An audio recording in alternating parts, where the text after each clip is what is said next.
I've raced against the sport's biggest personalities, but I've never met more vibrant, amazing people than the seniors served by Meals on Wheels. As a volunteer, you deliver a hot, nutritious meal and a friendly hello to someone just like your mother, grandfather, or next door neighbor. These seniors are inspiring people with incredible stories to share, and they love to see you. The smiles you get back are priceless. Delivering with Meals on Wheels is easy, and you don't have to drive like me for it to be quick. You can volunteer your lunch break once a week or just once a month. With 1 in 6 seniors facing hunger and many more living in isolation, your lunch break can make a real difference. So, America, let's do lunch. Volunteer your lunch break at americaletsdolunch.org. This message brought to you by Meals on Wheels America and the Ad Council.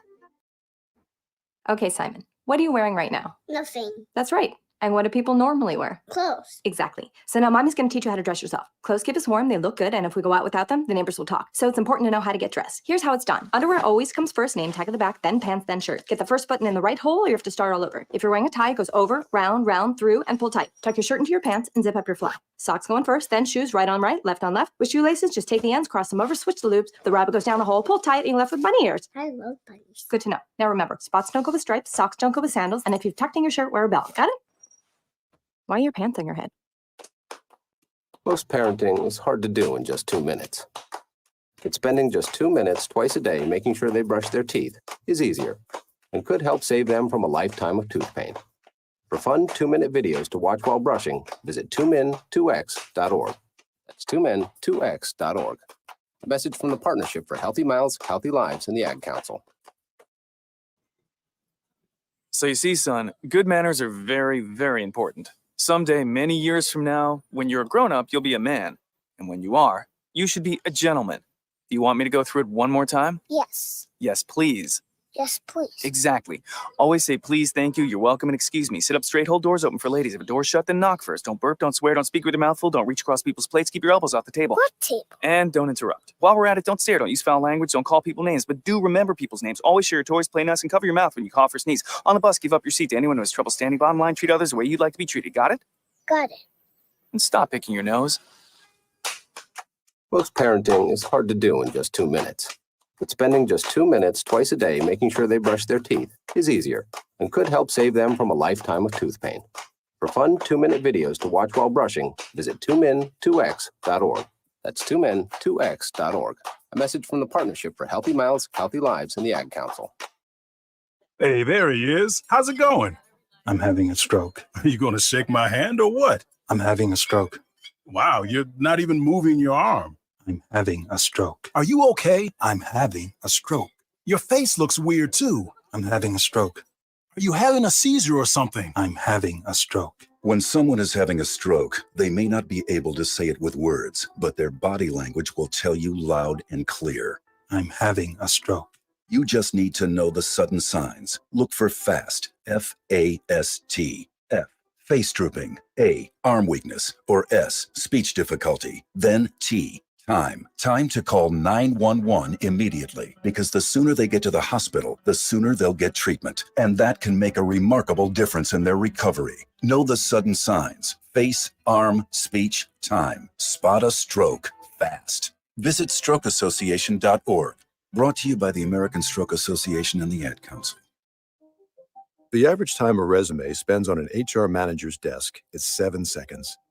And most of them are tossed aside.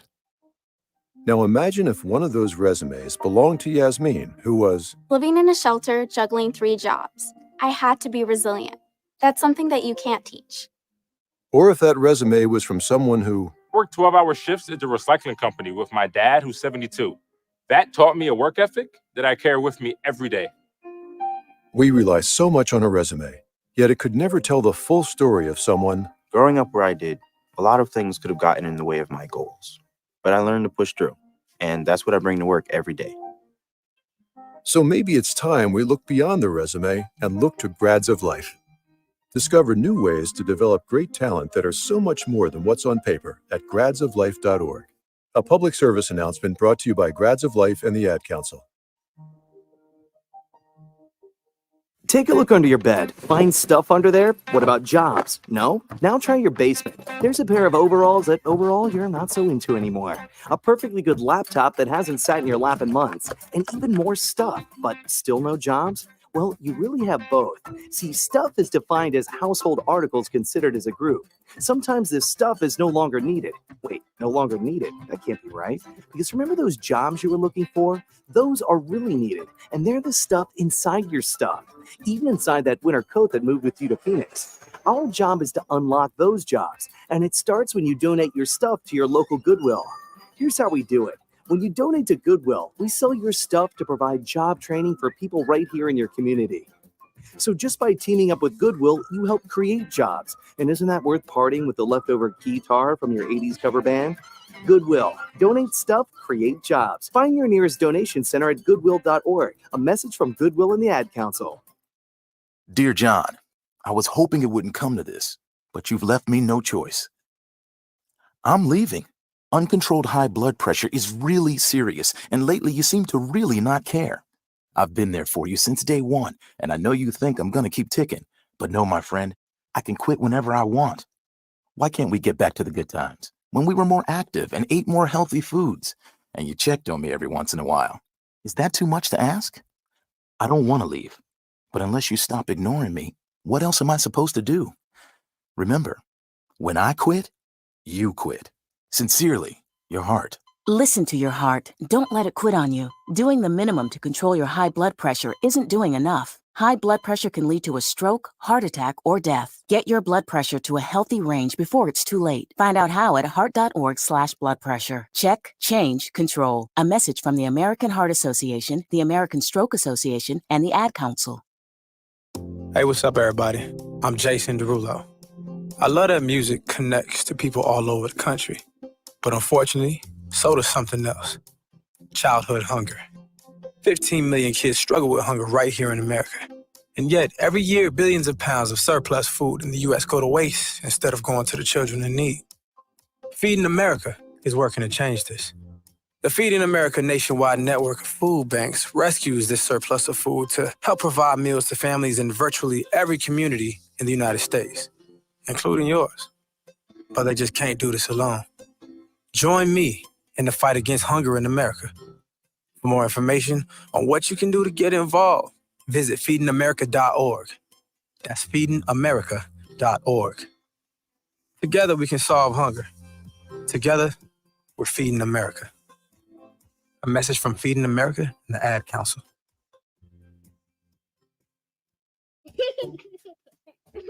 Hey, everyone.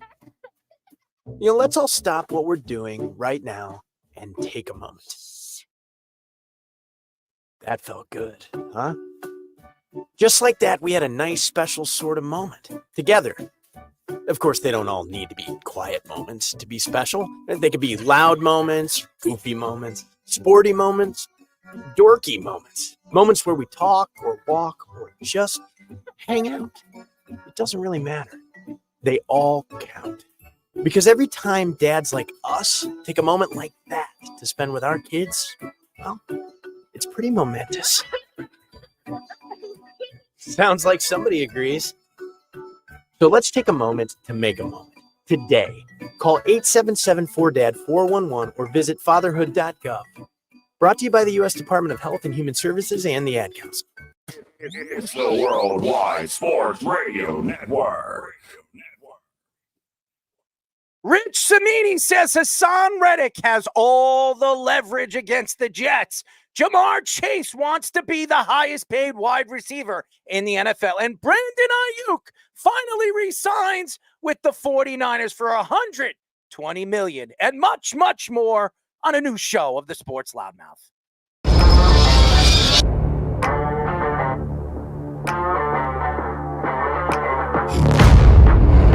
Doc Rivers is going to have Damian Lillard run very fast out of town.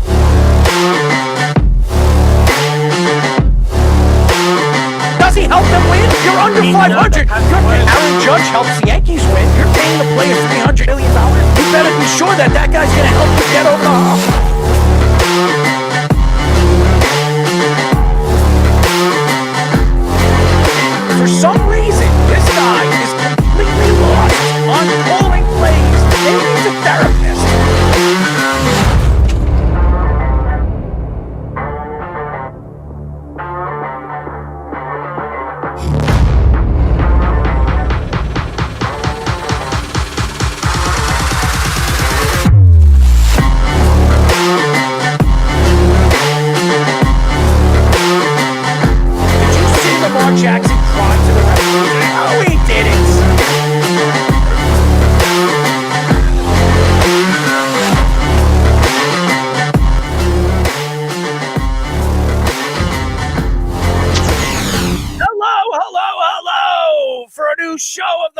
Sports Loudmouth. I'm your host, Errol Marks, my co-host, the Speedster, Speedy Petey, executive producer, our man, the myth, the legend, Mr. Aaron Fishman, and our Sports Minute, Tommy Scoops. 631-672-3108 is the number to call. Go to our website at www.worldwidesportsradio.com. Check out all our shows throughout the week, including the Loudmouth with me and Speedy Petey every single, yes, you've heard it, every single Tuesdays and Thursdays at 7 p.m. Shout out to Tommy over there on our feed. And Raymond, what's up, my friend? Raymond is back, and he is ready to listen. Speedy, what's up, man? Well, it was quite a scramble before the show. We're dealing with potentially no internet, potentially some computer issues, and then Brandon Aiyuk signed. So big frenzy at the first 2 hours of the show. Cry me a river, Prepping Speedy. before the show. Well, we always prep. Every single show we prep. I don't know if anybody knows anything about radio,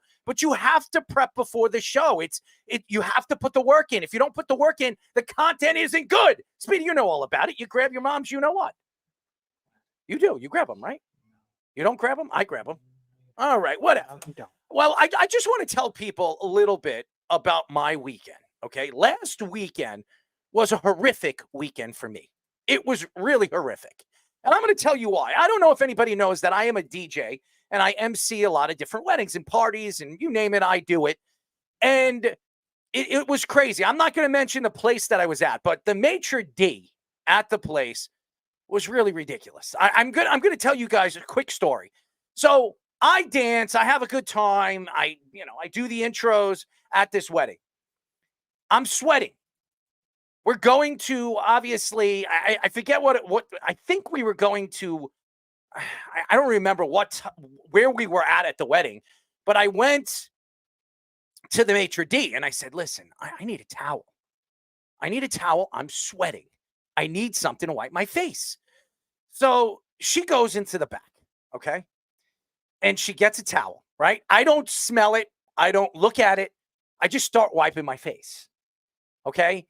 By the time I walk to the DJ, and a shout out to Frankie Biondi, I walk to the DJ and I start smelling the towel. It smells like wine. It smells like liquor. It smells like dirt, okay? So this crazy lady, this maitre d', gives me a dirty towel to wipe my face. That when I got to Frankie, I got to the DJ, I was so pissed off, I wanted to choke her with it. Okay, I wanted to grab that towel and choke her with it. It was disgusting. And the whole time, all they were doing, all the photographer was doing, all Frankie was doing was cracking jokes that I wiped my face with a dirty towel. Okay, I don't even want to tell you what it smelled like, but it's better just wiping your own ass than smelling the towel for what I was smelling, okay? I didn't even realize it until I went to the DJ booth and I was sniffing it. It was disgusting. It was horrible. So I'm not going to mention any names, but whoever hires these so-called maitre d's or these know-it-all maitre d's that have absolutely no idea what they're doing, please keep them away from me, because I was very close to taking that towel and choking her with it. I really was, Speedy. I mean, what do you say about that? What would you do if a lady gave you a towel? You're trying to wipe your face. You're trying to get back, you're trying to take that sweat away from you and you wipe your face. What do you do? What would you do if somebody gave you a dirty towel? Who cares what you would do? Of course. No, I would rush her to the hospital. You would rush her to the hospital? I don't know. You would rush her to the hospital? Well, I just want to let everybody know that I did not have a very good weekend when it came to that. It was a smelly, disgusting towel. It smelled like a tampon, a dirty tampon, okay? I'm going to just tell you, it smelled like a dirty tampon. Enough said on that. Anyways, we got a great show lined up for you guys at 8:15. We will be talking to 8-year MLB outfielder Kevin Mench. He will be joining us. He's fantastic. He's been on our show before. Yeah, he played for the Rangers. He played for the Blue Jays, the Brewers, the Nationals. He's fantastic. You guys are going to really love him. At 9:30, we'll be talking for the first time on the Sports Loudmouth, 8-year NFL cornerback and current Toronto, let me say this, Argonauts, am I right? Mm-hmm. DB coach Ike Charlton. He will be joining us for the first time on the Sports Loudmouth. Yes, Tom, you're absolutely right. It sounded like the woman lives in the zoo, 100%. And it definitely smelled like the zoo, what I was wiping my face with. So why don't we get into it? ESPN's Rich Cimini reports that Haason Reddick and his agent had all the leverage in this contract negotiations with the New York Jets. Cimini mentioned that Joe Douglas told Haason Reddick to show up and we'll talk. Douglas has not spoken to Reddick since April 1st and hasn't talked to his agent, Tory Dandy, since the holdout began. Douglas also mentioned they will not give Reddick a trade request if he wants to be traded before the season. Cimini says that the Jets are more likely to restructure their salary cap to give Reddick more money this year rather than give him a long-term deal right away. If Reddick holds out into the regular season, he will lose about $800,000 per game. Jermaine Johnson will start as the defensive end, and Will McDonald and Michael Clemens will rotate to replace Reddick's spot. I don't know what's going on with the New York Jets and Haason Reddick. And if you're a New York Jet fan, you're not going to like this. And I'm going to spit this because I know Jet fans are probably sitting here blaming Joe Douglas for this. And I've said this many, many times. Joe Douglas sat down with the agent, Mr. Dandy, Joe Dandy, or whatever the hell he calls himself. I call him Joe Dandy, even though his name's Tory. And he sat down with Haason Reddick before he made this trade with the Philadelphia Eagles. And Haason Reddick and Tory Dandy told Joe Douglas that he will play out his contract. He will play out his final year of his contract with the New York Jets if they start to negotiate a deal into the season. Haason Reddick showed up for what? Just to introduce himself to some of the players that were training before OTAs even started. Really, before the draft. And then he disappears off the face of the earth, April 1st. Disappears. The draft was, April 27th, April 28th? He hasn't been at Jets camp since April 1st. He lied to the New York Jets. He lied to Joe Douglas. And you heard it best yesterday. Actually, I'm sorry, on Tuesday. Reed said that it's because of Dandy on why Haason Reddick and the New York Jets haven't come to a deal. Now, obviously, Haason Reddick is in the driver's seat. There's no question that he has all the leverage because he already said that he will not show up unless he gets a new contract. But $800,000 per game is going to push him a lot faster to negotiate this deal, at least this year. And I'm going to tell you why. Haason Reddick this year is making about $16 million. If he misses 8 games, he is going to miss out on almost $6.5 to $7 million. That's almost half of the money he would be bringing in this year. There is no way in hell Haason Reddick is going to allow that to happen. So I believe that before the season starts, and that's about a week and a half away, there will be an agreement reached. I do believe that. I think it'll just be this year. I think the Jets will wiggle some of these contracts around so they can bring Haason Reddick in for about 20 to 22 million. That's where they want to agree with a contract with him. They don't want to give him more than 22 million. He wants between 25 and 28. The Jets already said that's too much. Unfortunately, right now, the depth at the linebacker position, or even a defensive end position, is not good for the Jets.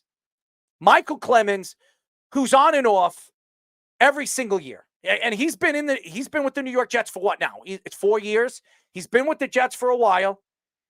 He is not a sack guy. I think in the last 3 years, he averaged about 3.5, 4 sacks a season. Jermaine Johnson is expected to be a sack guy. Last year, in his second year and his first full year as a linebacker, as a starting linebacker, I think, if I'm not mistaken, he had about 8 to 8.5 sacks. He put on 20 pounds of muscle this offseason. A lot of the press has said he's looked fantastic at practices and even when he has played in some of the preseason games. But he's still young. And he's still wet behind the ears. And you're going to depend on a guy that's been a starter for the New York Jets for maybe a full year. You're going to depend on him to be your pass rusher, your number one pass rusher. If I were the New York Jets, I would try to rush this as fast as I possibly can. Because if you go into the season with Jermaine Johnson, Will McDonald, who's a second-year player, this will be probably his first year where he's probably going to start. He's not even going to start. He's probably going to be playing on third downs. And Michael Clemens, you have no depth at that position. Now, C.J. Mosley is still there. He is the leader of that defense. He's the leader of the front seven, but he is not a pass rusher. He's more of a run. He's really a run-stopping linebacker. That's what he is. He doesn't really blitz. He doesn't really do all those things. He usually averages, C.J. Mosley on a good year probably has about 5.5, 6 sacks.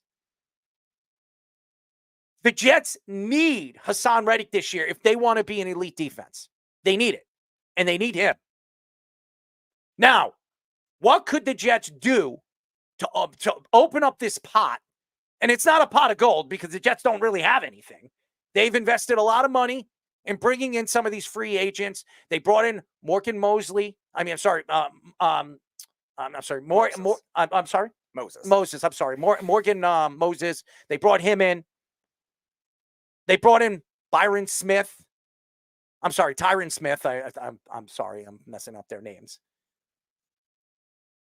He's brought in a lot of offensive line depth. That's what he has done. He's brought a lot of depth in. The weakness of the New York Jets last year was the injuries they had at the offensive line. Elijah Vera Tucker went down very early. They moved Tippmann. Tippmann was supposed to play center last year. They winded up moving him to guard. He played sensational as a guard. And as the season progressively moved forward and more injuries happened, they moved him to the center position where they obviously drafted him in the second round to play.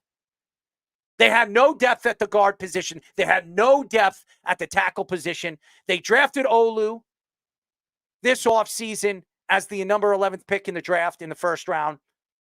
They're not going to start him right away, which I think is good for him. He'll learn behind Smith and Mosley. Morgan Moses. I don't know why I'm messing their names up, but Morgan Moses, he'll be playing behind them, learning a little bit about the position.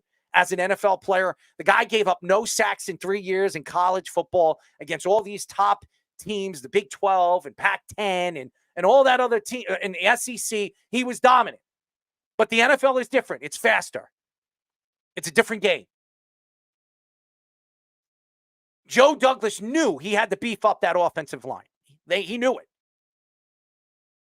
And then he had to decide if he was going to bring Bryce Huff back. A lot of Jet fans are complaining that they should have re-signed Bryce Huff. He only signed for $18 million a year. That would have been a steal because that's all they want to pay Haason Reddick, between $18 and $22 million. But they took a chance with Haason Reddick because Haason Reddick can change their defense in a higher position in this year's season. Last year, they were ranked in the top 6 in all defense. This year with Haason Reddick, for a full season, 17 games, you could be in the top 3, top 2, maybe even the number 1 defense in all of the NFL. There's a lot of pressure on the New York Jets. Joe Douglas's job is on the line. Robert Saleh's job is on the line. Aaron Rodgers could retire this offseason if this team doesn't really change its ways.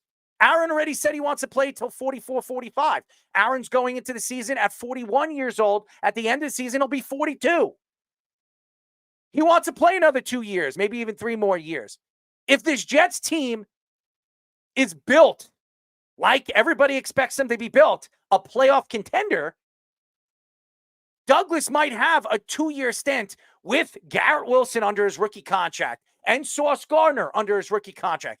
Elijah Vera Tucker will be a free agent after this year. So they're going to have to decide what they're going to do with him. If they're going to franchise him, if he has a good season, he stays healthy, you're going to have to decide on what you're going to do with Elijah Vera Tucker. And then Aaron Rodgers' contract.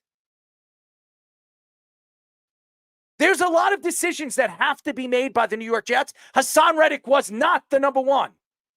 But now, going into the season, you need Haason Reddick more than Haason Reddick needs you. Because the one position you don't have a lot of depth in is defensive end. You don't have a lot of depth. And I don't want to hear it from the Jets. Well, we have Will McDonald or Jermaine Johnson. What happens if one of those guys go down? What happens if two of those guys go down? What are you going to do? You have no depth. Now, you could bring in these veteran players. There are a few veterans that are not signed yet. Yeah, they could do that. But why do that when you have a chance to sign Haason Reddick? Now, you have to figure out what works for you as an organization and what works for Haason Reddick. If I was Haason Reddick, I would just sign a one-year extension with the New York Jets, try to get about 20 to 22 million from them. And then next offseason, either the Jets give you that extension or you ask the Jets to move you in the offseason. And you can the Jets could get a pick back if they decide to let you go, or one of those of that nature. They lost a third-round draft pick. They gave up a third-round draft pick to the Philadelphia Eagles for Haason Reddick. If Haason Reddick has over 13 or 14 sacks this year and plays, I think, if I'm not mistaken, plays 13 to 14 games, the Jets would have to give up a second-round draft pick in 2025. That's a big pick, as the Jets have been really building their team around the draft. So you sit here and you wonder, what should the Jets do? What should Joe Douglas do? If Joe Douglas believes his job is on the line, which I believe it is, he has to find a way to make this contract work. He's going to have to find a way to make Haason Reddick agree to a one-year deal where he can bring him in for the rest of this season and then tell Haason, listen, we'll come to a negotiation at the end of the season. If we can, we'll let you go, and we'll let you go wherever you want to go. Yeah, you look at the potential for creativity with this kind of thing. Now, Saquon Barkley and Josh Jacobs did the same thing last year, and it really damaged the relationship with both of those teams. So we'll see what it is with Haason Reddick with the Jets. Now, I don't think Haason Reddick, like you were saying, is not as much of a as Saquon was to the Giants or Josh Jacobs was to the Raiders offense. I don't think it has anything to do with Haason Reddick. I think it has everything to do with his agent, or Dandy. And yeah, they're going to have to try to be creative to make a compromise work. But Haason Reddick is getting all the leverage in this spot because the Jets have no depth. They lack depth because those two guys are both very raw. Johnson's good. I trust him even to be a number one pass rusher. Will McDonald, we knew was very raw out of the draft. He's undersized. He's not as good in run defense. And Michael Clemens, like you were saying, has become more of a run stopper, not really a developed pass rusher. And that kind of thing, Robert Saleh is going to have to figure out with trying to rotate these guys accordingly. Because remember, the Jets also, I know the money was pretty big, but the Jets also traded John Franklin Myers, who was another guy that was playing on the edge last year. They got rid of Carl Lawson, who, by the way, was cut by the Cowboys, Nathan. So it's not going to save your defense, but nevertheless. Carl Lawson was not the same since he tore his Achilles. Yeah. As soon as his Achilles went, he has not been the same. When you lose, and a lot of people over the years, running backs, even quarterbacks, are never the same after they tear their Achilles, especially a pass rusher like Carl Lawson, where he hurt his driving foot on where he starts to, use and curve around the bend.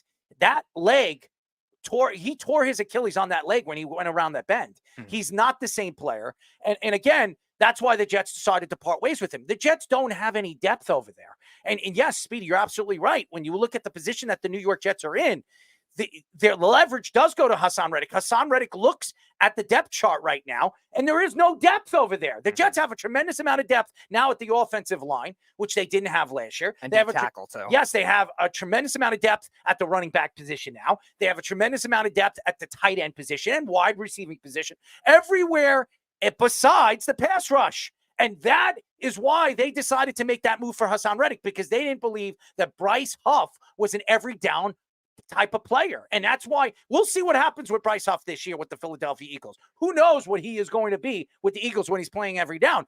But we know what Haason Reddick is. Haason Reddick for the last 3 years has been one of the most dominant forces at the line of scrimmage. He has been probably amongst the league's best. You talk about Micah Parsons. You talk about TJ Watt. You talk about Myles Garrett. All these guys are averaging between 15 and 20. This guy's been averaging between 13 and 15. So he's amongst the top 6, top 7 pass rushers in the last 3 seasons. So obviously he knows he has the leverage, and he knows the Jets need him. So now the Jets are stuck here and wondering, how is Robert Saleh going to build up packages with this defense. By the way, the Jets do not like to blitz. Nope. As a matter of fact, the Jets are one of only 2 teams that blitzed very little last year. Yeah, 4th lowest blitz rate last I think it was the second. Wasn't it the second? I think it was the second in the second half of the season because it was them, the 49ers, the Eagles, and they don't the blitz Browns. a lot. Yeah. They don't blitz a lot. And Robert Saleh does not like to bring up men, and he doesn't like to bring up the safeties. He likes to play coverage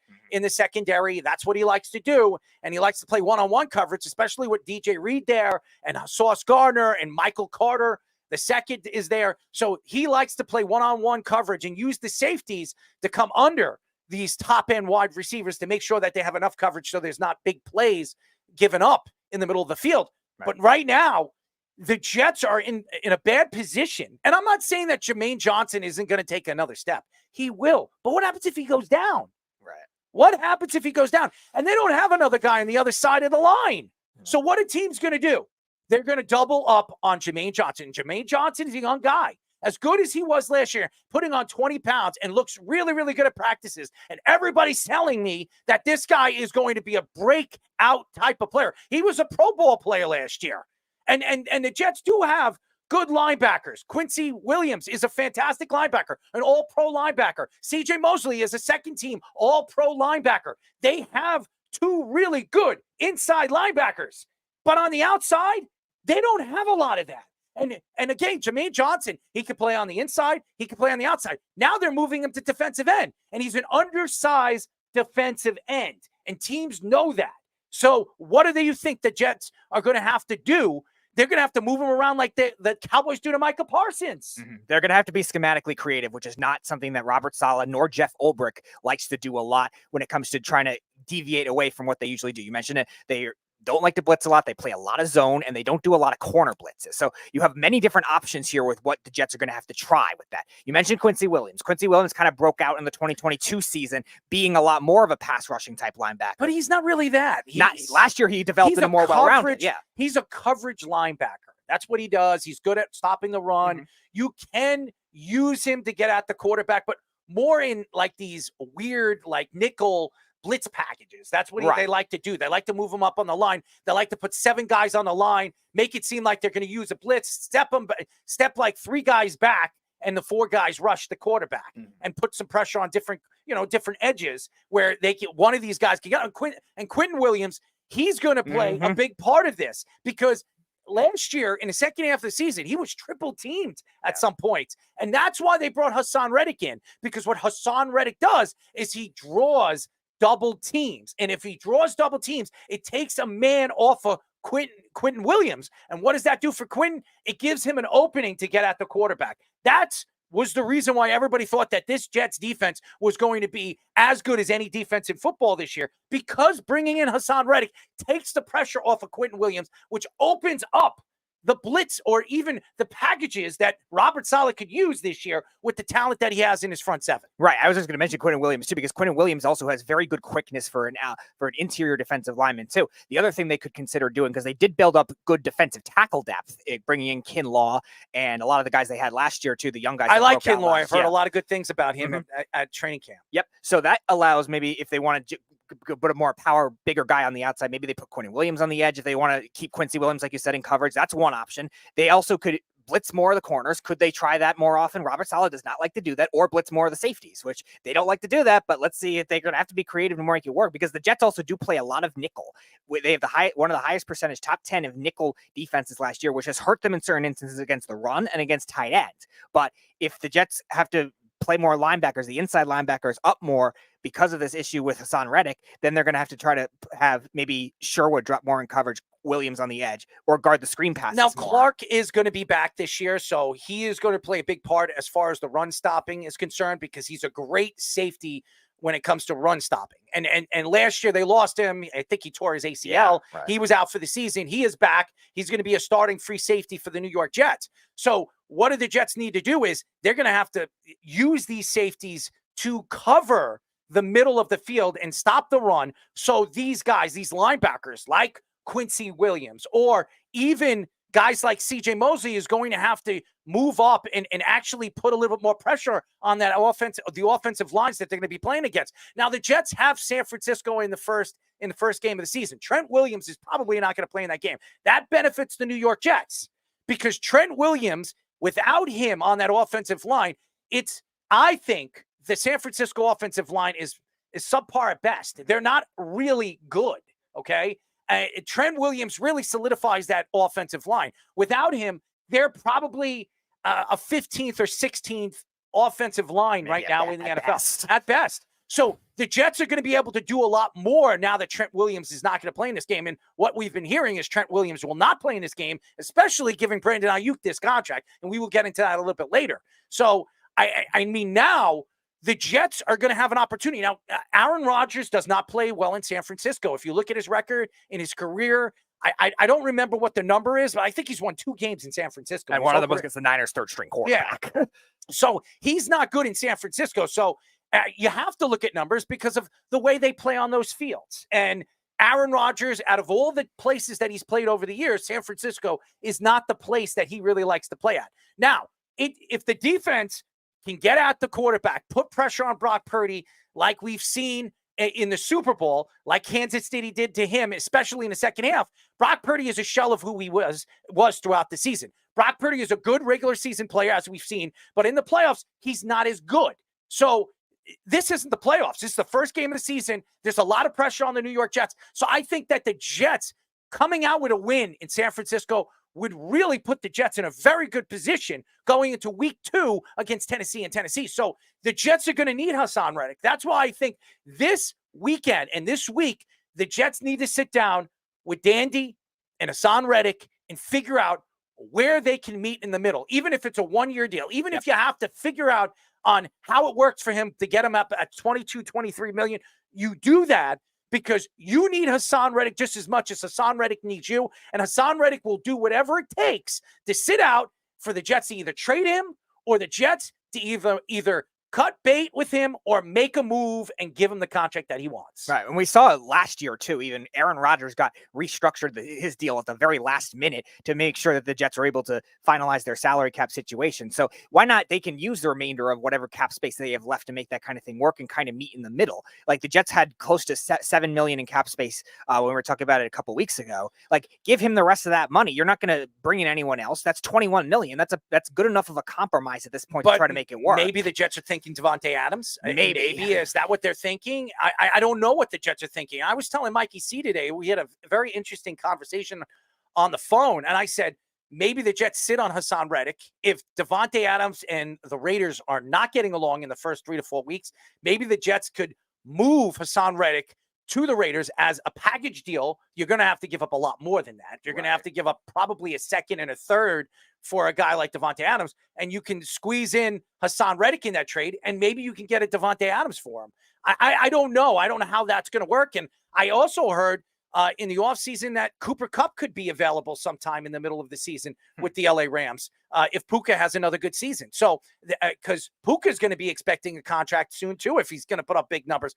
And if you've seen where Puka is right now in the fantasy draft world, he's in the top 10 right now. Could you believe that? Yeah, he was drafted 10th in my family league. Yep. Puka is a top 10 wide receiver over Cooper Kupp, who's been a top 10 player for the last, 6-7 years. Yeah, Kupp's like a 4th-round fantasy value. I like him a lot more than that, but like he's thought of that way because of the year Puka had and the year Puka had last year. And the injuries that he's had. Last year, I think before the season started, Cooper Kupp was a top 5 prospect. Oh, yeah. In the fantasy draft. Oh, yeah. Now this year, he's not that. He's a 4th-round talent, 5th-round talent. You could get Cooper Kupp probably in the 3rd or 4th round and get him at a good value.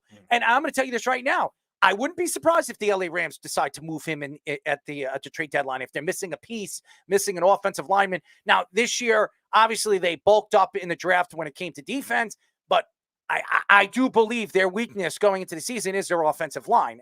Their offensive line's a lot better than it was over the last 2 or 3 years, but I think they're missing a right tackle. I think their left tackle is definitely better than a right tackle. So I think that there could be somebody like a Cooper Kupp to be available at the trade deadline. I could see the LA Rams moving him if he starts off the season a little bit slower because of Puka. So, I mean, going back to the New York Jets, the Jets still sitting at the position that they are with Haason Reddick, they're going to have to come to the table and figure out what works out for both him and the New York Jets. The Jets cannot go into the season. If they do go into the season against San Francisco, they cannot go into the second half of the season without an elite pass rusher. No, they can't. And that's what makes the decision so tricky to be able to make this kind of thing work, because they have to make sure that Haason Reddick is going to be happy. They need time. He's going to need time to fit into that scheme, too. It's going to take a while. Because he's a versatile guy that it was mostly played in 3-4 defenses his whole career. Besides his 2 years with the Eagles, every other defense with the Cardinals and the Panthers that he's played in has been a hybrid or a 3-4 defense. So that's going to take him a little while to get going, too. So if the Jets can't get pressure, especially like you're saying, if they struggle to rush the passer against the 49ers without Trent Williams, that's a big red flag. Tennessee's offensive line's not very good either. So if they struggle there, that's a huge red flag. And same thing with the Patriots in week 3.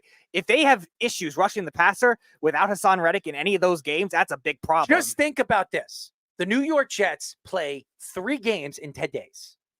3 games in 10 days. They're already 3 games into the season after 10 days. Just think about that if you're a Jet fan. Your season could be over if you go 0-3. It could be over for the New York Jets. Because you do not want to fall in the AFC 0-3. You don't want to fall 1-2 either. And you have Tennessee, which you're probably better than. I don't know how much better, but you're better than. You're better than the New England Patriots. A lot of teams are better than New England. And now that Jacoby Brissett is starting, they're not going to start Drake May. I could see what the Patriots are trying to do this year. They're trying to lose out. And they're not going to get Brandon Aiyuk anymore either. No, because Brandon Aiyuk just signed a big contract with 49ers. So, I mean, if you're a Jet fan right now, you do not want to go into the season in San Francisco, lose a very close game, or lose a game that you should win without Trent Williams, and then go into Tennessee and lose that game. You're going into your first game of the season at home 10 days into the season and could lose against the Patriots and go 0-3. I don't know when their bye week. I think their bye week is the 5th or 6th week. I mean, the Jets could go into their 4th game in 10 days 0-3. And you need Haason Reddick.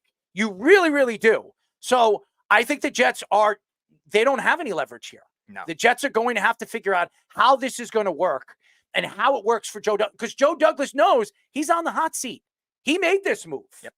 He made this move. I don't believe it's Joe Douglas's fault, because Joe Douglas was told by Tory Dandy and he was told by Haason Reddick that he will play out his final year of his contract with the Jets, and then they would negotiate something before the season's end. He completely went back on his what he said to the New York Jets before the Jets made that trade.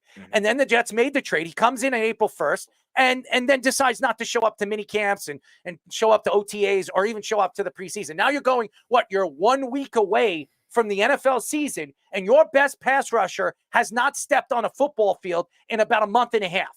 Yep, and it's going to continue to lose value the more it sits out, too, because actually probably longer than that, 2.5 months. Yeah, because you mentioned like if he's still not playing by the bye week, like you're dealing with a very rusty Haason Reddick. July, actually 3 months in a new scheme altogether with the Jets. You mentioned like trade partners that could happen. Maybe the Raiders take it on, but the Raiders, that's not one of the things they need. They have a good defensive line. Like it doesn't make sense. Maybe you got a contending team that loses a pass rusher. Fine, maybe they're desperate, but still, like even so, like Haason Reddick, like he's not giving out lists of teams. He's going to lose the value that way, and he wants to go to another contender. There's a reason he went to the Jets when he's got frustrated with the Eagles. Well, he went to the Jets because Aaron Rodgers is there. He knows he has a chance to win. The Jets in the AFC East right now are expected to win the division. Yeah. The Dolphins, even though they're a good offensive team, they're not the same defense they were last year. They lost a lot of pieces in the offseason. So, and they lost their defensive coordinator. So they're going to the season with a new defensive coordinator. I like Mike McDaniel. I think he's a fantastic coach. I think he's one of the more underrated coaches right now in the NFL. But I call him Screech because that's what he looks like from Saved by the Bell. I mean, he's not as tall, but he looks like Screech. Unfortunately, the New York Jets are going to be pressured this year and have to win. Because if they don't win, there's going to be a lot of backlash. The Jet fans, they're sitting here thinking that if Aaron Rodgers stays healthy, we're going to win 13 and 14 games. I don't think we're winning 13 or 14 games, but if the Jets could win 2 out of the 3 games going into week 4, the Jets have a chance to win 11 or 12 games. I predicted the Jets are going to win 12 or 13 games, but that's a little high because I looked at their schedule and I'm worried that the Jets have to just think about the NFL because of Aaron Rodgers. They built this where the Jets they're the only team in the first 5 weeks that have to play 3 games in 10 days. Mm-hmm. Just think about that. They're the only team. And the Jets, who are not a good team, last year they only won 7 games. The year before, how many games did they win? 7 games. And they were 6-3 and fell apart. I mean, honestly, the Jets are in a position where everybody's expecting them to do wonders this year and have a wonderful season because Aaron Rodgers, you're going into the season, you don't even know who your pass rusher is. Yep. They want to make Aaron Rodgers happen, so they're going to cram everything all at once. It's a big toll on these other players, and it's a big toll if he does come back on Haason Reddick trying to learn a new defense. You know what's so funny? When you go on social media, you read what the Jet fans are saying right now. We don't need Haason Reddick, all this other stuff. It is ridiculous. I don't know what any of these Jet fans are thinking in their damn pea brains, but I'm going to tell you guys something. I'm going to tell all you Jet fans something. If Haason Reddick decides to sit out for the first 5 to 6 games, the Jets are not winning more than 3 games. I'm going to tell you that right now. If he sits out for 6 games, the Jets will either go 3-3 or they'll be 2-4. They need a pass rusher. Because again, Quentin Williams last year was getting triple teamed. You're paying Quentin Williams a lot of money. He's making what? $28 million. He's one of the highest paid defensive tackles in all of the NFL. And he can't break free. His brother had a better season than he did. His brother's making what? The Jets signed him to a really good contract the year before. Actually, last year they signed him. I think he signed a 3-year deal worth about like 20-something million, 28 million. Great deal. It was a great deal because Quincy Williams turned into a superstar last year and was an all-pro player. But we'll see if Quincy Williams could do it again now that they have film on him. It's not the same. Just like C.J. Stroud. I told you, coaches are going to watch film. Film is there now. You can see what he's strong at and what he's weak at. And I'm going to say the same thing to the New York Jets. The Jets' weakness will be the tackle, the defensive end position. It will be the defensive end position, no matter how good Jermaine Johnson is this year at DE. NFL Network's Ian Rappaport reports that JaMarr Chase wants to become the highest paid wide receiver in the NFL.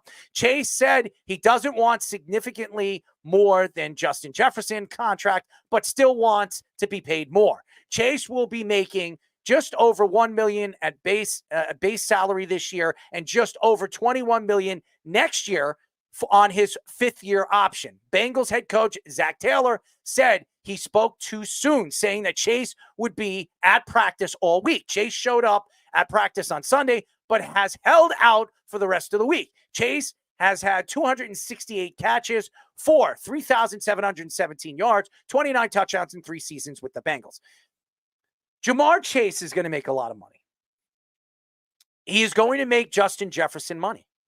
CeeDee Lamb actually took less money to stay with the Cowboys because he wants Dak Prescott's contract to be set in stone. And he also wants Micah Parsons to be signed as well. I think what he did was take a couple of $1 million less so the Cowboys in the next year can decide on how they're going to divvy out the money to these other 2 guys. CeeDee Lamb, I think, is better than JaMarr Chase. I do. I'm not saying JaMarr Chase isn't a great player. He's a sensational player. He really is. He's a great wide receiver. But if anybody watched the beginning of the season last year, when Joe Burrow was healthy, JaMarr Chase had a lot of problems.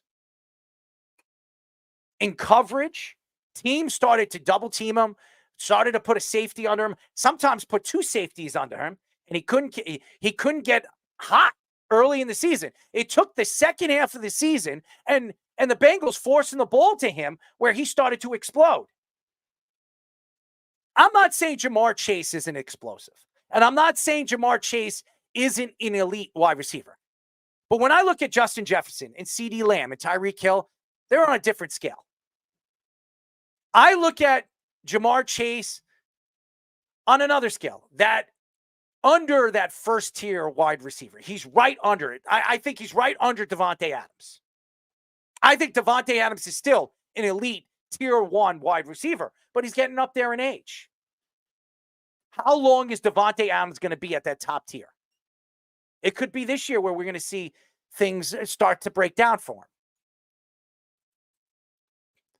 JaMarr Chase is a young guy. Likes to dance, likes to prance. He's from LSU. We know all those LSU guys love to, dance and prance around like they're superstars before they even step on an NFL field. Now, JaMarr Chase deserves a lot of credit. He does. Because of what he has done. His first season, he went to the Super Bowl. But since then, and it's been what, now 3 years? 2 years. Well, 3 years since the Super Bowl. Going into this year, it'll be 3 years. They have not made the Super Bowl. And the pressure is on JaMarr Chase because Joe Burrow just got paid. Now, JaMarr Chase will get his money. There's no question because Higgins is not going to be there next year. They're going to move from him. They're going to move on from him. They'll probably trade him. There's a good chance they might trade him at the trade deadline. Because if they wait until the offseason, they could franchise them and then move them. That's what they could do. But I don't know where the Bengals see their future at that second wide receiving position is going to be. They know JaMarr Chase is the guy they're going to pay, but they got to scale that money around. And right now, JaMarr Chase just saw 2 wide receivers this offseason get paid. CeeDee Lamb and Justin Jefferson. I believe the 2 wide receivers that are better than he is. Now, he wants to get paid Justin Jefferson money. He says, well, I don't want to get the most out of it. He wants to be paid the most yearly. That's what he's saying. He wants to be the highest paid yearly. He is not Justin Jefferson. He's not. Justin Jefferson is a different beast. And I'm going to tell you why he's a different beast. Now, I know a lot of people are probably going to attack me on TikTok and Twitter and whatever after they hear this take. If you look at Justin Jefferson last year when he came back with a 3rd or 4th tier quarterback, Justin Jefferson put still over 1,000 yards in what?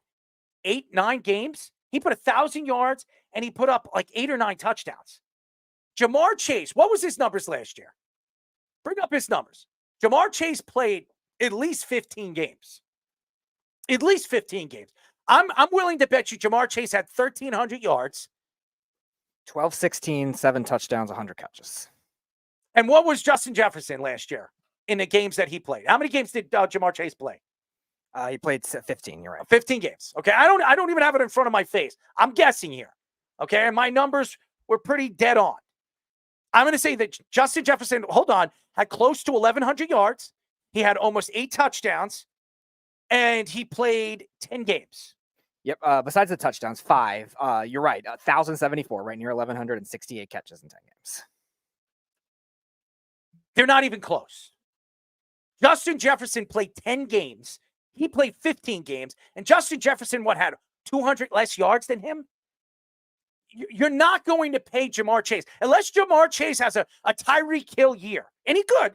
Joe Burrow's healthy. He could have a Tyreek Hill year. If he gets 1,500 yards and he puts up, even CeeDee Lamb numbers, 11 or 12 touchdowns, and he's elite. He's amongst the top 5 in the league. But there are other guys that are going to have good years. Garrett Wilson will have a good year if there's a healthy Aaron Rodgers. So, again, they're going to compare his numbers this year to Justin Jefferson's numbers over the last couple. And CeeDee Lamb's, the year before where he put up those numbers why he got paid this year. I just don't know if JaMarr Chase is on that quarter. I don't that tier. Okay? I don't know if he's there. I just don't know. I know he speaks highly of himself. I know he's very confident about himself. And I know he's going to make the excuse that he didn't have Joe Burrow last year. Justin Jefferson had a 4th-tier quarterback, a guy that they got from Arizona. From Arizona. They brought him in, and then he lost the job, and they gave a job to somebody else because he played like crap at the end of the season. 49ers legend Nick Mullins. And he still put up 1,000 yards.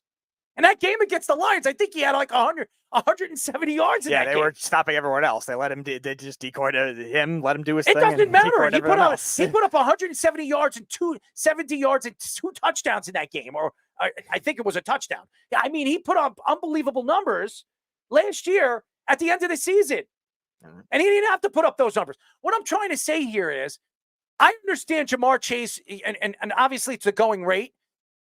When you see Justin Jefferson make that money and CeeDee Lamb make that money, he's going to say, well, I'm just as good as them, so I want to get paid just as much or more.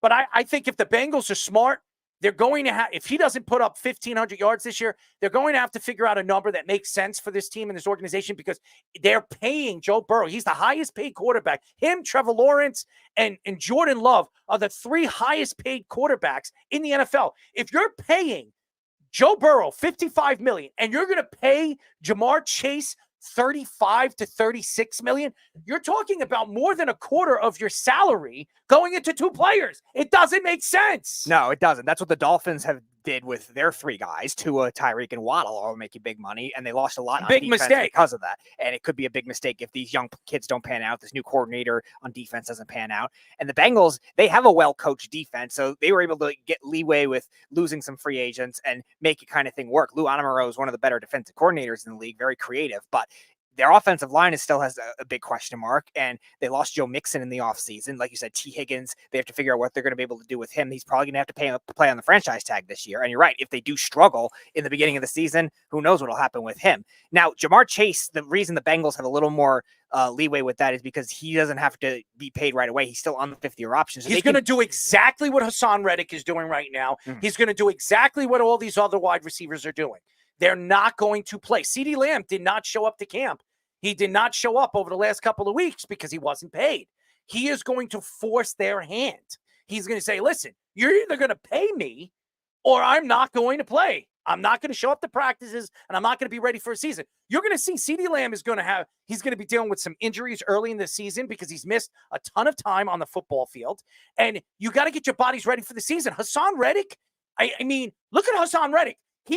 He's missed 3.5 months of training. Even though if he's practicing and training it's just not the same thing on a football field against your peers and against guys that are just as talented as you are. You're playing against high schoolers. You're playing against college players, and you're training with them. It's a different ball game. It's a different type of beast. And Haason Reddick knows all about that because he wasn't the same player he was when he went to the Eagles. When he was on the Lions, he was okay. He wasn't great. He really transitioned into a great player when he left the Lions in Arizona and he went to the Philadelphia Eagles. Yeah, and I think what the Dolphins' blueprint was with Hill and Waddle, the Bengals have to use with JaMarr Chase, because JaMarr Chase can still play on the $21 million 5th-year option and have the contract begin in 2026, and you just front load it with more guarantees or better signing bonus like the Dolphins did with Waddle. That allowed them to be able to pay Tua, and the same kind of thing with the Bengals. That could allow them maybe to pay T. Higgins or maybe to get the combined production somewhere else to build up their offensive line, get a little more help on defense. Like, those kinds of things can happen if you just extend Chase now, keep him happy, pay the contract starting in 2026. You don't even have to pay him that much more than Justin Jefferson. So you would pay him $35-36 million a year? I would pay him 35 like and a half, but just start it in 2026. It's not that hard to do. It's not T. Higgins who has to get paid because he's on a 5th-year option. It wasn't what I call his bluff. It wasn't what Aiyuk is doing now because he's playing on the 5th-year option, same kind of thing. And CeeDee Lamb, all 3 of these guys were in that draft. Chase has 2 more years where he doesn't have to do it right now. Figure it out for 2026. Make him happy then. 4-year deal, a little above Jefferson. That's all he wants. There's no question that, and Keith is right, the Bengals need Chase, but Chase is going to play this year. But what Chase is saying right now is he wants the contract now. You cannot go into the season where you're paying 2 players almost $100 million. You cannot do that, especially. And like you said, Speedy, you can move it to 2026. But right. Again, in 2026, the cap will go up a little bit, but then you're having a quarterback. If the quarterback has 2 really good seasons, three really good seasons, what's going to happen is Joe Burrow's going to tell him, I want to renegotiate my contract. I'm putting up the numbers that Patrick Mahomes is, and Patrick Mahomes is going to probably be making in 2 or 3 years $70-80 million. These quarterbacks, in one way or another, we're going to see in the next 10 to 12 years a quarterback that's going to make $100 million. We're going to see that, $1 billion contract. It's going to happen, and who's going to get that contract? Patrick Mahomes, unless Patrick Mahomes becomes Tom Brady and says, you know what, I'm going to think team first because I want to break Tom Brady's records. I want to win 8 Super Bowls. I want to win 9 or 10 Super Bowls and become the greatest quarterback to ever play the game. I think that if you sit here right now, Joe Burrow's the only quarterback when he plays Patrick Mahomes, you know that it's going to be a ball game. And you know that it's not going to be easy for Patrick, and it's not going to be easy for him to just completely shut down a guy like Joe Burrow. Joe Burrow has a winning record against Patrick Mahomes. How many quarterbacks right now in the NFL could say that? He's the only one. Yep. He is the only one that could say that he has his number. So, again, he does need JaMarr Chase. There's no question that he does.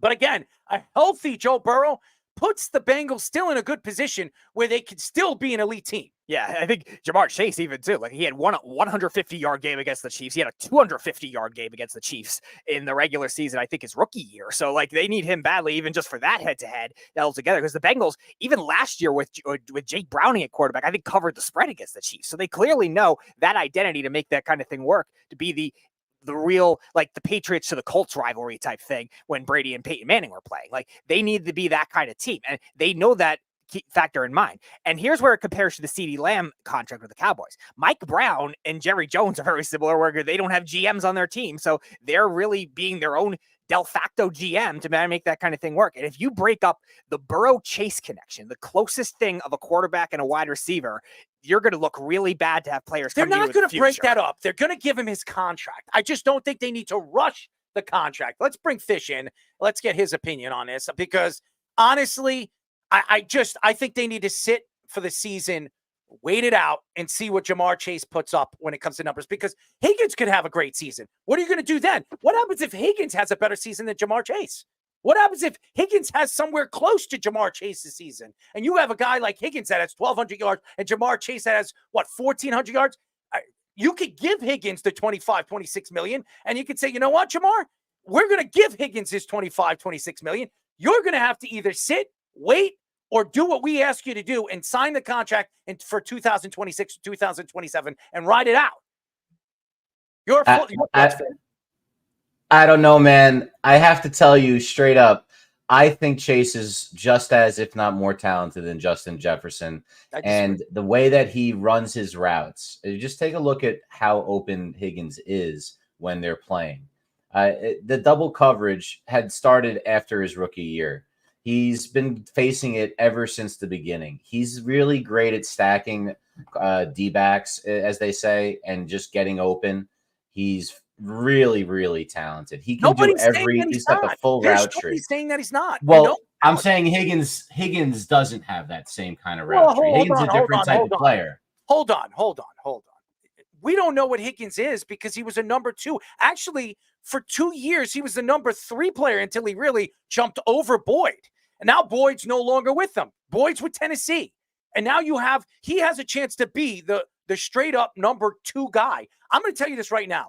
Higgins, with a healthy Joe Burrow, is going to put up 1,200 yards this year. Higgins is going to put up probably between 8 to 9 touchdowns. And you're going to tell me if JaMarr Chase, and I agree with you, JaMarr Chase he's a great player. But if JaMarr Chase only puts up 3 more touchdowns or 4 more touchdowns and only puts up 200 more yards, why would you overpay JaMarr Chase when you could give Higgins the money and tell JaMarr, you know what? Sit out for half the season. Sit out. You're still a part of this organization. He doesn't want to go anywhere. Him and Joe Burrow are butt buddies. They are butt buddies. Why do you think that JaMarr Chase became a Bengal? It wasn't just masterful thinking by the Bengals. Joe Burrow told them. Joe Burrow told them where they were drafting. I think they were drafting in the top 5. Yep. That's where, and they needed that offensive lineman. Mm-hmm. They needed Penei Sewell. That's what they needed. But you know what he did?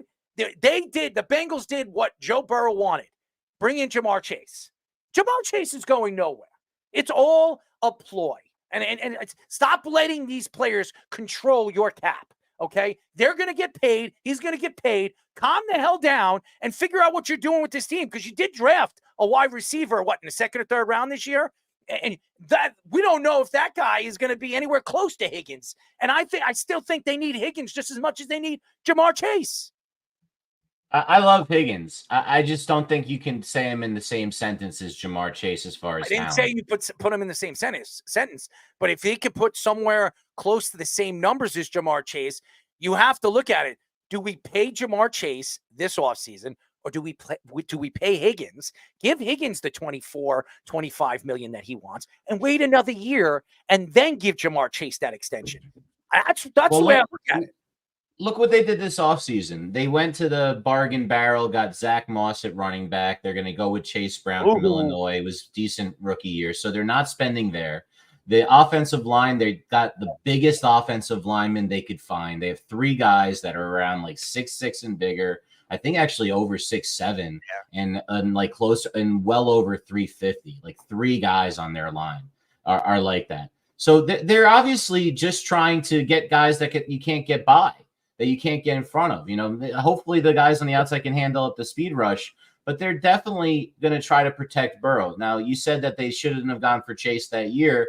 Think about it. He blew out his ACL that year, and they still went receiver instead of offensive line. Well, now they have the offensive line. They don't have the running back. It was a big mistake. I think it was. I think it was a big mistake because if they had Penei Sewell, maybe they win that Super Bowl. Maybe they win that Super Bowl. Because why? Aaron Donald caused a huge, huge problem. Now, everybody's going to say, well, JaMarr Chase was a big reason why they went to the Super Bowl. Hold on one second. If you look at the numbers in the playoffs, it was all Joe Burrow. Joe Burrow was stepping into the passes. Mixon was running the ball very well in that playoff run. He was. And they got to the Super Bowl. If they had Penei Sewell, maybe they beat the LA Rams in that Super Bowl. Maybe they have one Super Bowl under their, what do they say? On their finger. How's that? A ring. I have a trophy over there, a Lombardi trophy.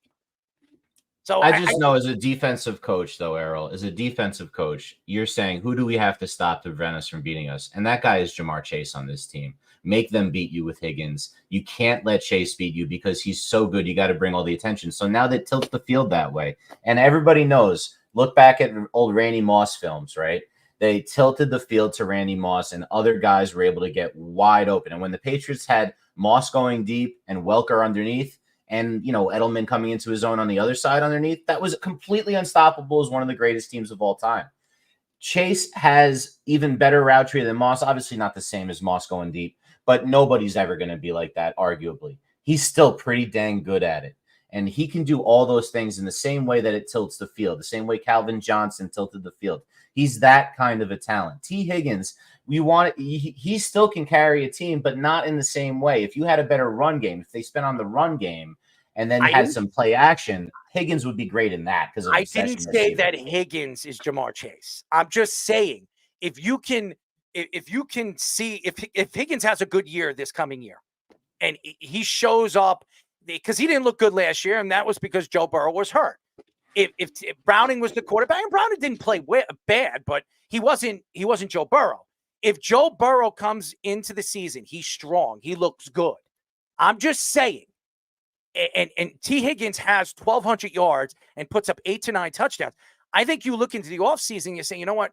JaMarr Chase still has another year left. I give T. Higgins the contract, give him the $25 million, because to me, that's a deal for a second string wide receiver. I mean, a second tier wide receiver, and he might be the best second tier wide receiver in the NFL. T. Higgins could be the best second tier wide receiver in all of the NFL. So if you pay him that $25 million, then you can wait a year or franchise him the year after, give him the $30 million, because that, in 2 years from now, that franchise tag could probably be just as much as what they would probably paying him for yearly. Probably between 30 and 35 million. So he'll be happy with that. I know he wants an extension. I know he wants a long-term deal. I just think that the Bengals need to be smart here. You just pay Joe Burrow. Your team, if you pay 2 players almost $100 million, you're going to set your team back. You're in the driver's seat right now. You're one of the best teams in the AFC, and you're probably the only team right now on paper because of Joe Burrow that could beat Kansas City in Kansas City or even in Cincinnati. Yeah, it's interesting because the approach for the Bengals has changed a lot since they drafted Burrow. They were signing a lot more free agents on defense, and now a lot of those contracts have become bargains as a result of that. And now they're able to leeway that money to be able to do it with Burrow and eventually deal with Chase if they're smart with doing with it. And what are they going to do? Speedy, what are they going to do? Here's the problem. What are they going to do if Joe Burrow puts up an MVP season this year, throws close to 5,000 yards with JaMarr Chase and Higgins and those kind of numbers, and they're a Super Bowl contender? 2 years from now, you know what Joe Burrow's going to say? I want more money. I want more. And Fish, you brought up a good point, too, with the way that they've kind of done it with more quantity on the offensive line as well. Orlando Brown got the big contract, but a lot of that was in the signing bonus. And now they're taking a chance on Trent Brown, who was good in New England, but was bad with the Raiders, which end of it you're going to get with him. But a lot of these other contracts now on the defensive side have become bargains to be able to make that kind of thing work. And like you were saying with the running backs, will it work with Zach Moss and Chase Brown? I don't know. But a lot of that is going to have to do with the offensive line. How are you betting on Moss? He had a good season last year as a running back. He's a good running back. He's not a great running back. And we'll see when he plays on it. Now, he was the number one running back all season long until Taylor came back with Indianapolis. He's not going to be the number one running back on this team. He's not the number one guy. There's going to be 3 guys running the ball. So it's different. Look at Joe Mixon. Joe Mixon is a great running back. Now he's going to the Texans. He is going to be touching the ball a lot more than he did with Cincinnati because they're going to ride Joe Mixon. Last year, for the last 2 years, 3 years, they didn't ride Joe Mixon. Joe Mixon was touching the ball 5 times a game, and they were splitting time with Joe Mixon and a bunch of running backs. It's not the same. And I'm going to tell you this right now. If everybody's going to bet on Moss and all the guys that they bring in, the guys that you're going to watch this year, the 2 guys that you need to watch is Higgins and Chase. Those are the guys, if they're healthy with Joe Burrow, are going to put up big, huge numbers. And I'm going to tell you this right now. I'm giving Higgins the money, not JaMarr Chase. Not that I'm not going to pay JaMarr Chase. I'd sit back and challenge JaMarr Chase. You know what? Do you want to win Super Bowls? Do you want to win championships? Or you just care about your pockets? You're still 22 years old. You have a tremendous amount of time to make the money that you're going to make. Just give it a little bit more. Give it another year, and we're going to pay you. Yeah, and that's the mold of that is what you're seeing with a lot of these teams too, being able to extend the contracts and get more guaranteed money later. And I think they have to factor that in when giving the percentages of this contract out. You might have to take a little bit less or wait a little longer, but give the percentages that'll still work for him where most of it's guaranteed money. Or like I said, push it to the 2026 season like the Dolphins did. And that kind of thing can work if you're doing it well to be able to make everybody happy. And Mike Brown, who's very stubborn, is going to have to realize that. Now, I think he's evolved in recent years. I think he's not as stubborn as he used to be when he's done this year. Would not pay anybody. He's done this year. If this team does not get to the AFC Championship, Mike Brown is going to be fired.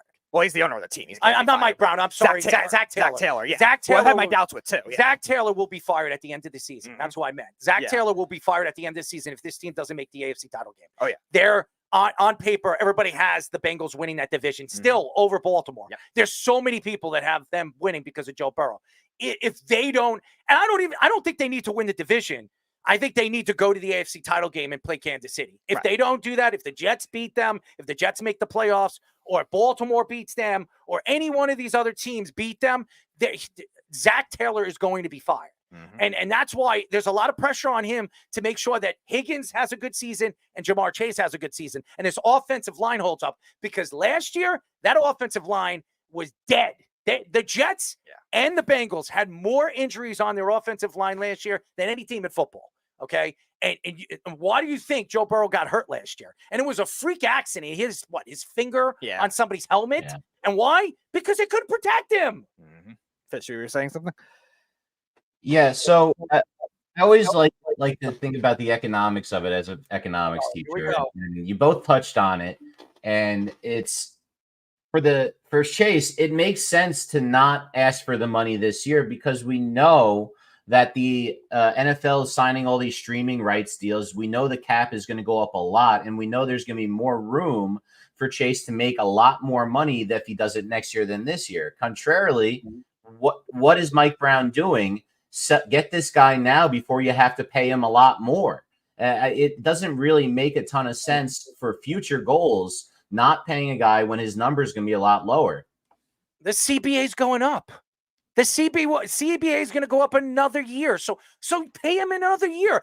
I pay Higgins at the end of the year. I'm doing that. I'm telling you right now, mark my words. Anybody's playing fantasy, draft Higgins. I'm telling you right now, mark my words. Take it, buy it, whatever. So I told my friend, pick up T. Higgins because he's going to fall to the 4th or 5th round. Pick up T. Higgins. He's going to be beasting this year. I expect him to put up between 1,200 and 1,300 yards as the second wide receiver on the Bengals. If Joe Burrow stays healthy, mark my words, 8 to 9 touchdowns, 12 to 1,300 yards. Book it. ESPN's Mike Rice, right? Mike Rice reports that the Patriots officially announced that Jacoby Brissett as their starting quarterback over Drake May. May says that he and the entire Patriots organization had been 100% behind Jacoby from the start. He added that the gap closed between the two with how May played in the preseason, but there was not a significant enough leap for him to become the starter. The Patriots will not give Drake May an official timetable of when he would be named as the starting quarterback at any time this season. The Patriots would likely only rush to switch to May if Brissett plays very poorly. Brissett has previously has experience with the offensive coordinator, Alex Van Pelt, and he played for the Browns in 2022. And he coached the Browns. He was who was the coach offensive coordinator? Why did you have him as coach? He was the offensive coordinator of the Browns in 2022. Everybody knows my thoughts to this. Everybody knows my thought. You went out in the top 3 picks and you drafted a guy like Drake May. And I think when you're drafting a guy in the top 5, you have to start them. You have to. Because right now, I'm going to say this. Gerard Mayo, he could be one and done this year.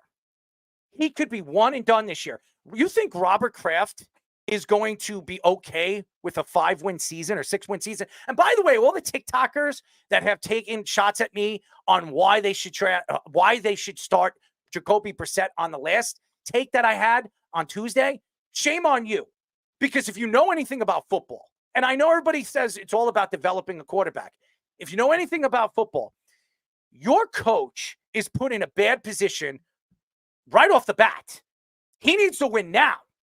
And this isn't the New York Jets where they're a losing organization. This is the New England Patriots that have won 6 Super Bowls in 25 years. They need to win now.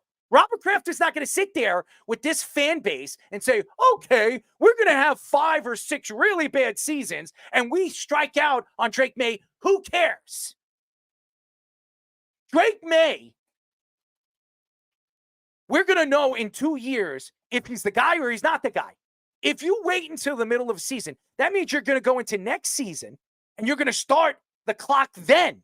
And that means you're going to wait 3 more years to wonder if he's your guy. And then by then, you're going to have 2 new coaches, a new GM, and an organization that's going to be looking for another quarterback. I'd start Drake May this year. If you're not going to start him in the beginning of the season, you wait 5 games, and then you start him over Jacoby Brissett. You're not winning this year. You're not winning. You're probably the 2nd worst team in the AFC right now. That's how bad you're going to be. The Chargers aren't going to be good either this year because they have a new coach and a new scheme, and they're going to have to start all over again because Justin Herbert doesn't really have wide receivers. He's going into the season without his 2 best wide receivers, both of them playing for 2 different teams. So, again, if you look at the position that the Patriots are in, I understand Jacoby Brissett gives you the best chance of winning. What are you winning? What are you winning? You're not going to beat the Jets at all this year. You're not going to beat Buffalo. Even with the problems the Buffalo Bills have right now in the secondary, you don't stand a chance against Buffalo. You're not beating Miami. You're going to go 0-6 in your own division. That's 6 games you're going to lose in your own division. The Patriots usually win the majority of their divisional games. I don't think that they have a losing record in the division in the last 25 years. Even last year, I don't think they had a losing record. I think they were 3-3 last year. Yeah, they beat the Bills last year, definitely. I think they were 3-3. They beat Miami and they beat the Jets. All right. I'm going to tell you this right now. They're not going 3-3 in this division. They'll be lucky to win 1 game in this division. No, and then it'll probably be against the Jets. Maybe. It could happen. But I'm just saying, Why not see what the kid has? See what the kid is. Because to me, you're going to see a lot of Jaden Daniels. You're going to see a lot of Caleb Williams, but you're going to see none of Drake May, where everybody thought before going into the draft that Drake May was the best ready quarterback out of all three of them. And he's the only one not starting out of the three? That doesn't make sense. And Jerome Mayo says he played just as well as Jacoby Brissett. So you're telling me you would rather start the season with a guy that on any other team would be a second or third quarterback on your roster? That doesn't make sense. That's coaching? If I was Robert Kraft, I'd be like, I'd be telling Jerome Mayo, what the hell are you doing? What are you doing? I don't believe the Patriots have good wide receivers. They don't. They have, like Jeff says, they have a lot of number 2s and number 4s. That's what they have. They don't even have number 3s. They got 2 number 2s, and the rest of them are all number 4s that probably wouldn't be on any other roster. They're worse than the Giants. That says a lot. They're not good, okay? But if you could see the growth of Drake May, and Drake May makes those number 2s and number 4s all number 2s, and maybe one of them a number 1, you could go out in the offseason and say, you know what? We're going to dabble. We're going to spend the money. We're going to go after T. Higgins. We're going to go after another wide receiver. We're going to put 2 elite or great wide receivers with our young quarterback, and we're going to ride it out. But if you don't know what he is, why would you spend the money in the offseason? As an organization, and by the way, you're going to have to overpay T. Higgins. You're going to have to overpay another wide receiver because nobody's going to want to play with the Patriots because you don't know what your quarterback is. Yeah, and that's the trajectory with a lot of these younger quarterbacks now. You're seeing a lot of them get tested, learn the game, read defenses. Even if you're not winning right now, then they'll bulk up and get your skill players around you. Now, obviously, there's exceptions to that, like we were talking about with the Bengals and C.J. Stroud with the Texans emerging right away. But I was talking about Josh Allen on Tuesday. Josh Allen, in his rookie year, made Robert Foster, an undrafted rookie, good, an overweight Kelvin Benjamin, an old Emmanuel Sanders, but he started pretty early in the season. I think the 3rd game of the season. Now, maybe that happens with Drake May. Maybe they say, okay, Jacoby Brissett's going to play like 2 games or so, then Drake May starts right away. They're not going to do that. They should. I don't think they will either because the Patriots are very stubborn as an organization. You say they shouldn't? No. No, I agree with you. He should be starting right away. I'm saying the Patriots won't. I agree with you because they're a very stubborn organization. Here's the thing, and I'm going to go back to this. Next year's draft class is not going to be good for quarterback. The year after, it's going to be good. It's going to be a very good draft class in 2 years. So if Drake May isn't your guy, ask the New York Jets. If Drake May isn't your guy in 2 years, you could say, you know what? We're going to probably want to be one of the worst 5 teams in the NFL. We'll go after another quarterback. As we've seen the Chicago Bears do it, we've seen the Jets do it, and we've seen the Cleveland Browns do it year in and year out. Arizona too, back-to-back years. They dig and they dig and they dig until they find one. If Drake May isn't the guy in the next 2 years, then no harm, no foul. In 2026, you go dig deep and you find the quarterback of your future. I just think this is a bad idea because now you're going to go into the season with Jacoby Brissett. Let's say the Patriots win their first 2 games. Okay? They're 2-1 and they're like, let's ride it out. Jacoby's bringing us wins. And then you go 10 or 11 games in the season, and then you bring this young kid in to the season where this team is not going to protect him, not put him in a very good position to succeed. And then you know what's going to happen? He's going to go 0-8 in the last 8 games of the season, and then all the Patriot fans are going to be slamming Robert Kraft and slamming the New England Patriots on drafting this kid over Daniels or not trying to move up for Caleb Williams. Right. And again, it's a natural trajectory that you have to realize these guys have to play to learn defenses. Like, I understand, I know there's a lot of Patriots fans argument, oh, you don't want to get them hit. I'm not saying you can't like simplify the scheme, do more quick passes, stuff like that to ease him in. That's fine. But still let him play relatively quickly in the season. Otherwise, you're not going to learn the same kind of thing. I know everyone's going to make the Jordan Love argument, but Jordan Love was a very raw prospect. He needed to sit. If Jordan Love started in his first year with the Packers, if Aaron Rodgers got hurt, he was not going to be as good as he was last year. And that kind of thing doesn't happen with Drake May, who's experienced. He started a lot in college. Like I'm sorry to cut you off. I hate it when people bring up Jordan Love. I am hating it that everybody keeps bringing up Aaron Rodgers. These guys were late first-round draft picks. Late. Aaron Rodgers was drafted in the 20s. Jordan Love was drafted in the 20s. Russell Wilson was drafted in the 3rd round. Okay? Do you want me to go on and on and on? This guy was drafted in the top 10, the top 3 pick. All the other guys, Caleb Williams is starting. Jaden Daniels is starting. Why the hell isn't Drake May starting when everybody said he is a pure quarterback? He's a pure thrower, NFL-style quarterback. He's the best quality quarterback in this draft class to start the season as. And you're going to start him on the bench? It doesn't make sense. It doesn't. Even Bo Nix is starting. Stupid. Even Bo Dumb. Nix is starting when we didn't expect him to start. Give me some mayo. On a Broncos team Some that baloney. is just as bad. It's a bunch of baloney. If not worse than the Patriots. And then he's getting a chance to start. I understand, okay, you have Sean Payton there, fine. All right, he's his guy. But Jerod Mayo and this offensive coaching staff should be able to ease him in. We talk about all the time, like cater to the quarterback's strengths if you don't think he's ready right away. That's why a lot of these quarterbacks still have faster starts to their career than they realize. That he played just as well as Jacoby Brissett. He said it. He said he actually outplayed Jacoby Brissett. So why isn't he starting? That doesn't make sense. None of it does. I watched him. I'll tell you why, Errol. I can't wait to hear this one. He's a scared. Jerod Mayo is a scared. He doesn't think that a rookie is going to enable him to win games. He's going to make stupid rookie mistakes and he's going to get fired because he's the guy after the guy. And the guy after the guy never keeps his job, as we know when it comes to managers in any sport. Belichick is arguably the greatest of all time.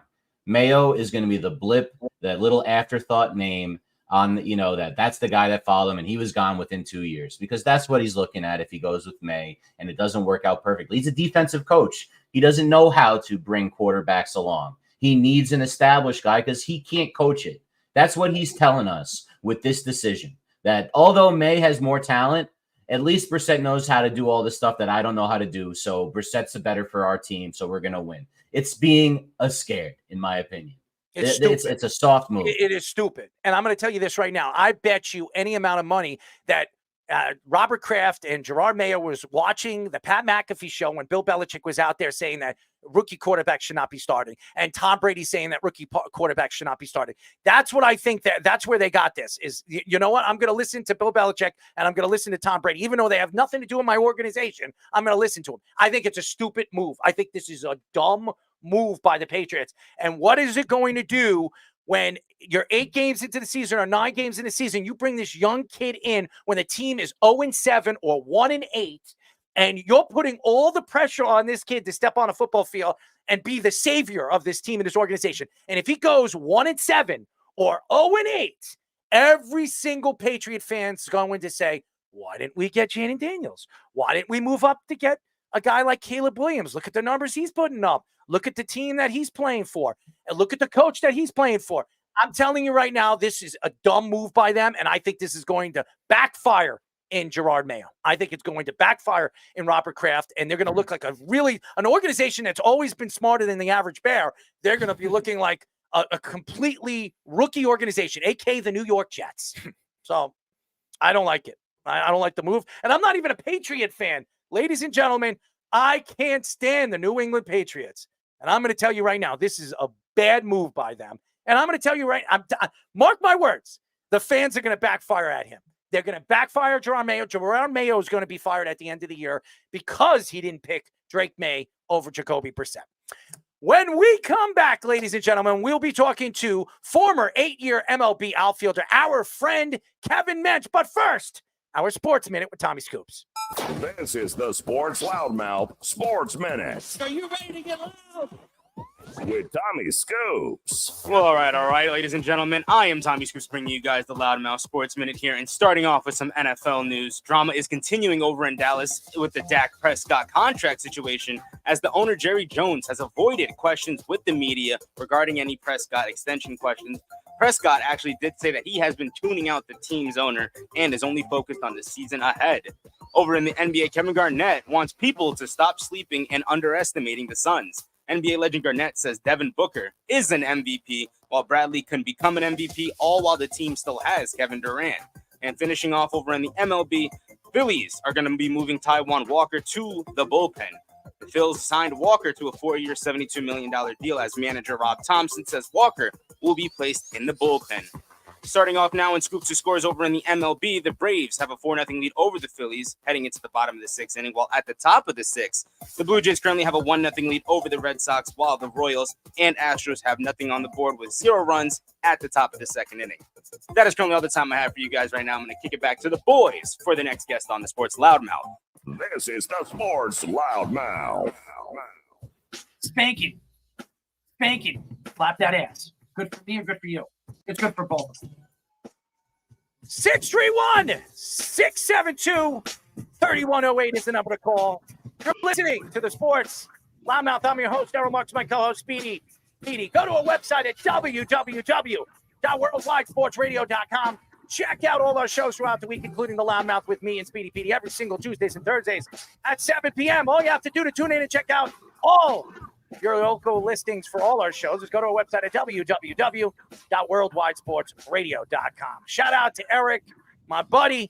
Tom, I still see you, buddy. I'm looking forward for you to come and see the live show at Miller's Ale House in Long Island at Lake Grove. All the fans out there, September 5th, we will be doing a live show. That's next Thursday. Thursday Night Football, the first game of the season. Kansas City.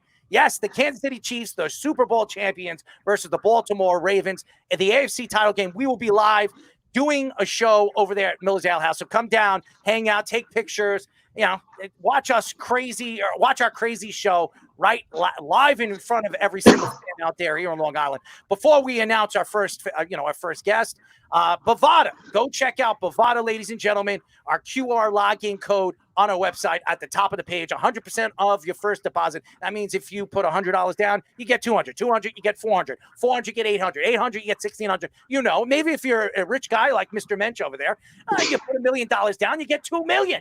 So $2 million to bet on. Where are you going to get that deal? Bet on almost anything, including the presidential election. I don't want to get into that. You can withdraw from Bitcoin, Ethereum, Litecoin. They're the only betting stream, the betting app that you can use Bitcoin, Ethereum, or Litecoin. No limitations on what state, except here in the tri-state. You cannot use Bovada here in the tri-state, Connecticut, New York, or New Jersey, but everywhere else, practically, you can. I think in 41 states. All you have to do is hit our link on our website and, log in, and you get a chance to get that deal that we're offering right now on our website. This guy is all about deals. Wheeling and dealing. He's sitting, he's enjoying himself. I love that Schmidt jersey right behind him.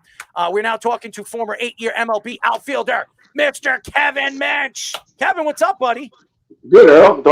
I wore the wrong shirt. I should have worn my wife beater out here.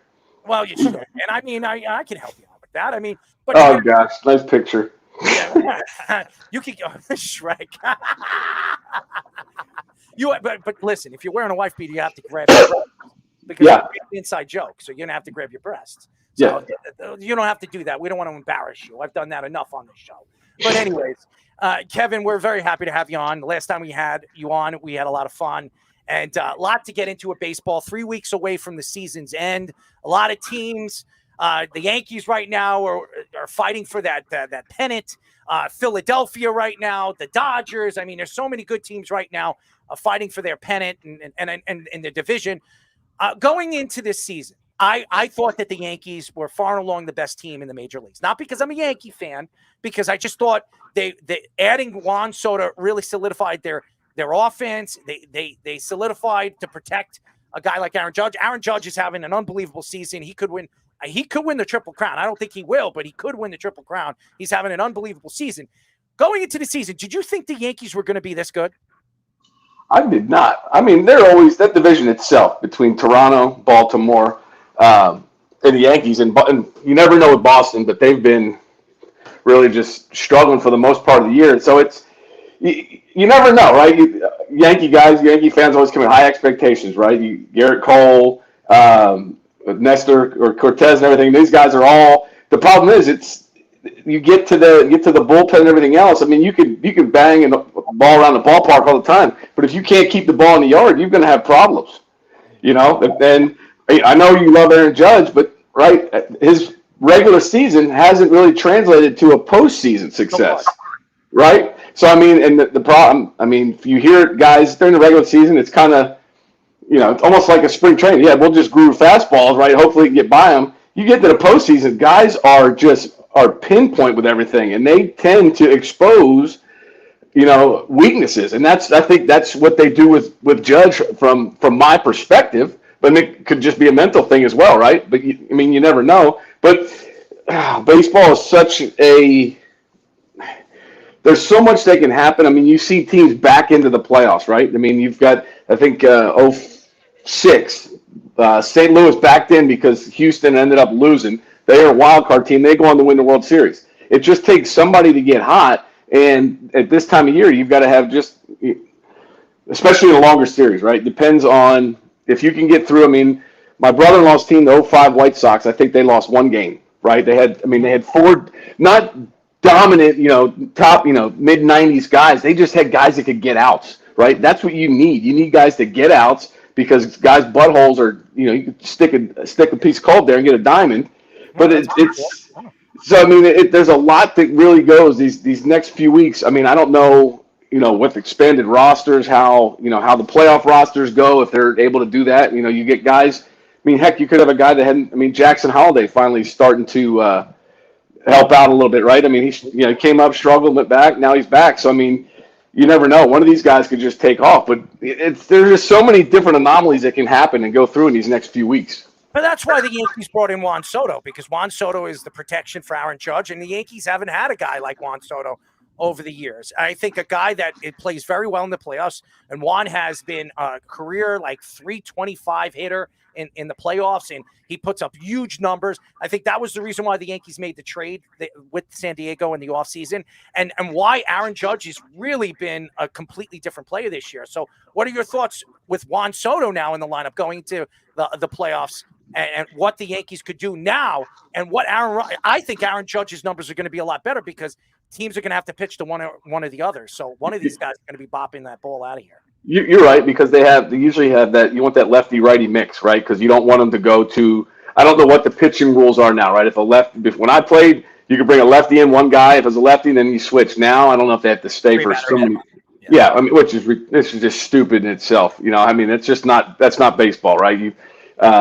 But so I mean, it gives them that option to do that, right? You go left. It's what Judge hit 3? No, he was leading off the other day or something, wasn't he? Yep, he was leading off because he could get up to the plate a lot more, and that's what the Yankees want to do. They want him to get up as much as they possibly can.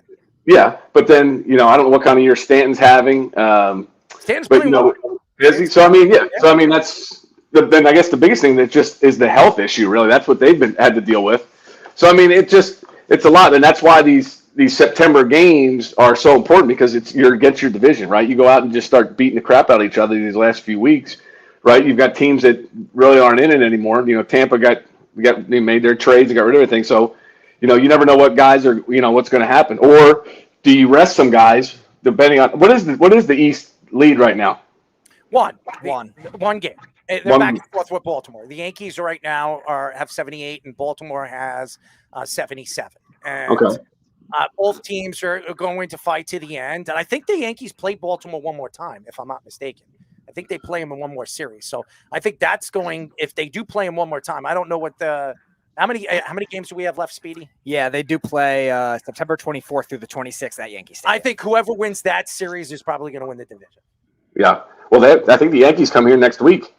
Mm-hmm. They're in Texas next week. So, I mean, I think Texas is too far out now to make to make a run.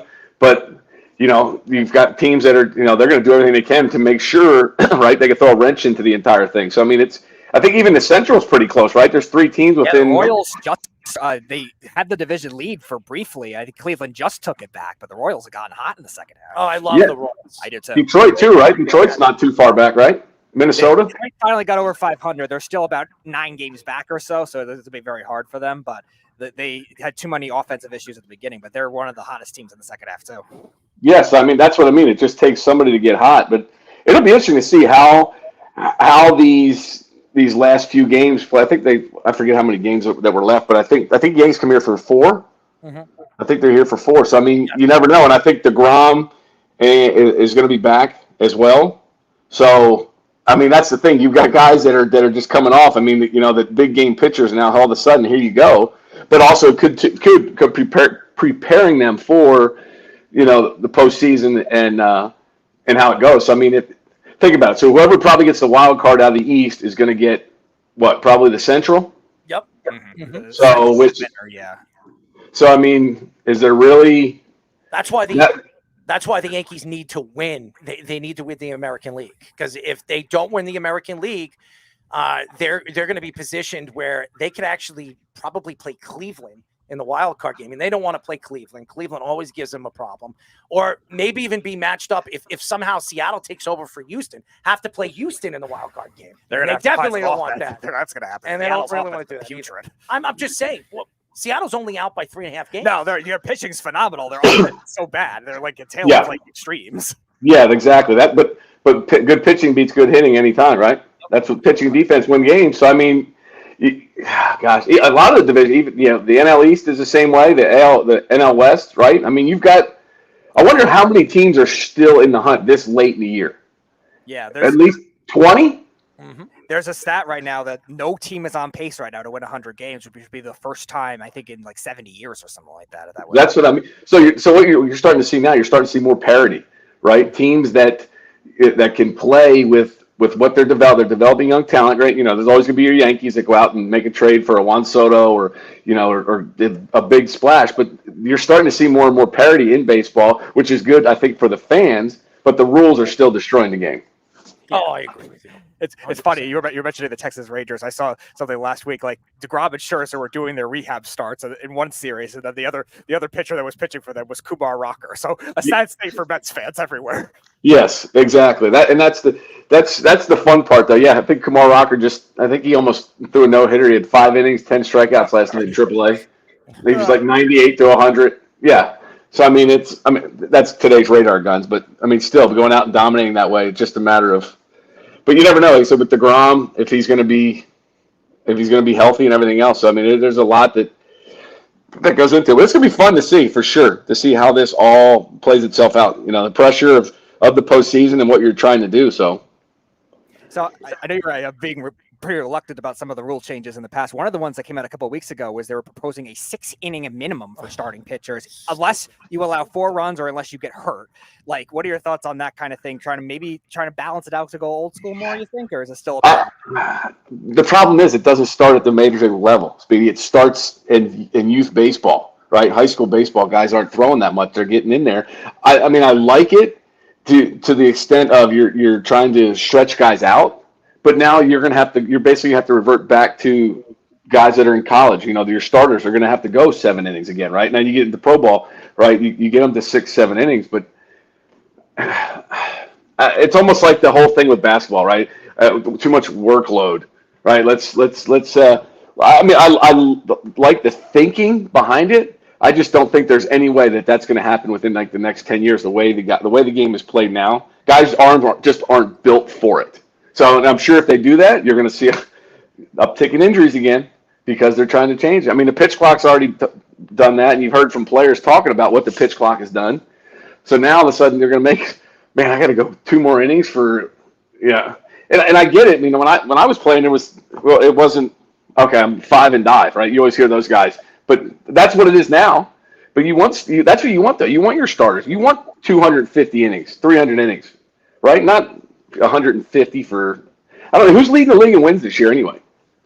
Total wins. I'm not even sure. Like it's probably the Dodgers have 79. No, pitching wise. I'm talking about pitching wise, arm wise. But I'm not 100% sure. You sure it's Corbin Burns? Total wins. Is it Sale? It might be Chris Sale. Yeah. It might be Chris Sale. I think he has 15 wins. Okay, I mean that's 15 and that. Yeah, so I mean, and that's what I mean. But that's a rarity anymore. You're not going to see somebody with that many wins, 20 wins, 25 wins. And maybe if that's what they're trying to get back to, I mean, you're just leave the game alone and let it just play itself out. How about we tie Rob Manfred up, okay, and we tie him to a tree and use him as a piñata? How about that? I would love to do that. I can't stand Rob Manfred. He's the worst commissioner in professional sports. The guy doesn't know what the hell he's doing. He doesn't know his ass from his tailbone. And honestly, he's ruined the game. And now we have to wait until what, the end of 2025 to have a new commissioner. And maybe I thought Theo Epstein would have been perfect. But now he owns a piece of the Boston Red Sox. So unless he gives away that and he takes over the major leagues or MLB, I don't know where they go. I don't know where the MLB goes. So I just think Bud Selig really put the organization in such a bad place when he left. He gave it to Rob Manfred. And what they're doing to Pete Rose is just despicable, too. I don't like it.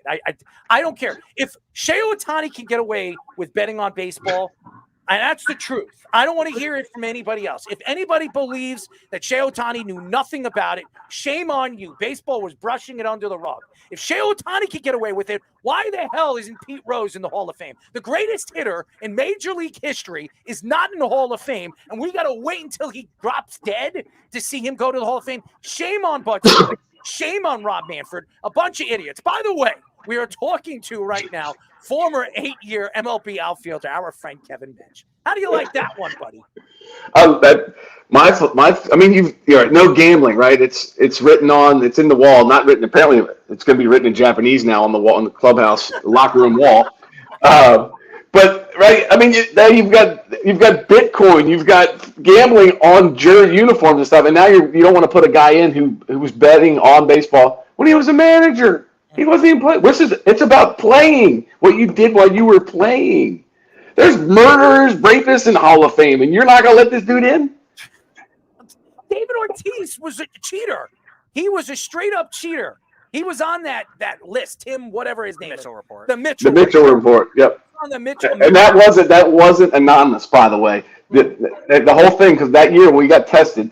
Yeah, this is your test. Okay. Yeah, why is there a number assigned next to that big X right there, right in the name? And that's how he got a part of it. You know what they should do? I don't know if I was on a show that's talking about the Hall of Fame should put one section like they did, for the women's professional baseball league, just the steroid era, the steroid guys. Put them in there.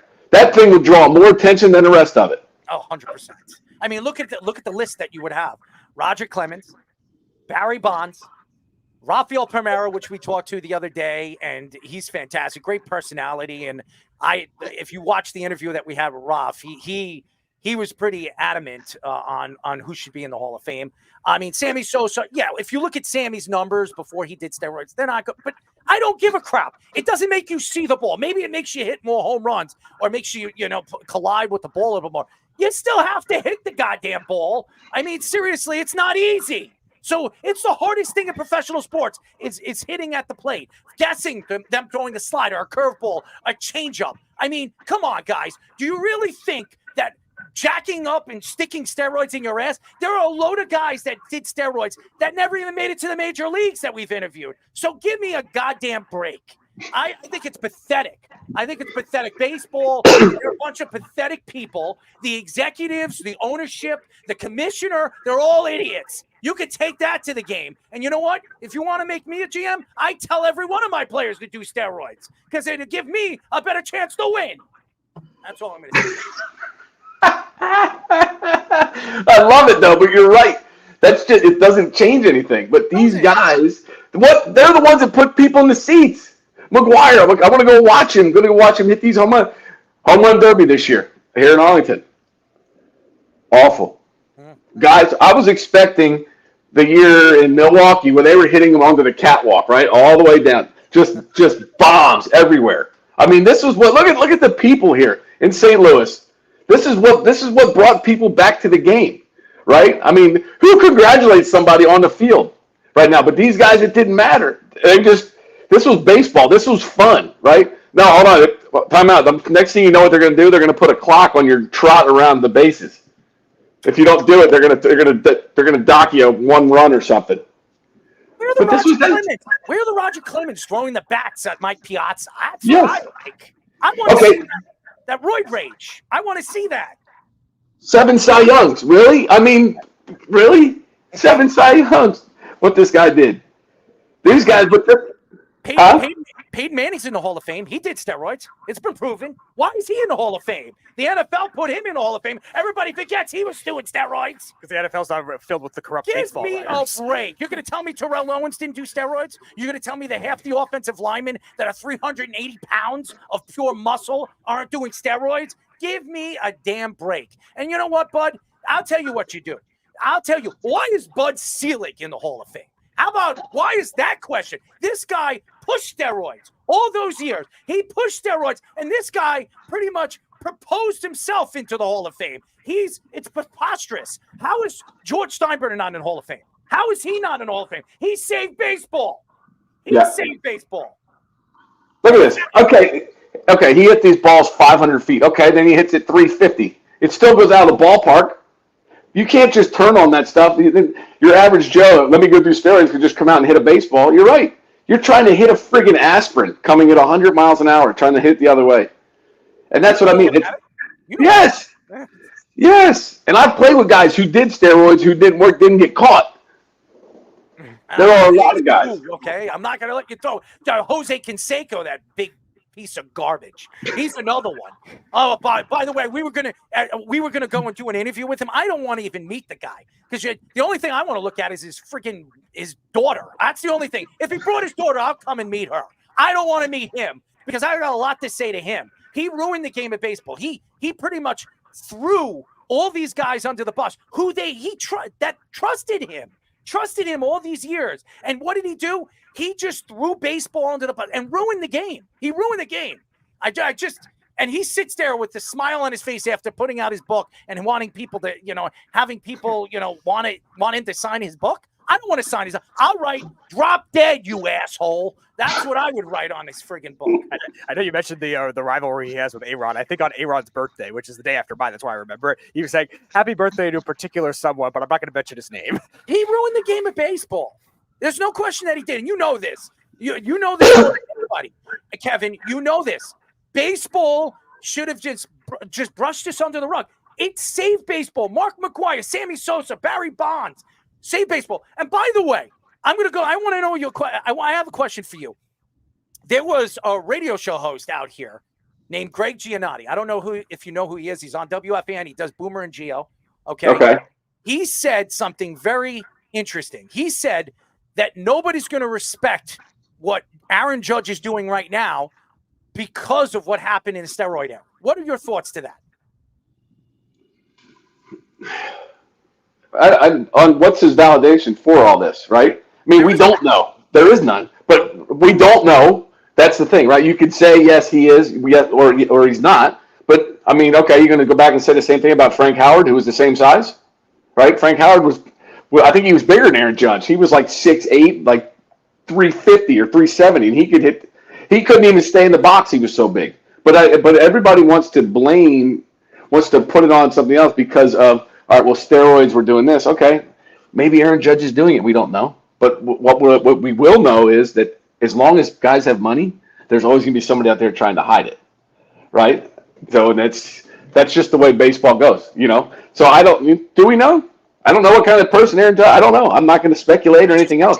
I think it's hypocritical because what he's doing right now, he's not, as far as we know, he's not doing steroids. He's being tested. So he's saying that if he played in the steroid era and he didn't get caught, it would have been more impressive him doing in the steroid era than doing it now. How does that make sense? Does that make sense to you?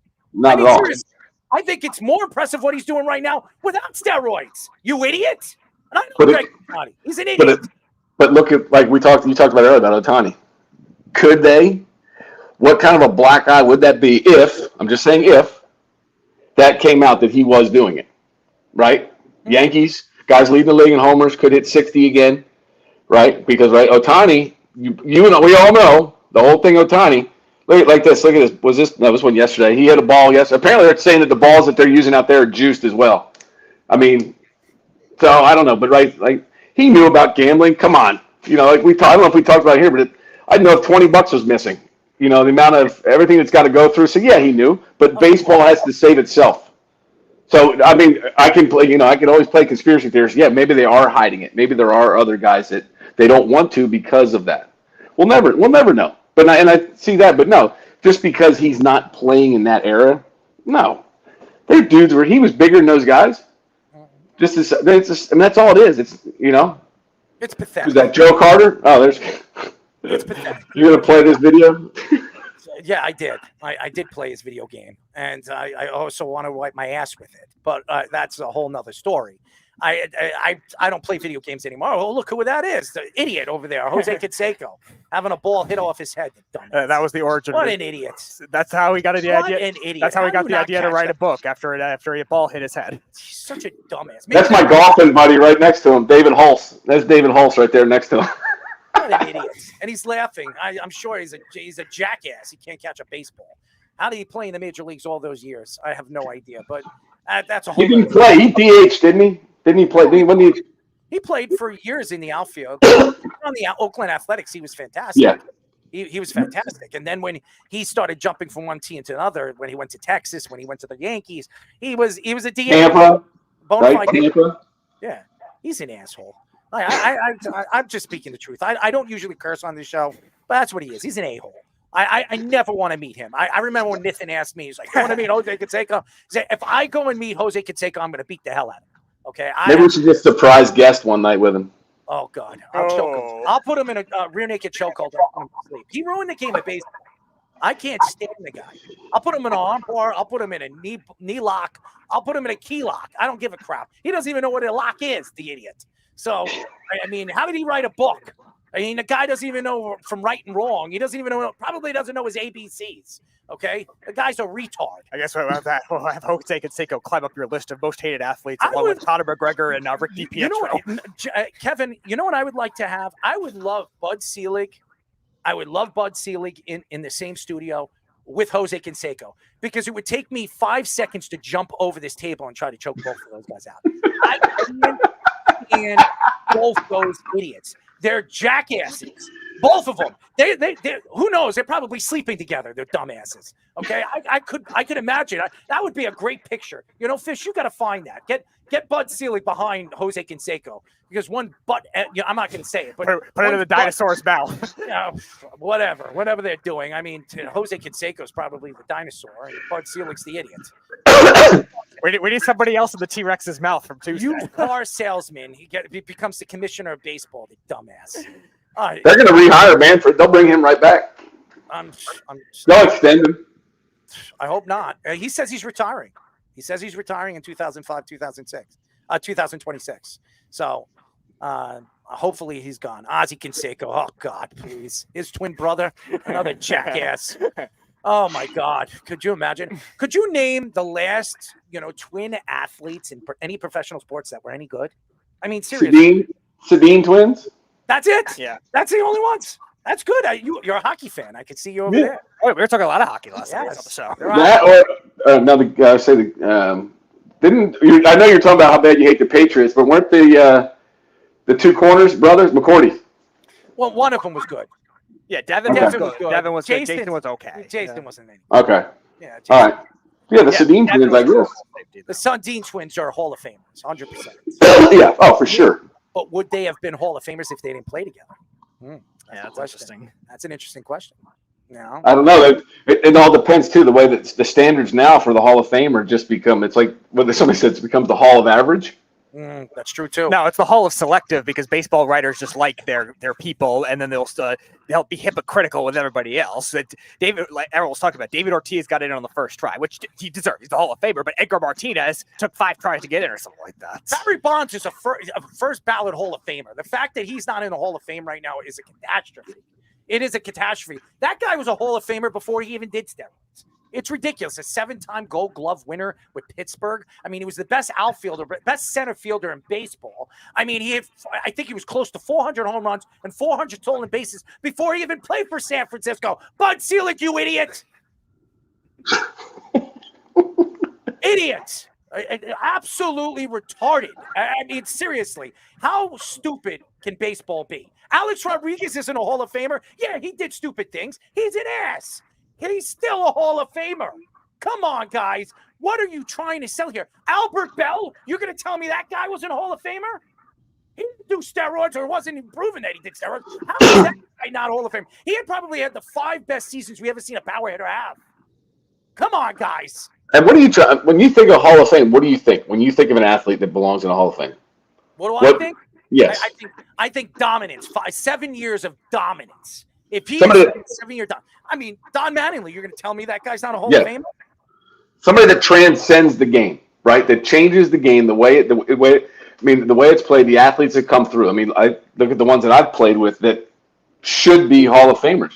I mean, you've got, but everything's numbers based now, right? Now WAR and everything else. I saw somebody the other day was talking about Paul Konerko. I mean, he 470 some odd home runs. He deserved to be in the Hall of Fame. I don't know. Billy Wagner. He should be. Should be, he should be in a Hall of Fame. You just wonder. I don't know. I mean, you see some of these picks of guys going in, you're just, gosh, dog. Who is? Huh? It is. It's hard. It's hard to do it. Harold Baines is in the Hall of Fame. That I'm going to give it. I don't know Harold Baines personally. I know he's Tony La Russa's guy, and we met Tony La Russa too. And I was going to ask him that question because the truth is, everybody knows why Harold Baines got into the Hall of Fame. It was because of Tony La Russa. I'm going to tell you this right now. Harold Baines is not a Hall of Famer. I don't care if he played 26 years in the major leagues and he has 3,000 hits. He's not a Hall of Famer. Tim Raines, great player, not a Hall of Famer. Okay, I'm just Lee Smith. Lee Smith. Lee Smith is not a Hall of Famer. He's not Trevor Hoffman. He's not Mariano Rivera. This guy should be. He's not Billy Wagner. He's not Billy Wagner. It's ridiculous. Same thing with. I mean, look at football too. Football's the same way. I think the only one that's really legit would be hockey, with the statistics that you put up. Yeah, the best one of the Hall of Fame. Football is better than baseball, but yeah, it's still not. Yes, but that's what I mean. But you're like. I mean, just like that, just like All-Star games too. Most of them, like the Pro Bowl, it's all a popularity contest, right? Yeah. The 1 year Giambi was starting for the American League, hitting like 210. Really? I mean, I thought you were supposed to the All-Star games for your best players, not. And that's what I mean. It's just been, Boneheads. That's what they are. A bunch of bone idiots. Yeah, boners. That's what. Speaking, you know all about boners, right? Let the players vote. Let the players have the vote. I said the same thing a couple of weeks ago. That was my take. They should pick, 10 players from different eras. That's what I would do. I would go 2 players from each era from the 1960s if they're alive, 1970s, 1980s, 1990s, and the 2000s. That's what I would do. I'd take 10 guys, 12 guys, you sit them on a table and let them vote. Let the players vote who deserves to be in the Hall of Fame because they played against them. So they know what those guys were doing on a baseball field. Aren't you talking about Albert Pujols should be the commissioner too or something like that? Yeah, Albert Pujols should definitely be the commissioner. I would love to see. You know why? He's very well respected. And I think he look at the game and say, what is this rule? What is that? Why do you have pizza boxes for bases? Okay. Why the hell do you have pizza boxes for bases? Rob, what are you, hungry or something? You were thinking, hey, you know what? I was at a pizza restaurant and hey, look, the bases should be the size of pizza boxes. He's an idiot. Maybe they're trying to motivate Kyle Schwarber to steal bases. He's an Kevin, idiot. I know you're a Phillies guy. I'm sure you'll appreciate that. The rule, and Ronald Acuna, he's done this, or the Ellie De La Cruz he's got so many. Ricky would steal twice as many with those bases. Are you kidding me? That guy would have 150 stolen bases a year. I mean, maybe get a stolen base every single game. I'll say 162 stolen bases because I'll have one every single game. I mean, come on, man. Ricky Henderson blows Acuna out of the water when it comes to stealing bases. And then you look at, we're trying to compare this guy to that guy and that guy. I'm sorry, and I'm going to say this very, very nicely. I look at the athletes now; they're fantastic. They're built. The training, the facilities are beautiful, unbelievable. The players in the 90s, the players in the 80s. I'm sorry. I would take those guys because they were gritty. They played hurt. I would take those guys over the guys now any day of the week. Any day of the week. So, I'm sorry. Listen, I remember guys from the Yankees, Pat Kelly, Randy Velarde. These guys, they weren't great players. But what made them special is that they were out there every single day. Hurt. They would play with broken toes. Play with broken fingers. Now, if they get turf toe, they don't play for weeks. It's just, they're a bunch of babies. Aaron Judge runs into a wall last year, and he's out for half the season. Oh, come on, guys. I mean, come on. And you oh, my toe, it's never going to be the same. $1 million. Talk shit about toes. I had turf toe, my second toe, and it's permanently like this. Yeah. So I did play with it. I did get shot up and play with it. I think I missed about 3 games, but yeah, I got shot up, played with it, wore off about the 7th inning, and I remember taking a swing and my toe popped, and I almost fell out. Because I always heard, I'm like, football players, yeah, turf toe, blah, blah, blah. And it was always on the big toe. Mine was on my second toe, and I stepped on the base, and it popped my toe out of socket. So no. But you're right, though. That era, I mean, when we used to go back to Milwaukee for the golf thing, the Harvey's Wallbangers, all those guys, Robin Yount, Pete Vukovich, Dale Swain, all these guys that were just nitty-gritty, Jimmy Gantner, Paul Mahler, all these Raleigh Fingers. I mean, these are teams where, like you said, these guys would run through a friggin' wall. Nowadays, they're worried about workload, right? I'm playing too much baseball. How do you like this graphic that our executive producer just put together? Who's at the bottom there with the head tilt? That's Speedy. Oh, that's Speedy. What does he eat? What is that? I don't know what that is. It looks like a sandwich. It does look like a sandwich. Look at Canseco. Look at how big he was. Bud. There's good old Bud. That's good old Bud. I like to drink Bud more than look at his ugly face. And I can drink, by the way. So it just tells you how much I hate that guy. Every time. When he was inducted into the Hall of Fame, it made me sick to my stomach. As he got away with the steroid era. He allowed everything that was going on, and those guys are not in the Hall of Fame, but that idiot is in the Hall of Fame. How does that make sense? I would love to get Bud Selig on this show, because if I got Bud Selig on this show, I think that he would I'd scare him off in 2 seconds. I'd tell him, listen, Bud, you're an idiot. We all know you're a complete jackass, and giving the reins to Rob Manfred just makes you even look like a bigger idiot. So thank you for all the time. Keep selling your used cars, and when you get put into the ground, I'll piss on your coffin. Thank you. Thank you for ruining the game of baseball. After our friend Ryan Spader wrestles him. No, that's a whole nother story. Ryan Spader can't stand him either. So me and him, like we'll have a handicap match. It'll be me and Ryan Spader versus Bud Selig. Imagine that. Yeah. Thank you. Just think, though, this is about the owners. It's all about money. Commissioner is all about money, right? It's coming from the owners. The players don't like them. Nobody does. I saw him at the All-Star game. Somebody asked him, I said, look, does you see that weasel? I was with my son. I said, you see that little weasel over there? I mean, he's only like 5'1", wandering around. I see up there's Rob. There's Manfred over there, trying to hide amongst all the gigantic men that are in the hotel and stuff. So yeah, no, he's not a very well-liked commissioner for sure. Well, we'll tie him to a tree and use him as a piñata. That would be fun. Everybody will take their turns on him. Kevin, I don't remember if you played with him when he was with Milwaukee. Maybe we should have Prince Fielder do something to Rob Manfred. Yeah, I played with Prince. I was there the year he hit 50 homers. That was my 07. Yeah, oh yeah. There you go. Well, him take some big swings at Rob. Yes, good old. Yeah, Prince he never got cheated. That's for sure. Yeah, there's no doubt about that. But, no. Kevin, do you know the stat? Him and his father actually have the same exact amount of home runs, which is crazy. Yes, I know. I saw that. I couldn't believe that.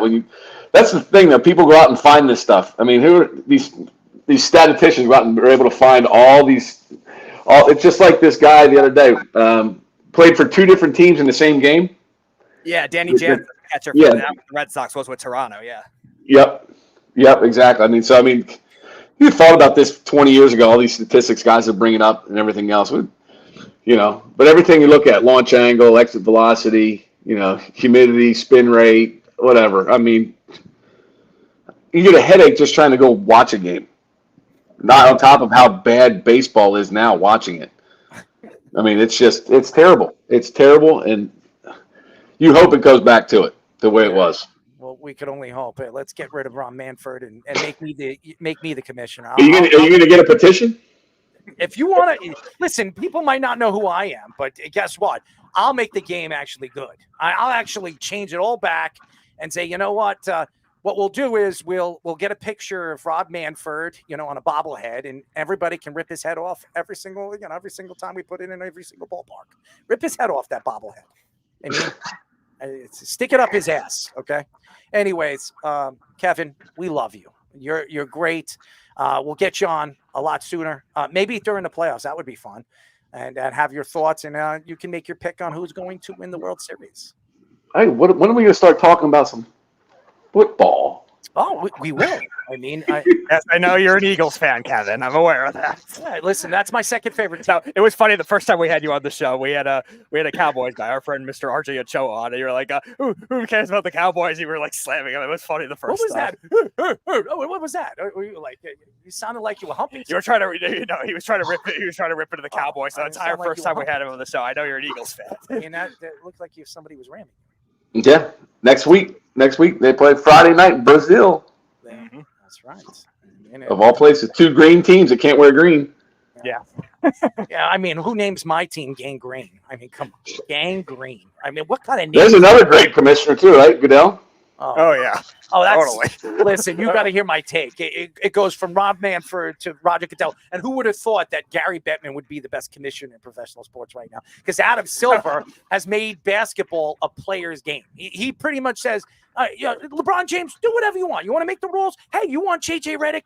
You pick him as your coach, and you coach the team. You're a player's coach. And JJ Redick's making what? $10 million or $9 million, whatever the hell he's making, sitting on a bench and, itching LeBron's balls. I mean, seriously, or spitting on it. I don't know what the hell they're doing over there, but they're probably having fun in LA. So that's just my own opinion. But anyway. Yeah, when I thought that Bettman was the worst commissioner at one point, I think I was in contact. I ran into someplace one time. We were talking about some of the rule changes and whatnot. But they, the hooking and the 2-line. Remember the 2-line pass and the trapezoid. I'm like, come on, Gary, get rid of this stuff. I want to see Ron Hextall type fights. I want to see goalies taking body checks, not this trapezoid and the 2-line pass or whatever. They were. What was the other big? They were the trap. Remember they were playing the trap forever. The Devils. Florida Panthers. Yep. It just clogged up the neutral zone.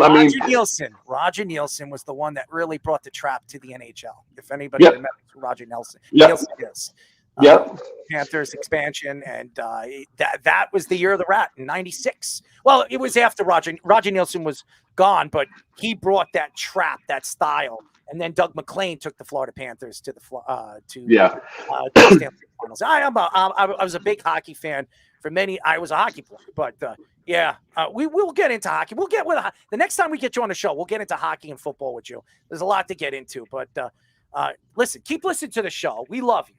We're going to get into. We're still in a lot of football conversation. There's a lot to get into. As Brandon Aiyuk just got a 4-year, $120 million contract, man. So with San Francisco.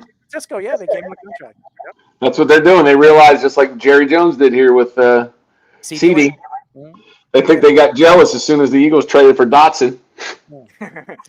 Yeah, somebody's playing with somebody's balls. So, there's collusion everywhere. That was the biggest thing. Collusion is everywhere. These guys, oh my gosh. The Eagles have to bring back their security guard against the 49ers. Well, Speedy, you could be the ball checker. No, I will not. You don't want to be the ball checker? No, we'll hire the ones that the Patriots had for deflate gates. Well, what do you think Jalen Hurts' balls look like? I don't care what they look like. Maybe Deshaun Watson could investigate. I'm sure he likes to grab a lot of different things. Oh, he does. I thought that was Antonio Brown. Oh, he does too. Oh, yeah. They're now bankrupt Antonio Brown. We got to stay away from Antonio Brown. He might lose his mind and grab something that we don't want him to grab.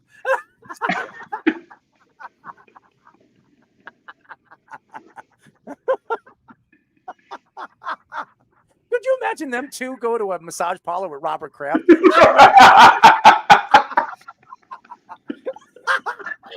Good for me and good for you. It's good for both of us. It's good for both of us.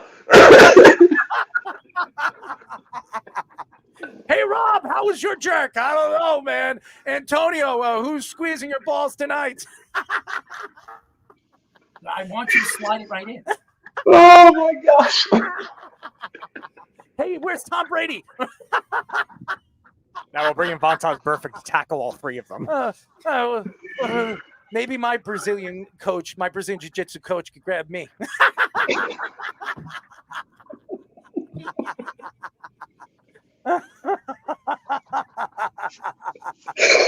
I'm losing my mind tonight. I'm losing my mind. I'm sweating so much. I'm probably gonna lose my voice. But Kevin, we love you. Had a lot of fun with you as always, and we'll be in touch, man. Stay in touch. Keep listening to the show, man. We love you, man. Absolutely. Appreciate it. Absolutely. Anytime, gentlemen. I'm always available. Kevin Mench, fantastic, former Blue Jay, Brewer, National, knows his hockey, knows his football. He is a Philadelphia Eagle fan. I'm my second favorite team of the Philadelphia Eagles. Anybody that knows me growing up, I was a Donovan McNabb fan, followed him in Syracuse. And when I met him in Miami at the Super Bowl, I'll never forget, everybody was trying to get his autograph. And all I had to say with him, I was in the press area, and all I had to say is tell him his statistics. In Syracuse, he turned around, he smiled. He spoke to me for 15 minutes. Everybody was trying to get to him. His bouncer, who looked like he was like 6'9", 400 pounds, was trying to push being his offensive lineman, keeping everybody away from him. And he was so gracious. He had a conversation with me. So I love Donovan. All the things that happened to him at the end of his career and the way people treated him at the end of his career was just despicable. But I've always respected him as a player, and he's one of the biggest quarterbacks I've ever seen in person. I mean, that guy's arms are huge, dude. And he could move too. He could move for his size. I've got his high school jersey, his Mount Carmel high school jersey. I found it somewhere. Yeah, man, he can move. That's the quarterbacks to do that. Now they're all built like China dolls. They're all bitches. Just say it. They're all bitches. Just say it. I'll be very nice about it. They could all kiss my ass, too. Every single one of them. Eat your heart out, Zach Wilson. Yeah, you dumbass. What a waste of space that guy. Seriously. Oh. And Robert Saleh sitting there, I didn't want him. Meanwhile, when he drafted him, he said, oh, my God, this guy can throw off his back leg better than anyone I've ever seen. That dumbass. He was probably looking at the girls he was banging in the bathroom that were old enough to be his mom. Seriously. Oh. Including the one that Christian Hackenberg hit, the reporter. That's true, too. I mean, he couldn't hit a broadside of a barn. He's another one. I mean, seriously. All these quarterbacks are just absolutely despicable. I remember my first, 2 weeks here with this network. We had a different guy who hosted the show that was sticking up for Christian Hackenberg. Kyle Carroll, obviously. Yeah. He was trying to stick up for Christian Hackenberg, and Errol called it don't do it. Wasn't it the whole Brett Favre incident, too, up there? Yeah, well, he likes to grab things. And oh, yeah. Listen, him and Draymond Green should, hang out with one another. I mean, obviously, Draymond Green likes to put his thing on Snapchat. And, Brett Favre likes to take pictures of his thing when he's playing with it. So, I mean, both of those guys would be pretty. They should send it to each other's wives. I think that'd be pretty cool. That'd be funny to look. I mean, who's got a bigger one? Who wants to throw these balls? That would be funny. Hey, Brett, I wonder how big your testicles are. Here's mine. Antonio, come here. Oh, my God. Brett Favre, Antonio Pierce, Deshaun Watson, Robert Kraft. Oh, my God. And Draymond Green in one nice little Chinese parlor. Oh, my God. Hey, you know how LeBron James has his show in the barbershop? They can have their own show in a massage parlor. We'll call it Craftazoid.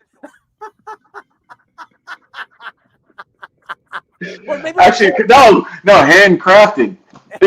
Oh, that's a good one. Come to the handcraft.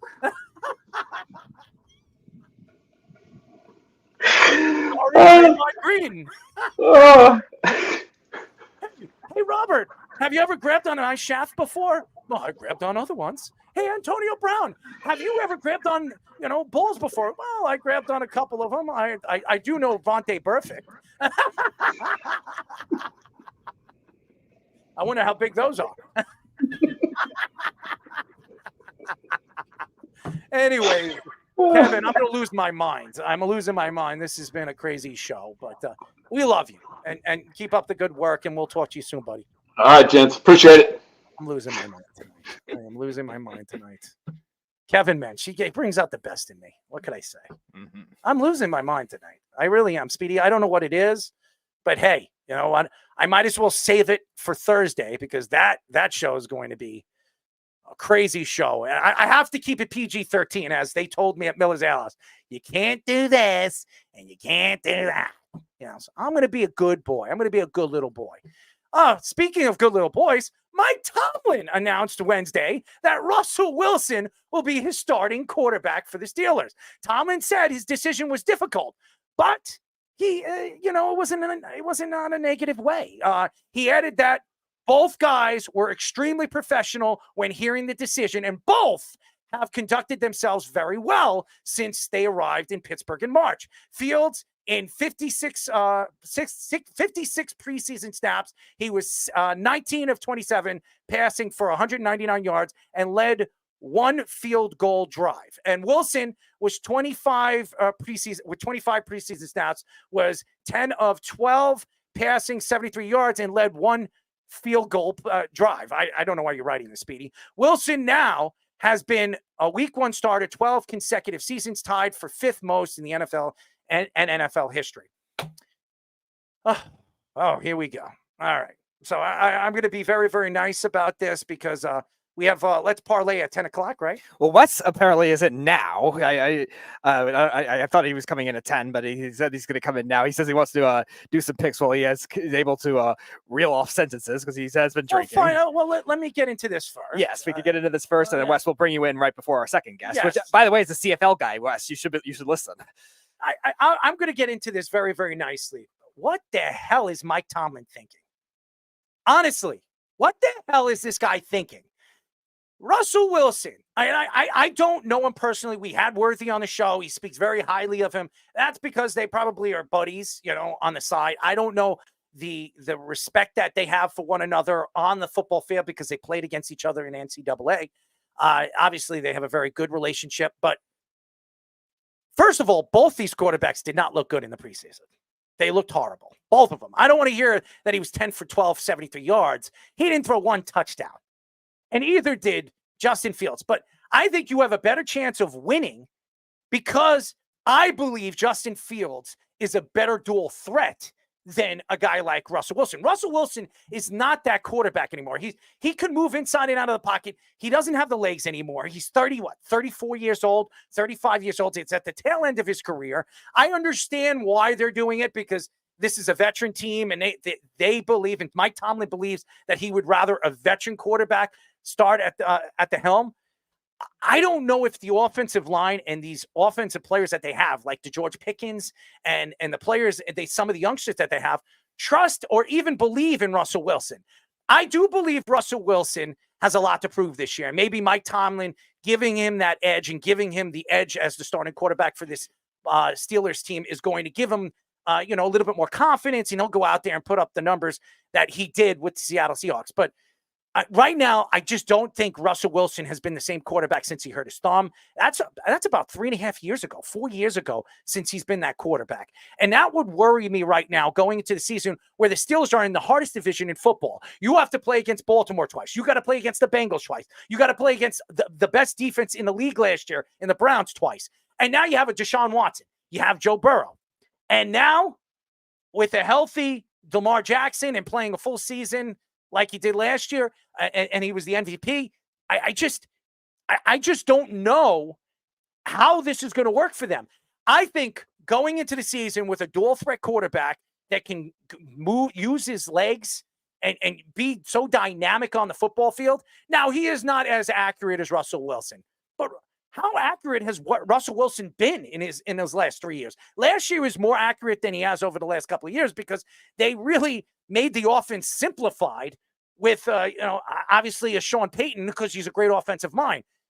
I'm just worried about this Pittsburgh Steelers team offensively. They're more of a running team, and they for years they were all about running the ball. They have Harris. They have a dual threat. If you have Justin Fields, you can simplify the offense, run the offense through the running backs, which the Pittsburgh Steelers are going to do anyways. And I think they'd be more dynamic that way. It doesn't make any sense why they're starting Russell Wilson. And Russell Wilson, yes, he's making less money, and and the Broncos decided to pay his salary just to get him the hell out of there. What makes any Pittsburgh Steeler confident, or Pittsburgh Steeler fan, except the Pittsburgh Steeler, podcaster that we had on the show, who thinks that Russell Wilson's going to have a breakout year? What makes them think that Russell Wilson's going to change his ways in the locker room? If you're hearing from multiple players saying that he's a bastard and they don't like him and that he thinks he's bigger than the team, he thinks he's bigger than the sport, and I understand what Worthy is saying, and I don't know him personally, but Worthy's might be one of his best buddies. I don't know. I didn't ask him how close he is with Russell Wilson. There are guys that literally came on many different podcasts and shows said that Russell Wilson's an ass. So what makes anybody believe, and what happens when this team starts off 0-2 or 0-3? How is this going to work? Now, Mike Tomlin is a player coach, and this guy is a winning coach. He's never had a losing season. Well, how is Mike Tomlin going to turn this around when he says to Russell Wilson, you know what, I'm pulling out, I'm putting Justin Fields in? I mean, how is that going to work? Because we all know Russell Wilson has a short fuse. How is that going to work? I don't know. I think this is a bad move by Mike Tomlin. I would have started the season with Justin Fields. If Justin Fields doesn't work in 5 or 6 games, then put the veteran quarterback in and play your cards that way. This doesn't make any sense because I believe Justin Fields has a future over there with the Pittsburgh Steelers. Russell Wilson has one more year. He's a one-and-done quarterback. Yeah, I wonder, too, what the approach is going to be, because this is going to happen in so many different directions with the Steelers. Like, obviously, Russell Wilson's going to have better coaching than he did with the Broncos with Nathaniel Hackett, but also, is it going to be better than Sean Payton? We don't know. Arthur Smith, I know our friend Sean Smith likes him as a offensive coordinator, but he has to prove himself again from what he was in Atlanta besides his first year, because he was very stubborn in his own ways. And I think you look at the state of Russell Wilson. Russell Wilson's had flashes of last year, but most of his game were good in the middle of the season and wasn't really that great beside that. Now, I do feel bad for the way the Broncos treated him with the injury stuff and not giving the clause in the contract and all that stuff. The Broncos ownership looks really bad for that kind of thing. But at the same time, Russell Wilson, as we heard from many different reports, has not always been the greatest teammate either. So how is it going to work with the Steelers right away? Especially with losing. Yeah, and that's the kind of thing where the Steelers could have a myriad of outcomes that could come out, because you look at the offensive talent that the Steelers have. They have good talent on the team. I like their tight end and Freiermuth. George Pickens is a talented receiver. He's inconsistent, but he's talented. And their running backs are pretty good. How is he inconsistent? He had 1,200 yards last year and like 7 or 8 touchdowns with who was his quarterback last year? He had like third-string quarterbacks throwing the ball. You say he's okay. He's a great wide receiver. I'm going to tell you this. George Pickens will be a top 10 wide receiver in the league this year. Mark that. Top 10 wide receiver in the league this year. Now, it's interesting because Russell Wilson is, rather than Justin Fields when it comes to the deep accuracy and the deep throws, will help Pickens more, because that, I think, will elevate his game. And maybe that's where Mike Tomlin is trying to get the best out of George Pickens that way, because they know he has the upside and potential to be a number 1 receiver compared to a lot of the other guys that they have. Calvin Austin's really just a gadget player. The kid they drafted this year in Roman Wilson is a good slot guy, but nobody's expecting him to be a big name type receiver. This is going to be a team that's going to rely like I was saying with the Bills last week, a lot more on 2 running back and 2 tight end sets, where they drafted a kid last year in Darnell Washington, a Georgia Bulldog, Jeff, that missed a lot of the season because he had an ACL injury at the end of the college season. And then Pat Freiermuth's always been a consistently good tight end. And then same thing with running backs. Jalen Ward and Najee Harris both played well at certain points last year. But the receiver is a big question mark that they don't really have besides Pickens, a high upside guy. So maybe that's the thing they're looking at with Russell Wilson. Maybe they feel like Justin Fields will need a little more time to know this scheme. But at the same time, Arthur Smith's scheme is good with mobile quarterbacks. So you would think Justin Fields could get more things out of it. He likes to Arthur Smith's offense is run the ball. That's his offense. He likes to run the ball, and he uses multiple wide receivers in many different slants and schemes and all that other stuff. That's what he did with Atlanta. That's what he did as an offensive coordinator. They're going to run the ball a lot. Why wouldn't they start Justin Fields? It makes no sense. Justin Fields is the better dynamic player. He's the guy. Now, Russell Wilson's more accurate, but they're going to run the ball more, so you can use him in more different packages. I think it would have been smarter to use Justin Fields. That's what I would have went. And what did Carl say over here? I like Justin Fields, but he isn't the answer. If he didn't beat out Russ, he isn't the answer. No, he didn't beat out Russ because he was never going to beat out Russ. He was never beating out Russ. Never. That's what it looked like. Because when they made the move for Russell Wilson, they brought him in. They said that he is the starter. He is going to be the starter. That's what they said. Right. It didn't matter what Justin Fields did in the preseason and at OTAs. Mm-hmm. They were starting Russell Wilson no matter what. Yeah, and maybe they just need a better backup plan as well, based on the fact that Russell Wilson last year, well, he did have a good statistical he knows what he's season. doing? Okay, we'll see. We'll see if he knows what he's doing, because, again, the Steelers, they've had a quarterback just carousel, really, since Ben Roethlisberger retired. Even Ben Roethlisberger's last couple of years, too. He did not have the same arm strength. He did not have the same overall talent and mobility that he did throughout his prime. Bring fishing. So I think you look at, like, they're trying to have to manage this as the closest thing they have, but Fields is the most upside, so it's a very tricky dilemma. All right, Fish, unmute yourself. I want to hear your thoughts to it. Where do you think Tomlin should have went? Russell Wilson or Justin Fields, and why? I think he kind of didn't have a choice. They didn't take Wilson to be a backup. He wouldn't have signed with them. I don't know what the prearrangement was, but it seems like that was going to be the case. And as far as who you're going to win the most games with, I think it's probably Russell Wilson this season. Now, if you were trying to win going forwards, maybe the answer is Justin Fields. And I think that's the real situation here because Russell Wilson, he's still getting paid of the $40 million he was supposed to make from Denver.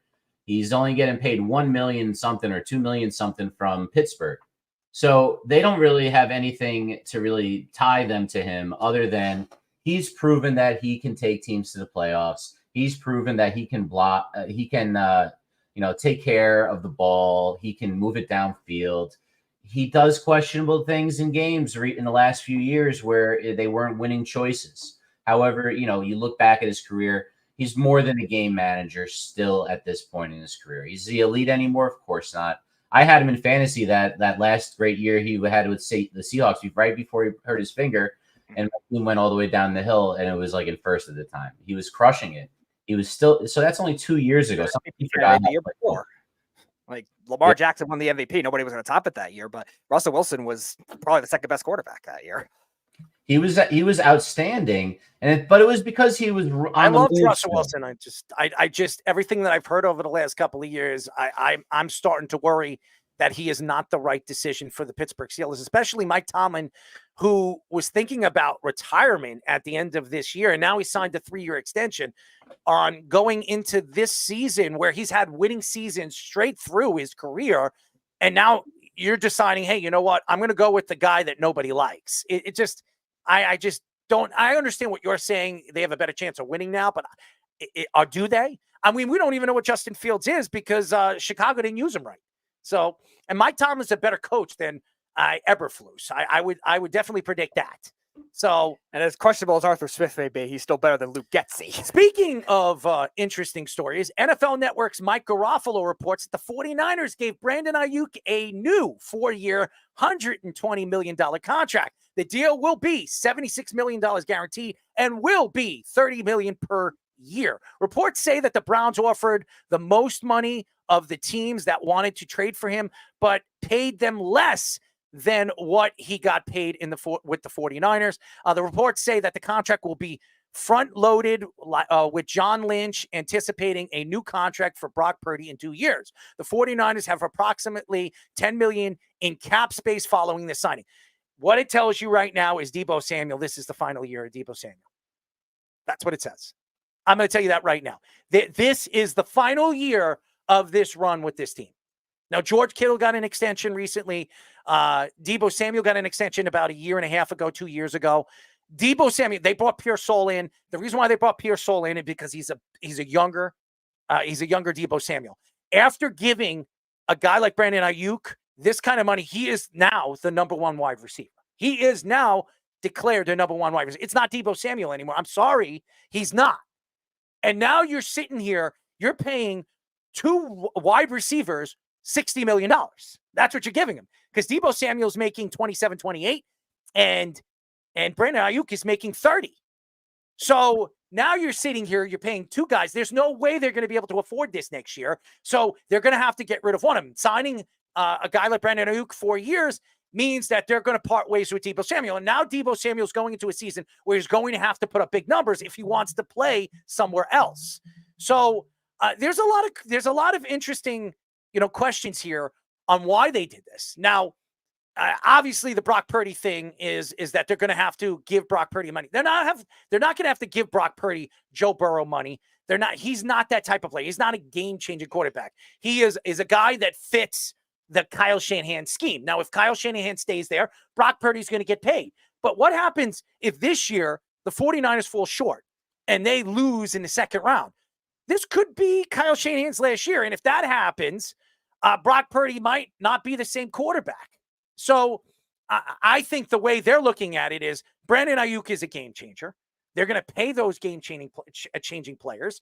And Deebo Samuel, even though when he's on the field, he's a game changer. He changes that whole offense. Saw last year when he got hurt, that was a different offense. But Brandon Aiyuk put up unbelievable numbers. He put up numbers like CeeDee Lamb did last year. He put up numbers like Justin Jefferson can do. So if he can be that kind of game changer without Deebo Samuel, and he can prove that this year, if he's the go-to guy, well, then they know that they can go and they can do without Deebo Samuel. And they can even move him in the offseason and get a third-round draft pick for him. Or they can trade him in the middle of a season if they really don't need him, if Pearsall is playing at the top of his game. I think this is a great move by the 49ers, because if they didn't make this move, he would have went to free agency last year. They would have franchised him. It would have pissed him off. And then he would have said, trade me or I'm not playing. So they did the right thing giving Brandon Aiyuk that kind of money. I just wonder if he's going to be able to do this as the number one guy. Last year, he was the number one guy when Deebo Samuel was hurt, but George Kittle was playing at an all-pro player, all-pro level again last year.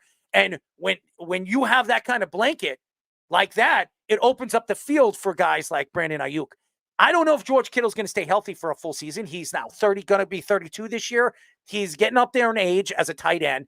I worry about that. And I don't know if Brandon Aiyuk is a predominant number one guy. So I think they had to make this move, because then the Patriots and all these other teams were going to give him $40 million next year. And they would have given him a top dollar for the type of money that they're paying him this year. But I just worry that he is not a number one guy. Yeah, it's interesting because I think the scheme-wise, Deebo Samuel is more natural of a fit because they rely a lot on yards after the catch. But talent-wise, they don't have a receiver like Brandon Aiyuk that is such a good route tree, can go deep, is physical, where he can catch the ball in tough situations. And I think that kind of thing is not replaceable, where you have Juwan Jennings, who's kind of a big-bodied specialist possession guy, who's a good third down guy, but not much else. And Ricky Pearsall, like you said, is a younger Deebo Samuel, a smaller Deebo Samuel, but it's very similar traits to that kind of thing. And Brandon Aiyuk, if they were to trade him, it wouldn't have been that same type of offense. And Ricky Pearsall and him are very good friends, Brandon Aiyuk. So that was one of the reasons why he wanted to stay there, because him and Ricky Pearsall are actually really, really close friends. And I think that is the move they really needed to make. They had to overpay for him a little, because I think 28 was what they were trying to do, but they gave him 30. I think it was kind of that similar trend. And now they got to figure out with Trent Williams, obviously, but still they had to make that kind of thing work, because they don't have that kind of concept. Brandon Ayuk's route tree is one of the best in the league. And we were talking with all the PFF guys we've had on too.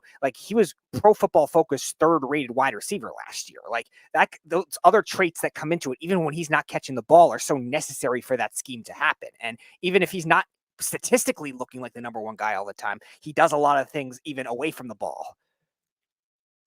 I don't know if I agree with you, Errol. I definitely agree with you, Speedy. We've talked about Aiyuk being one of the best in the game, but as far as what we're talking about, who they're going to get rid of as far as Deebo, I don't know if it's going to be Deebo. They are perfect offensively with those weapons. And if Pearsall can be opposite Aiyuk on the other side, now they have a full complement, and the last guy's on a rookie contract.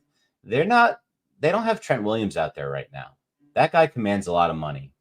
I think that's the guy that might be moving, and he might be moving sooner than later.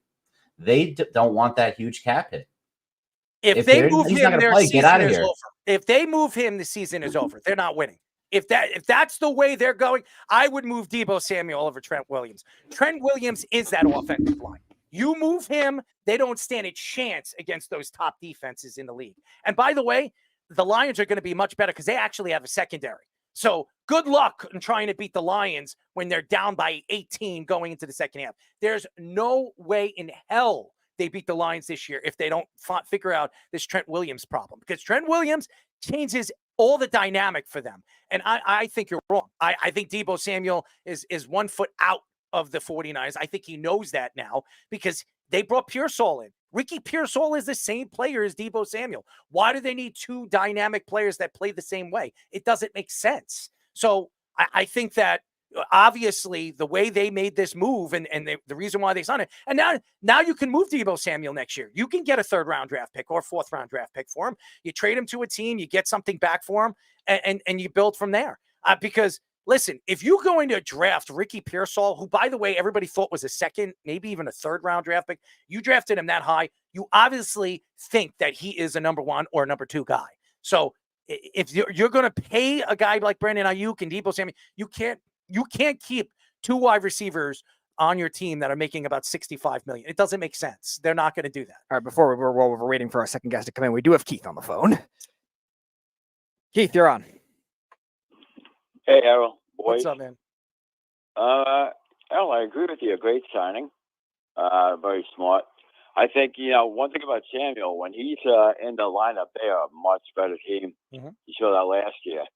But for now, maybe next year they let him go. I think they could get a second for him, possibly. Mm-hmm. But, they might as well go for it this year. They're loaded. They are loaded again. And I like Detroit too, but that'd be an interesting match, I think if I come down to them two again. I don't think, as a matter of fact, I don't even think the 49ers are going to make it to the NFC title game. I don't. I think the Eagles are better than them. I think the Eagles are better than them. I think the Lions are better than them. I wouldn't be surprised. I think the Lions and the Packers, I'm not even worried about the Eagles. How about they could be? How about the they Rams? Could be, yes. How about the Rams? Nah. I don't think they're there. They're healthy. They've got weapons I don't all think over the field. Stafford's the same quarterback he was. Yeah, I don't think so. But they could. I'd be surprised. I know a lot of people are picking them. I'm not one of them. But we have a different opinions. I think the Rams could fight for that division this year. I think San Francisco. No, a lot of people do say that. Yeah, I don't think so. If Trent Williams does not get back into this lineup as quick as I think they need him, and they're going to realize that against the Jets. I think they're going to realize they need Trent Williams, because if they lose that game against the Jets in game number 1, you're going to have to go back to the drawing table. And how are you going to pay him? Because now you have $10 million still under the cap. He's making what? Trent Williams is making 20 something. So you would have to give Trent Williams that $10 million. So now Williams is a beast. Then you strap yourself. If you give him the $10 million, you strap yourself. So if you need to bring in another player at the trade deadline, you're not going to be able to afford a player into your cap. So I think they put themselves in a really bad position. I do. And that's why I think Deebo Samuel is a guy that they might have to move one way or another this year. I understand that he plays. I don't think they will this year. Well, it depends how they start. Yeah. They could afford to lose to the Jets if it's a tight game. The Jets are a good team. They should be one of the best teams, the Jets, but on paper they are. I don't want to jinx you. Dude, they're jinxed anyways. What I think is going to happen this year? I think they're going to have a great record and go, and then they'll lock Rodgers to get hurt right before the playoffs or the playoff game 1. Yeah, I would probably. I know. You want me to predict? You want me to predict what's going to happen to the Jets this year? Everybody keeps talking about Garrett Wilson having such a great year. He's going to be a top 5 wide receiver. He's going to go down in the first 5 games, and his season's going to be over. And then we're going to be talking about Devontae Adams and the Jets trying to make a move to bring in Devontae. I'll put money on it. Mark my words. Mark my words. That could be it. Mark my words. That's going to happen. We don't know what, but that's a jet. It's very jet-like. It's very jet-like. Yes. Real quick. The only thing I disagree with about tonight, I agree with almost everything you said, believe it or not. No arguing or yelling tonight, my friend. I would start Brissett, definitely. And in that situation, I don't know, that's just, I just think they know what they have. These guys, you got to remember something. They see them every single day. We don't. They know what they have in him. Maybe I like what you said, possibly bring him in after a few games. Patriots going to suck no matter what, right? They're going to suck for the next 2 or 3 years. They don't got to win right away. This happens with organizations. But here's the thing. And I'm sorry to cut you off. Here's the thing. No, that's right. If you know you're going to lose this year, don't you think you should start the young quarterback? That would make more sense, giving him the time. No, only because their line. Hold on. Their line is got to be the worst. But here's the reason. But here's the thing. You start him a couple of games. You get him ready for the season and let him play. If he's not playing well, you pull him and let him sit behind Brissett and let him learn the offense that way. Show it, because you don't know what type of professional he is on a football field, how dynamic he could be. And by the way, I think they do now. So he said that he outplayed Jacoby Brissett. So knowing that he outplayed Jacoby Brissett, why don't you play him? Well, I think for the same reason I wouldn't, and he did say that. why get him fucking killed also, though? And lose confidence, right? And you know what happens to players if they go their rookie year and they don't do well, man? That's a big thing, too. Like, I understand why Daniels starts, absolutely. They got a good team around. I think Washington could shock everybody and be right up there for the division this year, man. I Let me really ask you a do think question. they're that good. Let me ask you a question. Peyton Manning, did he have a good rookie season? Aikman, no, not No, really. no. I said Peyton Manning. Did he have a great rookie season? I'm sorry, who? Aikman, Peyton? did you say? No. Peyton Manning. Did he have a good rookie season? I still can't hear you for some reason. Peyton Manning. Do you hear me? Oh, Peyton Manning? Peyton Manning. Yes. Did he have a great rookie season? No. Okay, that's one. Let me go here. Drew Brees. Did he have a good rookie season? I don't recall, to be honest. He didn't. If we go down the list of quarterbacks, I guarantee you all these great. Ben Roethlisberger, he went all the way to the Super Bowl his rookie season. Did he have a great season? Ben Roethlisberger, yeah. No, he didn't. His rookie season, he didn't have a great rookie season. Oh, the rookie? No, I thought he did well. No, he Second didn't. season. What? I'm Oh, sorry. okay. Second season he did. He was not as good as rookie. But today, Errol, those guys are also big guys. Ben, but you know what I mean? Like Peyton wasn't built huge, but they were big guys. They could take a pound or more. I don't know. I think that, it's a tough call, but I think they know a lot more than we do. They see them every day. And either way, like Peyton Manning, we already knew he was going to be great. No matter what kind of season he had, you knew with a line he was going to be great. There was no question about that. But they said that Drake May, going into this draft, he was the best quarterback-ready, NFL quarterback-ready quarterback out of all the quarterbacks. Well, that's what ESPN and those guys. No. Hold on one second. You're right. That's what everybody was saying. Most scouts said that. Everybody was saying. But also Williams and Daniel, the three of them already. Everybody knows who I think like is the second best quarterback. I think Mike Penix is ready if he was on a certain team. I know you like Michael Penix. Yeah, I do. I just love what I saw of him. He looks like an NFL quarterback. I think Nix is ready. Allow him. It's a great quarterback class. But New England, I'm just saying, New England's offensive line is that bad. They are that bad where this guy could get just killed. That's why the only reason they're doing it, we both know that, May's better. That's why they're doing it. It's a tough call, man. I don't know. I think it's a move that if I were the Patriots GM or I was the coach of the team, I'm going with my young quarterback. I want to see what I got. And to me, what they're going to do is they're going to bring in Jacoby Brissett. They're going to start the season like 1-7, 1-7 or 0-5, and then they're going to bring the kid in. They'll be lucky to win 3 games. And they're going to bring the kid in, and he's going to fail. He's going to fail at the end of the season. He's going to lose confidence because they did that. And what's going to happen? He's going to fail no matter what. I don't think so. I think Drake May is a lot better than people think he is. I think he's very good. I just think because of the team around him. Not that he's going to fail. They're going to suck no matter what. I don't care if you had fucking Mahomes over there. They would suck. I don't think so. If Mahomes is there, I think they win. Well, maybe not Mahomes, but because he can throw around his back better than guys can throw forward. Oh my God! I mean, he was throwing balls through his legs, in the preseason games. I mean, it's ridiculous. That around the back pass is awesome. It's ridiculous. Okay. He's amazing. But no, they have no receivers. They have nothing. It's interesting. Anyway, Keith, thank you for calling. All right, man. Good talking to you. Well, we love you, Keith. All right, love you guys too. Talk to you later.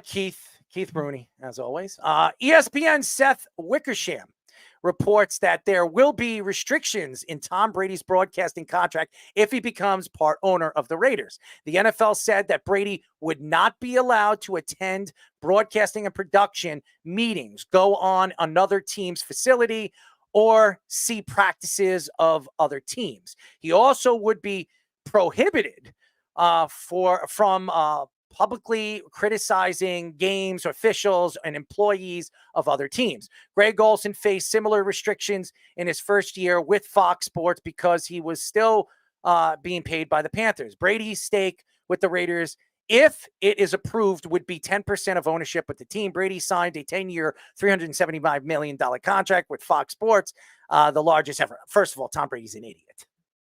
He is a complete idiot doing this. I understand that, 10 years from now, that 10% could turn into hundreds of millions of dollars, but it's guaranteed 10 years, 375 million.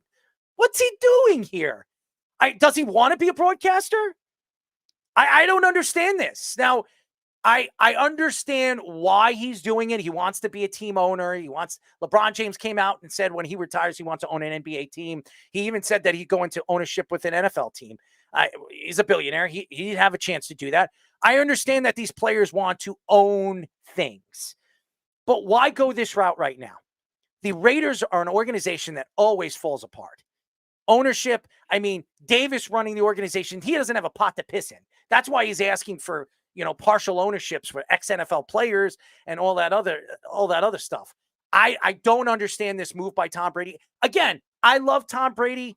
I think he's going to be a great broadcaster, but we don't know what Tom Brady's going to be now, because if he does get this stake of 10%, how is this going to work for Fox Sports? Does Fox, null and void that contract, and we might never see Tom Brady as a broadcaster? I don't know how this works. Could they get out of that contract? That's something that I would like to know. Is that in his contract that if he goes into ownership or he buys into another team or another organization or whatever, a college team, not a college team, I'm sorry, a CFL team or an XFL team, does this contract become null and void? It doesn't make any sense. I want to see what Tom Brady is as a broadcaster first. I want to see how that works, because if he's really, really good his first year, he can renegotiate that deal and say, you know what, I want $1 billion. Look at what Tony Romo has done for his career. He left football with a bad back, and he's making more money as a broadcaster. That guy's making what, 25, 30 million a year as a broadcaster. Tom Brady's making more than that.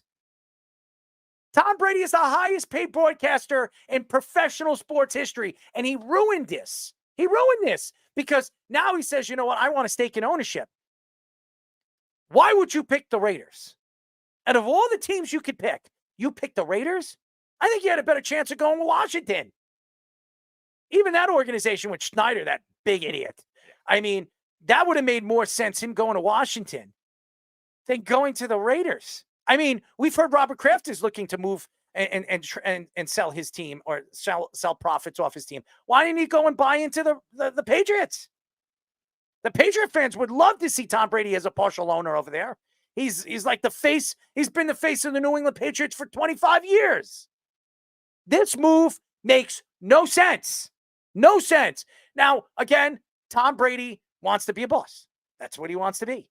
And in his thought, that 10% of ownership could turn into hundreds of millions of dollars. And if Davis ever wants to sell the team in 10 years, the way these teams are getting sold right now, if he owns 10% of the Raiders and they sell the team for $10 billion, how much is that?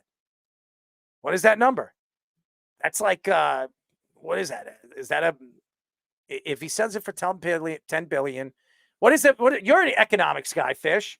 What is that? If he owns 10% of the Raiders and they sell it for $10 billion, what would Tom Brady be making on that deal? $1 billion? $1 billion. So yeah, if in 10 years it could be worth something. By then, he'd be making $1 billion as a broadcaster. The amount of money that this guy could be bringing in and tailing in, and he doesn't have to worry about it, because who knows what's going to happen in the future with the economy the way it is. We don't know what the economy is going to be. We could be run by dictators in the future. We don't know what these teams are going to be worth in the future. We don't. Obviously, it's going up, but again, we don't know where the inflation and where the economy is going. We don't know what's going to happen. So I'll take the guaranteed money, the 10 years, 375 million any day. And I don't have to stress about anything. I don't have to worry about the Davis family screwing me. Okay. I don't like it.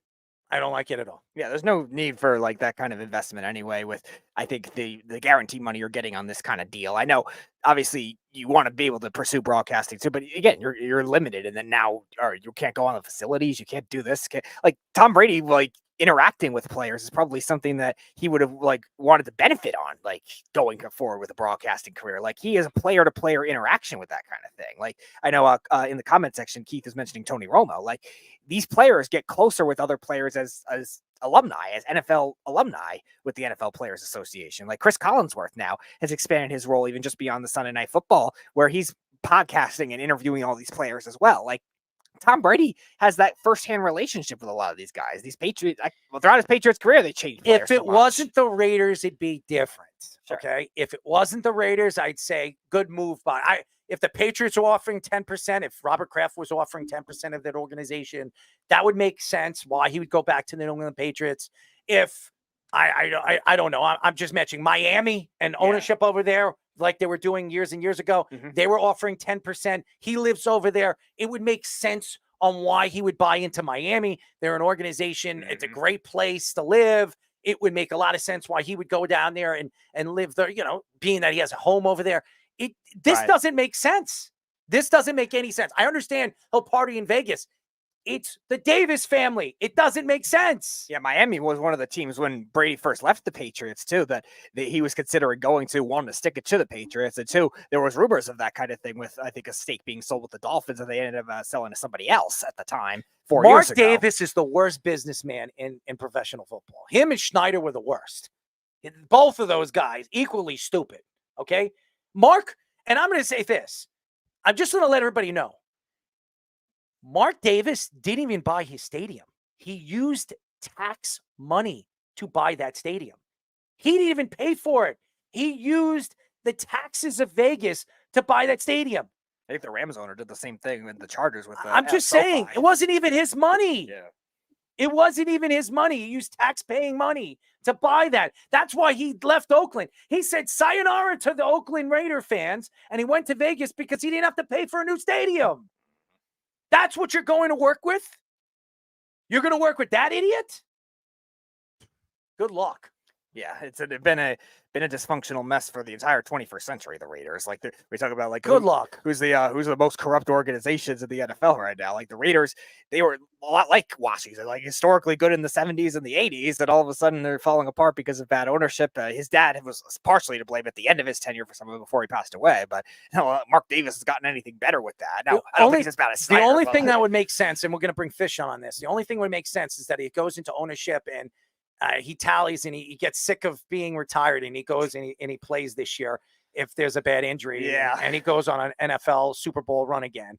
I mean, maybe that's what he's prevented from playing if he buys stock in the team too. I don't understand it. I don't. Fish, your opinion on this stupid thing. I mean, seriously.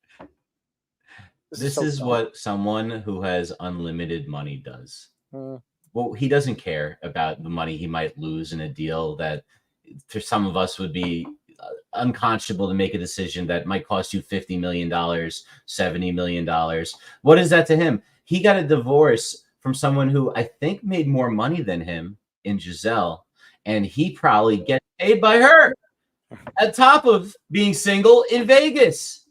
Look at what he's doing. Our buddy Carl's right. He's partying in Vegas off of alimony. And not to mention what else is going, what all the money he's getting from Fox or, whatever, I'll just be an owner of the team. I'll have the suite in Vegas. You know they're going to have more deals with the gambling companies and the casinos than anyone else. He'll make money hand over fist by the time he's out of it. And the guy played for so long, took a beating. I guess this is going to be, he had the roast, got it all exercised, and now he's just going to rock out in Vegas until he hits 50, man. Rock out with his cock out, right, Speedy? You know all about that, right? No? You would hang out with Tom Brady? Well, I mean, roosters, You wouldn't. No. That's you're talking about those kinds of cocks. That's Sean Smith's department. Oh, yes. The graphic we've been waiting for. Oh, hands on, baby. Hands on. Let's work together. Right, Speedy? Hey, handcrafted. Give Kevin Mench the credit for handcrafted. Speedy, which one would you handcraft? No. I'm you got to pick one of the. I'm not involved in this. You got to pick one of the. No, this is not my involvement. This was Draymond Green getting involved with Antonio Brown and the whole ripple effect starts. I think I'd go with Robert Kraft because he can't get it up. I'm afraid I'm afraid what Antonio Brown's packing. Yeah, we know what Draymond's packing. That's true.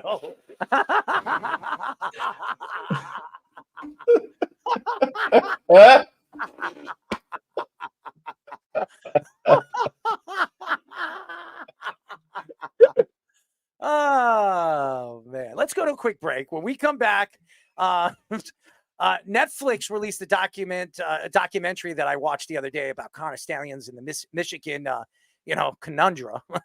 A conundrum. I definitely want to get into it. I wanted to get into it on Tuesday.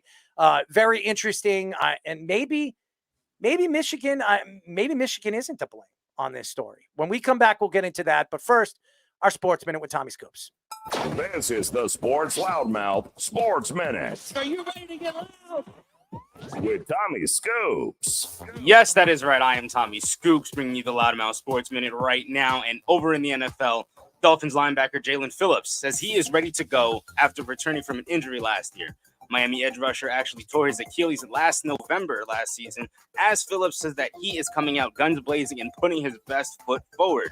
In other NFL news, Chargers defensive end Joey Bosa underwent hand surgery earlier this month. Bosa repaired a broken hand that he suffered August 4th in a joint practice with the Rams. Bosa has been practicing with the club on his hand, but is unclear if he is ready for week 1 next week. Lastly, the Broncos are going to be signing fifth-year linebacker Christian Welch, as the team is also signing veteran tight end Donald Parham to the practice squad, while the team will be waiving Lavelle Bailey, defensive end. All right, now it's going to be time for Scoops' scores. We're over in the MLB. The Royals have a 3-2 lead over the Astros at the bottom of the 7th, while over in some college football, Western Carolina has a 21-17 lead over NC State. Missouri has a 35-0 lead over Murray State, while Kansas has a 34-0 lead over Lindenwood, and Utah has a 21-0 lead over Southern Utah right now in the second quarter. That is currently all the time I have for you guys right now. I'm going to kick it back to the boys for the continuation of the Sports Loudmouth. This is the Sports Loudmouth. Willie Whoppers, Speedy! Willie Whoppers! Mother.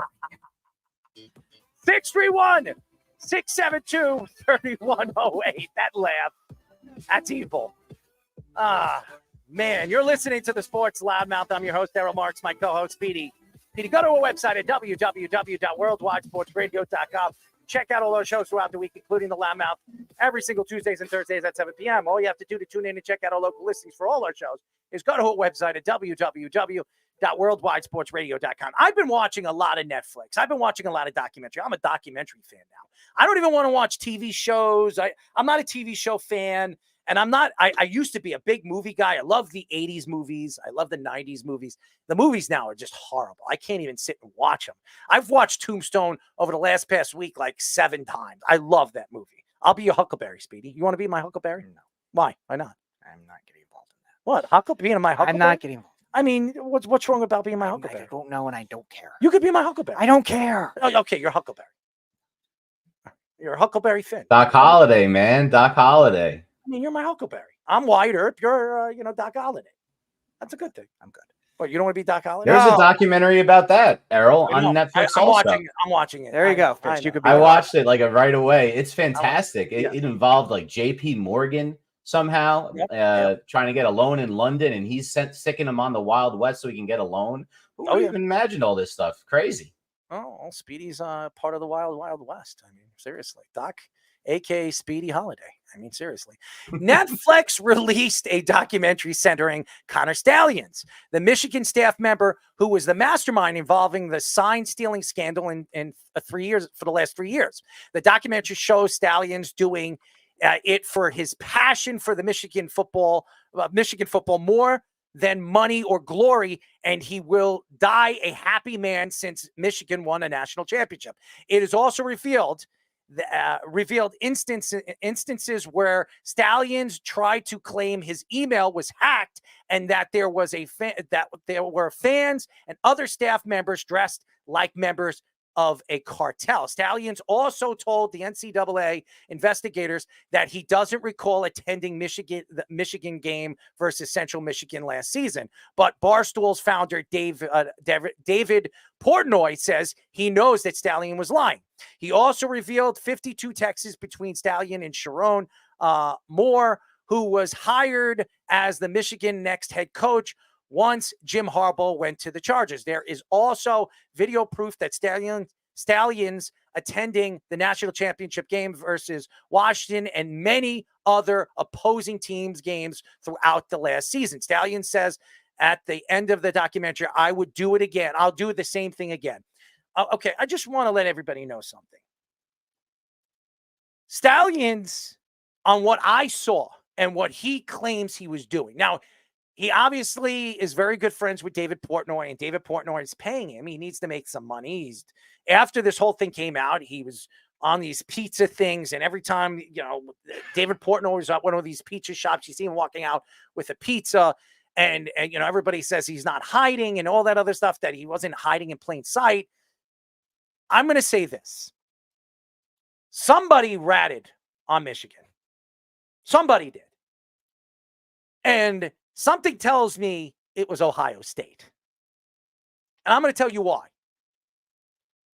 I understand that Ryan Day, for all those Ohio State fans that love him and him doing what he did and winning a national championship the way he did, that's great. If anybody knows who Ryan Day is, his brother is a private investigator. Okay? So there is no proof that Ohio State had anything to do with it, that Ryan Day had anything to do with it. And when they interviewed Ryan Day, he said, I don't want to talk about it. I have nothing to do with this and all this other stuff.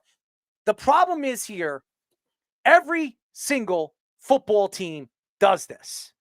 Every single football team. And now the new rule is that, the coaches and the players can have microphones now in their masks, just like the NFL. And this will take away, obviously sign stealing. This has been going on forever. Ever. And if you look at the background, and by the way, Speedy, you saying that Stallions, he said that he was hacked. He was absolutely hacked. It's a fact. He was absolutely hacked. How did they get all that information? How did the NCAA and everybody got all that information that he had in his email? He didn't reveal that. How did they get it? Somebody hacked into his email and stole it. Now, again, it was an interesting documentary. And if you're a Michigan Wolverines fan, and I know Carl is, I know he is a Michigan, so I know he's seen it. I don't know anything about Connor Stallions. I learned a lot about him on that documentary, that he bled, Michigan and Wolverine blood since he was a kid. His mother was a Wolverine fan. His father was a Wolverine fan. He grew up a Wolverine fan. He was a captain. He fought, in Afghanistan. He did so many different things before he became a coach, and he was a walk-on coach for the Wolverines. And it's not easy to read, hand signals. And what was so interesting about what he did was he took video and pictures of him standing against a blank wall of all the hand signals, 3,000 hand signals, and he cut them up. And then when he saw the hand signals that some of these teams were making, he knew it was going to be a running play or a throwing play. And he even said, he says, I was barely ever wrong when I knew they were throwing the ball or they were running the ball. It takes a lot of practice. And he obviously practiced it. And he wasn't just with the Wolverines. Before he became a Wolverine and he was working on that staff. And by the way, he wasn't even getting paid in the beginning working on the Wolverine staff. He was doing it for free. He was traveling with his own money. Now they're saying the NCAA is looking in that he was paying, he was getting tickets and he was giving his friends and his family free tickets to go to different games. But he said it on a thing. He said it on a documentary. For years, he was going to USC games. He was going to Florida State games and Florida games. He was paying for those tickets before he was even playing. He was working on the staff of the Wolverines. And then people saying that, in his seat, people were videotaping and sending him, and he admitted to it. His friends were sending him video, but he already knew the play calling and the hand calling and the hand gestures on what was going on with those football teams because he was studying them.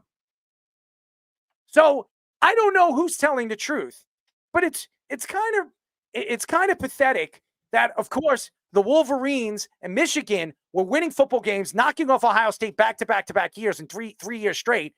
And then they find it. Connor Stallions gets in trouble. They suspend him. And Michigan pretty much threw him to the Wolves. And he even went out there. He says, I don't care as long as my brothers in arms win a championship. It was worth everything that I did. Meanwhile, he still to this day admits that he had nothing. He was not stealing signs. He was not going to games and videoing any of the games. He was not. Yeah. Definitely a very more elaborate operation. I'll just say this quickly because our Let's Parlay guys are in, but like it was definitely something that he doesn't even care about at this point. Like he didn't do it for glory, like he was like the documentary was saying. He didn't do it for money. He cared that much about Michigan football that he was going to do it. But there was no proof that he was videoing any of the games specifically. So, and who cares if he was at that game? Who cares if he was at that game and that was him? What does it matter? He was standing there with glasses. What the hell was he doing? Definitely shows it was much more elaborate process. He was jerking off in the back room. Who the hell cares what he was doing? Who says that wasn't anything that relevant at that point because there were students being hired, staff members being hired to go to not just Michigan games, opposing games too. Like that's the crazy thing. It's been going on in college football forever. Just like look at Deion Sanders. Look what he's doing over there with Saudi Arabia. Yeah. You think that these guys weren't getting paid under the table? Now it's legal. So now all the coaches don't want to coach and they're leaving college football and they're retiring. Do you think it's a coinky dink? Come on, guys. This has been going on forever. Yeah. College football. Everybody's trying to find an edge. You think that this documentary was the only documentary? You think that Connor Stallions was the only guy doing it? Come on, guys. It's pathetic. And the only reason why it happened is because Ohio State, I'm going to admit it, Ryan Day was the one that ratted them out. I don't care what anybody says, and there's no proof that Ryan Day did it. He was 100% behind it. 100% behind it. When they were interviewing him, he wouldn't answer any questions. And if you just go look at the background, and by the way, the firm that Ryan Day, obviously where Ohio State puts their money and everything like that firm was the same firm that was, somehow, pressed on the Connor Stallion thing and was the one that ratted Connor Stallion out. So I don't think that's a coincidence. And by the way, that firm was in Ohio. So there's no coinky dink from this. I absolutely believe it. Go listen to Louisville's defensive coordinator. I agree with you, Carl, and I'm not even a Wolverine fan. I am not even a Wolverine fan, and I agree with you. The only team that could have done this was Ohio State. The only team. And Ryan Day, to this day, will not even admit it. He didn't even... You could see right through his face. You could see when they were interviewing him and they asked him if he knew anything about it. You could see that he knew something about it. So, listen, everybody's trying to find an edge. It's sports. Everybody's trying to find that. And by the way, when Connor Stallions got suspended, they still won every single one of their game. They went to a national championship and won. They didn't even need Connor Stallions. Fish, before we get, let's parlay on. What are your thoughts? I think this is the second worst cheating scandal I heard of behind the women's soccer Canadian team from the Olympics, which they were flying drones over practice for over a year, stealing everything about it. Now, that is some legitimate cheating. And to do it at the Olympics, which goes back to ancient Greece, that even Hitler allowed some modicum of fairness in 1936 in his Olympics. That's completely ridiculous. Football, however, has always been about gamesmanship, and stealing signs has always been gamesmanship. Coming up with signs, I was doing this earlier today, trying to come up with a series of signs that we would have contingencies for. So if somebody stole our sign, we could easily change it up in the second half or in the next quarter. We have all sorts of ways to beat systems like that. And if you can't beat a system like that, you got to be better with your signs. And I don't find, and I was joking, this is not the second worst. This is nonsense. It is nonsense. And it's the Ohio State, not Ohio State. If you talk to any of the Ohio State. I'm sorry, the Ohio State. Okay. Which I am not one of, have never been. I've always loved Michigan personally, and hail to the victors and everything that goes along with it. I'm not a Michigan. I am not a Wolverine fan, but I think what they did to Connor Stallions is ridiculous. It really is. It's so stupid. And And this guy really studied it. He was in the service. He was in the Marine Corps. He worked on stealing signs, in war. Okay. So this guy was a captain. This guy fought for our country. And the Wolverines, the Michigan Wolverine, the director, everybody, even Jim Harbaugh threw him to the wolves, pretty much completely washed away with him. And it's pretty pathetic because they wanted him to do it. And I'm telling you this right now. For what I've seen in that documentary, he was not videoing anything. He didn't video anything. If he was sending his friends to go to the games, to watch the games and get information from, so the hell what? Like you were saying, Carl, if you think people are stealing your signs, then change them. Have your hands in your pants or something. Grab your balls. Speedy, you know all about that, right? I wouldn't do it to another person. Well, you could steal some signs. I'm not going to do that. You have your dog. Yeah, have your dog on the sidelines and he can lick your ass. That's a sign. God. I mean, that's a first of all, I never bring my dog to a college football game. Second of all, I definitely would not expose that kind of behavior in front of hundreds of thousands of people. They're not going to be able Michigan Stadium. Carl knows. If it's Michigan is the biggest stadium. If it's 2 licks, it could be something else. That could be a running play. I don't care what it is. If you get his tongue stuck in your ass, that could be a throwing play. I don't care. I'm not going to encourage that kind of behavior for sign stealing nonsense when I'm going to run this kind of operation. The way that Stallions do it is much more elaborate and actually more tactical than doing it in a gross manner like that. I'm not encouraging what he did, but I'm definitely not going to do it in a way that I get public humiliation based on that kind of thing. If you're trying to win games, why not? Well, I'm not getting involved in that. Thank you, Reno Johnny, for showing up so we could actually deviate away from this conversation. Just texted Wes to come back in now. He should be ready for that kind of thing as well. All right. Reno Johnny, we do this every single week. We call this segment Let's Parlay.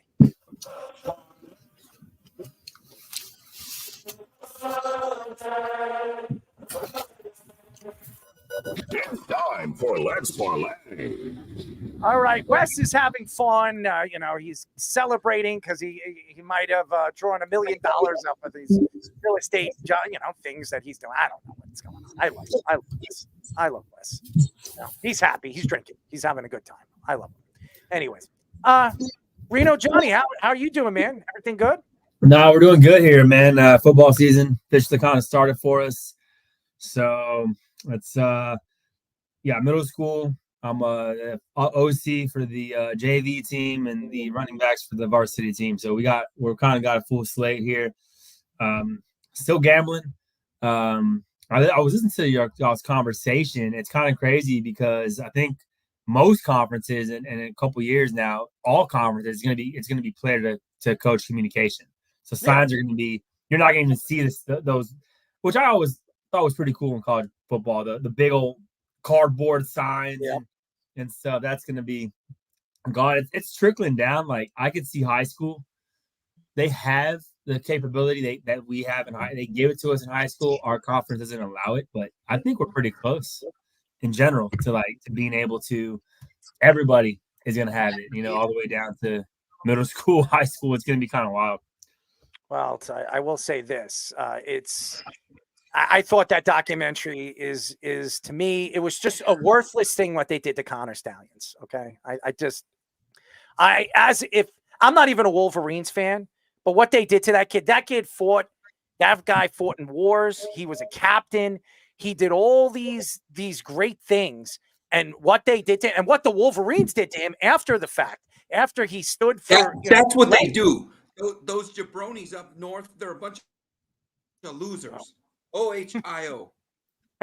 Well, there he goes. I mean, Wes calls them a bunch of losers, but I'm sure Ohio State knew something about it. I believe that there was a backroom deal made, right? And I believe that Connor Stallions got paid handsomely for what he did. If he did anything, I believe you got to be our fall guy. And that's what it's going to be moving forward. And he's a Michigan man through and through. And he said, I'll be your fall guy. I really believe that just because of the way everything kind of trickled down. They kind of went to him like, we need a fall guy or the program, could suffer. So he became the fall guy. I believe that. whether or not at the end of the day, I'll tell you, he's fighting right now. Because why would you be the fall guy when you want to be a coach in the NCAA? If he's the fall guy, he'll never coach in the NCAA. That's what he's fighting for. Right?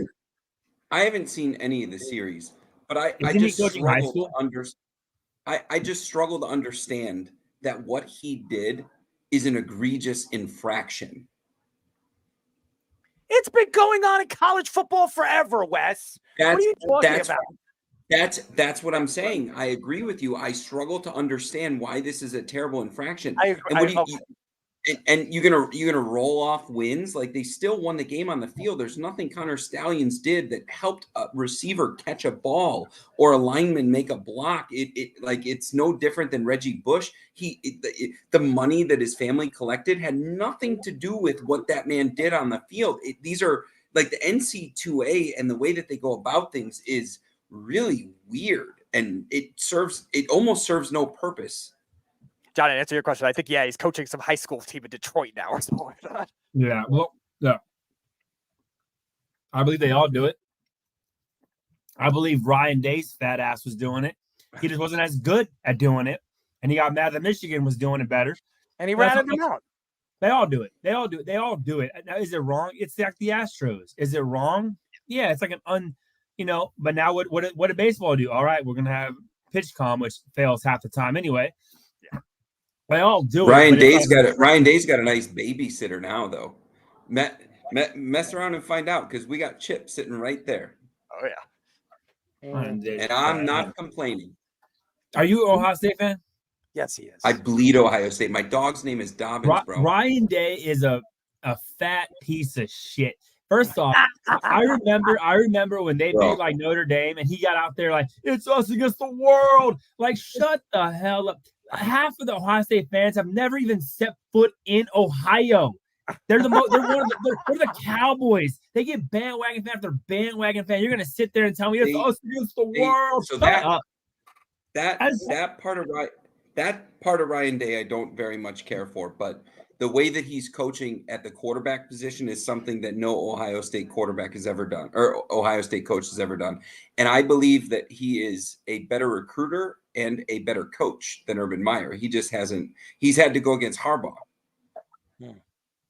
Urban Meyer always had a weird choke job mid-season that cost them the opportunity to get there, where Ryan Day gets there and he's met Georgia, he's met Clemson, he's met historically great teams. Didn't Urban Meyer win one with Ohio State? Yes, he did. But I think he did. And I'll be forever grateful for that. But Urban Meyer, if you look at the following season, I believe they lost a game they shouldn't have mid-season against Michigan State with that Joey Bosa team and Zeke Elliott returning. Urban Meyer had a choke job against Purdue one year. Like, there was always a weird game that they lost, and there was always some Urban Meyer health-related thing going on. Ryan Day he takes them to a really big game, and he just meets historically great teams. Urban Meyer was popping too many Viagra pills. Yeah, that's probably what he was doing. Cocaine and strippers every weekend. It'll wear on you if you do that every weekend. Yeah. If you take Ryan Day's record, and most fan bases would take that all day, every day. I'll take everybody's championships. All right, boys. Let's go through our picks, because we have about 12 minutes. You guys ready? Let's go. All right, Wes, you're gonna go first. Johnny, you're gonna go second. We're gonna do, obviously you get your 3 picks and your parlay pick, which is your final pick. All right, Wes, give us your number. So PD, did you give my first pick earlier, or should I just move on from that? Move on to next. I did that earlier. Move on. Actually, Johnny, Johnny, you go first. Let's move on. Johnny, you go first, because he already did his first pick. Yeah, I got you. So strangely enough, we're gonna actually be on the Ohio State Akron game, and I'm gonna take the over 58 points. There's kind of a weird stat where if a team is laying over 40 points in a non-conference game, weeks 1 through 3 in the last few years, they're like hitting at a 70% clip, 68% clip, but like 58-29, something kind of crazy like that. So I like the over in that game. I think Ohio State's offense, as much as I hate to say it, they do have good quarterback play. They got good weapons on the offensive side of the ball, and you might get a situation where Akron might get some shifty kind of, just kind of, prevent defense by Ohio State mid third quarter and just kind of being able to kind of maybe get 7, maybe 14 points. I think Ohio State rolls them. I can't lay damn near 50 points, but I think both teams get on the board. I think Ohio State gets on the board a lot. Akron gets on the board just enough to catch the over. All right, Wes, give us your second pick. I am trying to pull it up on the screen, but I am taking Florida Atlantic. I am taking over 16.5 for the game. I think they get a shot at actually winning this game. They're a 14-point dog. We're talking about Tom Herman. This is a guy that took over a really bad Houston roster and did great things with them. I think we all can remember it was probably about 7 or 8 years ago. A Houston team that had close to nothing came out and beat Oklahoma in a week 0 situation. Tom Herman is a way better coach than the school he's coaching at right now. The only reason he's coaching there is because somehow he failed just like every other coach that goes to Texas does. But I think this team has a shot to win the game, but I am going to take Florida Atlantic over 16.5. That's for the entire game. They need 17 points for the entire game. Tom Herman has almost never not done that, ever, in any team he's coached. All right, Johnny, give us your number 2. This might be sacrilegious, but it's still baseball season. So I do have a baseball play. I like the Diamondbacks tomorrow night against the Dodgers, playing Kershaw on the hill. Zach Gallen, who hasn't been as Zach Gallen bold, but neither is Clayton Kershaw. Still kind of, you don't really know how many innings you're going to get out of him. The 3 best records in baseball right now post All-Star break are the Dodgers, the Diamondbacks, and the Padres. So that division is actually a really fun one to watch and kind of keep tabs on. I like the Diamondbacks offense to get to Kershaw and get that game. You're getting a plus 110. Again, I think the pitching matchup slightly favors the Diamondbacks, and their offense can kind of contain with the Dodgers. I'll take the plus money here with the home team in the division game. Diamondbacks looking to make another surprise run to the World Series. All right, Wes, give us your number 3. So this is tomorrow night, and I'm taking Stanford, and I got it at 9.5 points. This feels very uncalled for. I realize that the Pac-12 and the abandonment and all of that stuff that kind of went on, but Stanford always has smart players. They've never had top dollar recruits, and really, I don't see them as a loser in any of this transition away from the Pac-12. But even if I did like TCU, I would never lay this many points against Stanford. TCU has nothing that would make me believe that they're going to beat Stanford. And then when you look at the line movement, this line opened at 11, and I'm seeing 84% of the public wager on TCU, and somehow the spread has moved to 9. So that's reverse line movement. That means that some real smart money was laid on Stanford when it was at 11. I got it at 9.5, and that's the play I'm giving everybody. But when you see that kind of line movement, it's either the house is totally comfortable being exposed on TCU at minus 11, or the house just simply wants to be on Stanford. So I'm taking 9.5 points. I'm not saying they're going to win the game, but they are not 9.5 points worse than TCU. All right, Johnny, give us your number 3.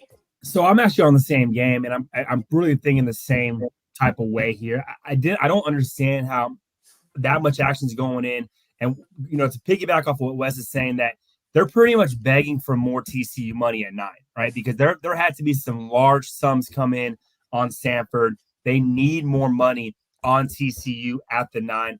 I got it at 9.5. I'm seeing a lot of 9s now.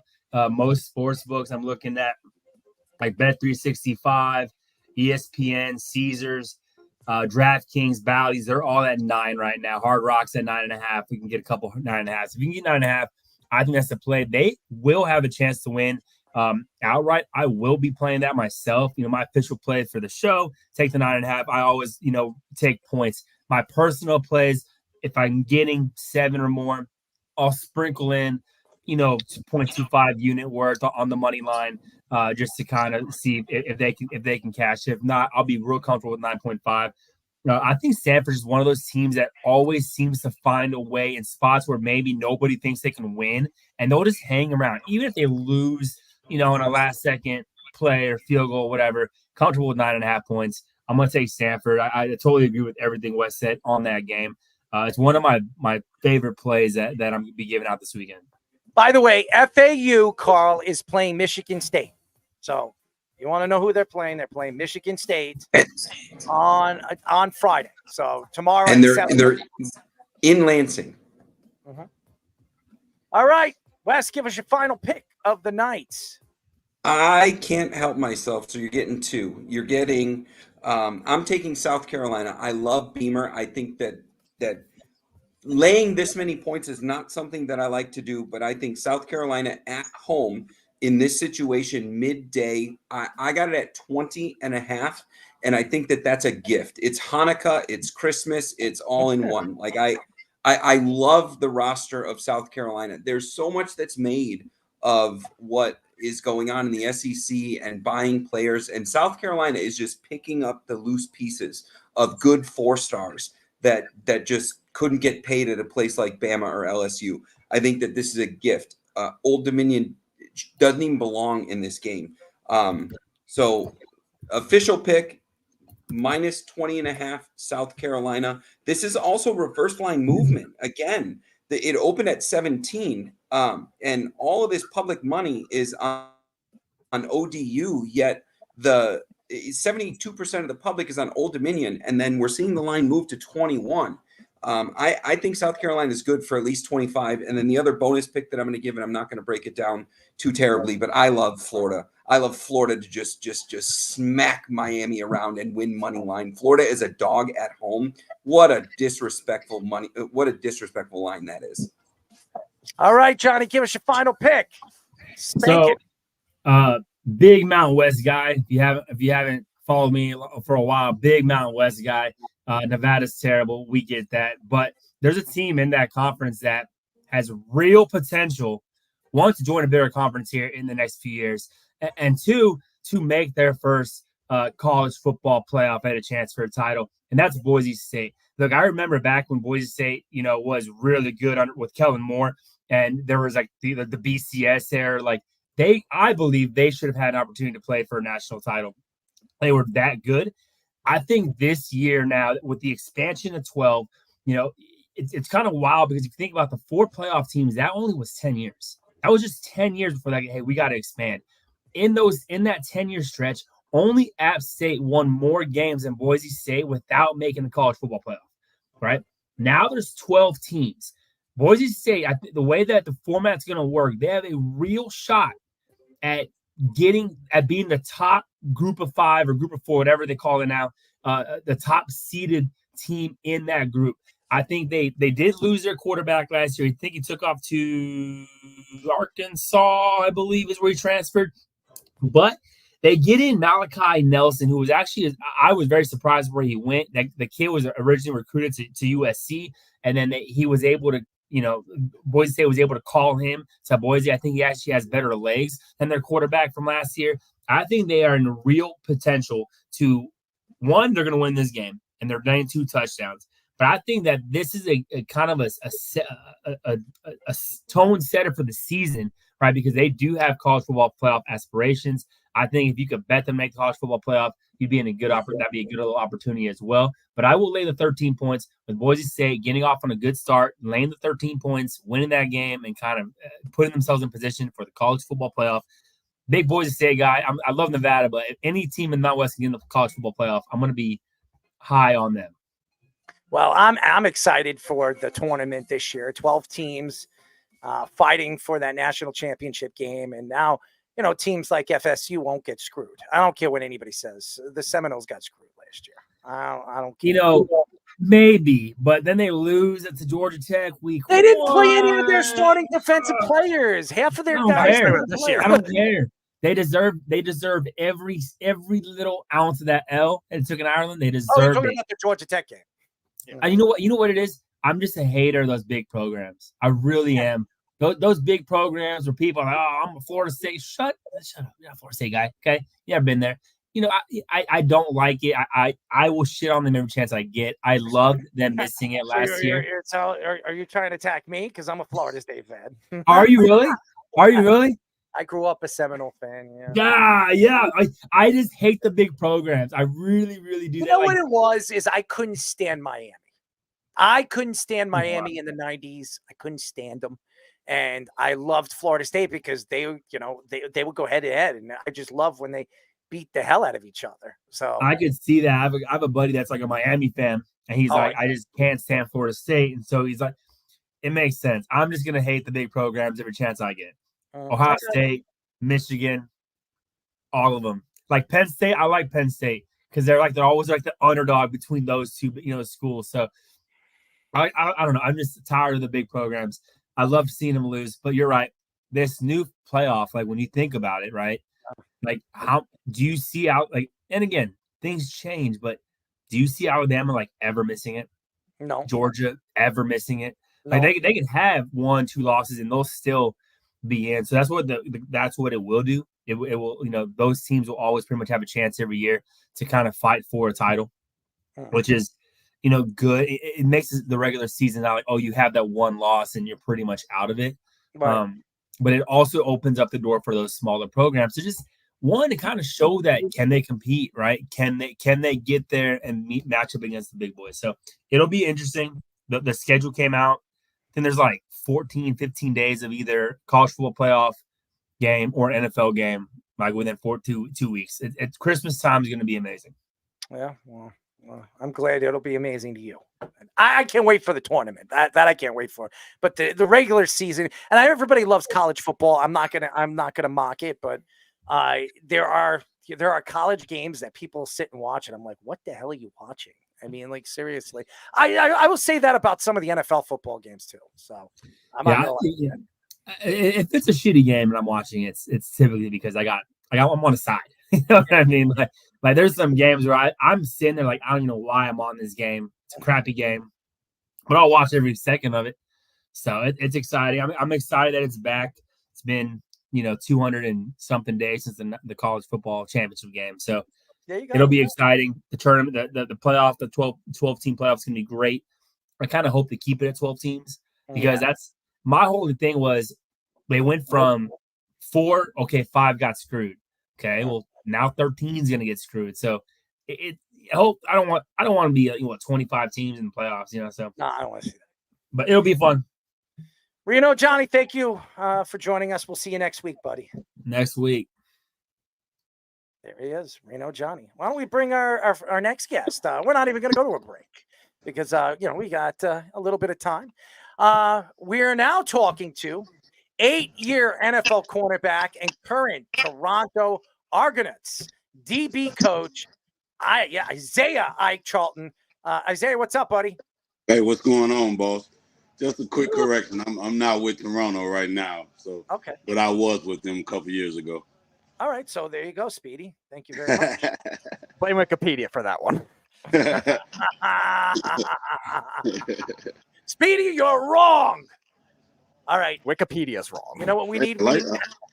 Isaiah, we need a paddle. We're gonna bend him over, and you got to hit him with the paddle. What do you think?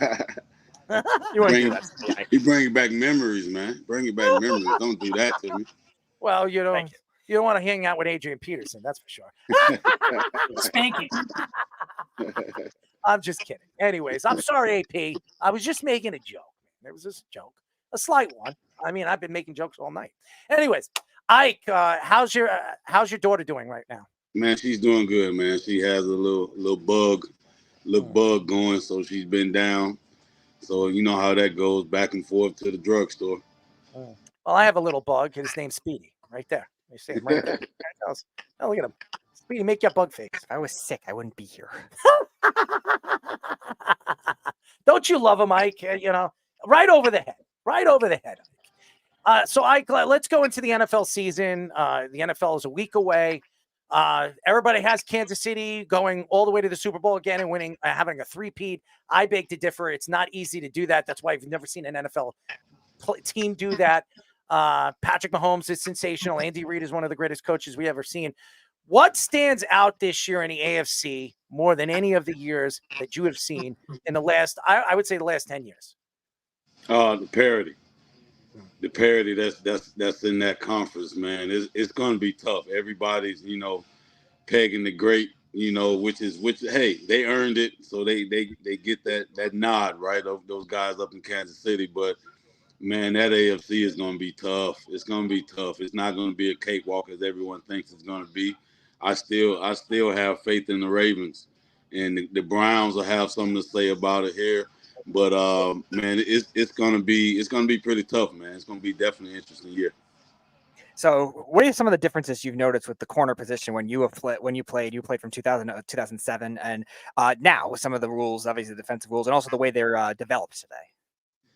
Just watching the corners play, now, man, they're not aggressive enough. They don't play a lot of man coverage coming into the NFL. When I was coming in, you earned your stripes playing man coverage. So now you get a lot of these cover two corners that come in. Some of them can't cover, and it shows early on. But the ones that can do it, trust me, it does show. And those guys like Sauce and those new guys are in, man. Those are some really, really good corners, man. I love watching those guys. We are talking to 8-year NFL cornerback, Mr. He was a coach, DB coach, Ike Charlton. And listen, the DB position. I'm still coaching. I'm still coaching. We need you to take Speedy and coach him, man. He has no athletic ability. Look at him. I'm lost. Hey, we'll get Speedy together, man. We'll get Speedy together. Hey, listen, if you can get Speedy to run a 40 and 4.8, I mean, I'll give you a couple of bucks. Could you imagine Speedy running a 4.8? Hey, that'll be something. He'll be your Huckleberry, No, I won't. Don't listen to him. Ike, you look at the DB position and you look at what the NFL has provided over the last couple of years, and there's one great DB here in New York right now, and that's Sauce Gardner. What do you think he has changed at the corner position, and why do you think he's been so successful in the NFL? You look at his size. He's a matchup nightmare for most offenses, right? There's a situation where he can match up with pretty much anyone on either side of the ball, and he can play right and left side. A lot of corners, they can't flip flop, and they can't move the way he moves. So with his length and his ability to play press coverage and be aggressive, that's a huge plus in the NFL. And don't just let these wide receivers just run free off the line of scrimmage. They're too skilled for that to happen. So you got to have a guy like him that can go out there and get in your face and get hands on you early and dictate, make a quarterback make a perfect throw. So one of the team you were drafted by, the Seattle Seahawks, they have a pretty rich history with the corner position as well. They have two young ones right now that are very good, but no Pete Carroll. He steps away, and now they have Mike McDonald. What are your expectations for them, their defense this season, some of these young corners they have? They pick up where they left off last year. Those guys showed a lot of promise. They showed that they have the capability of going out there and shutting the offenses down. Now you get another defensive-minded head coach that comes in there. That's what he's done. He's attacks. He's get after it. So if you can't play that press coverage, man, and that press bail stuff that they do, similar to what Richard Sherman used to do a long time ago. But again, looking forward to watching those young guys get after it, man, because they're aggressive. They feed off and they have the right coach to get them to that point. So it's going to be fun to watch. Ike, there's a lot of hatred of Russell Wilson. We've had Worthy on the show about a week ago.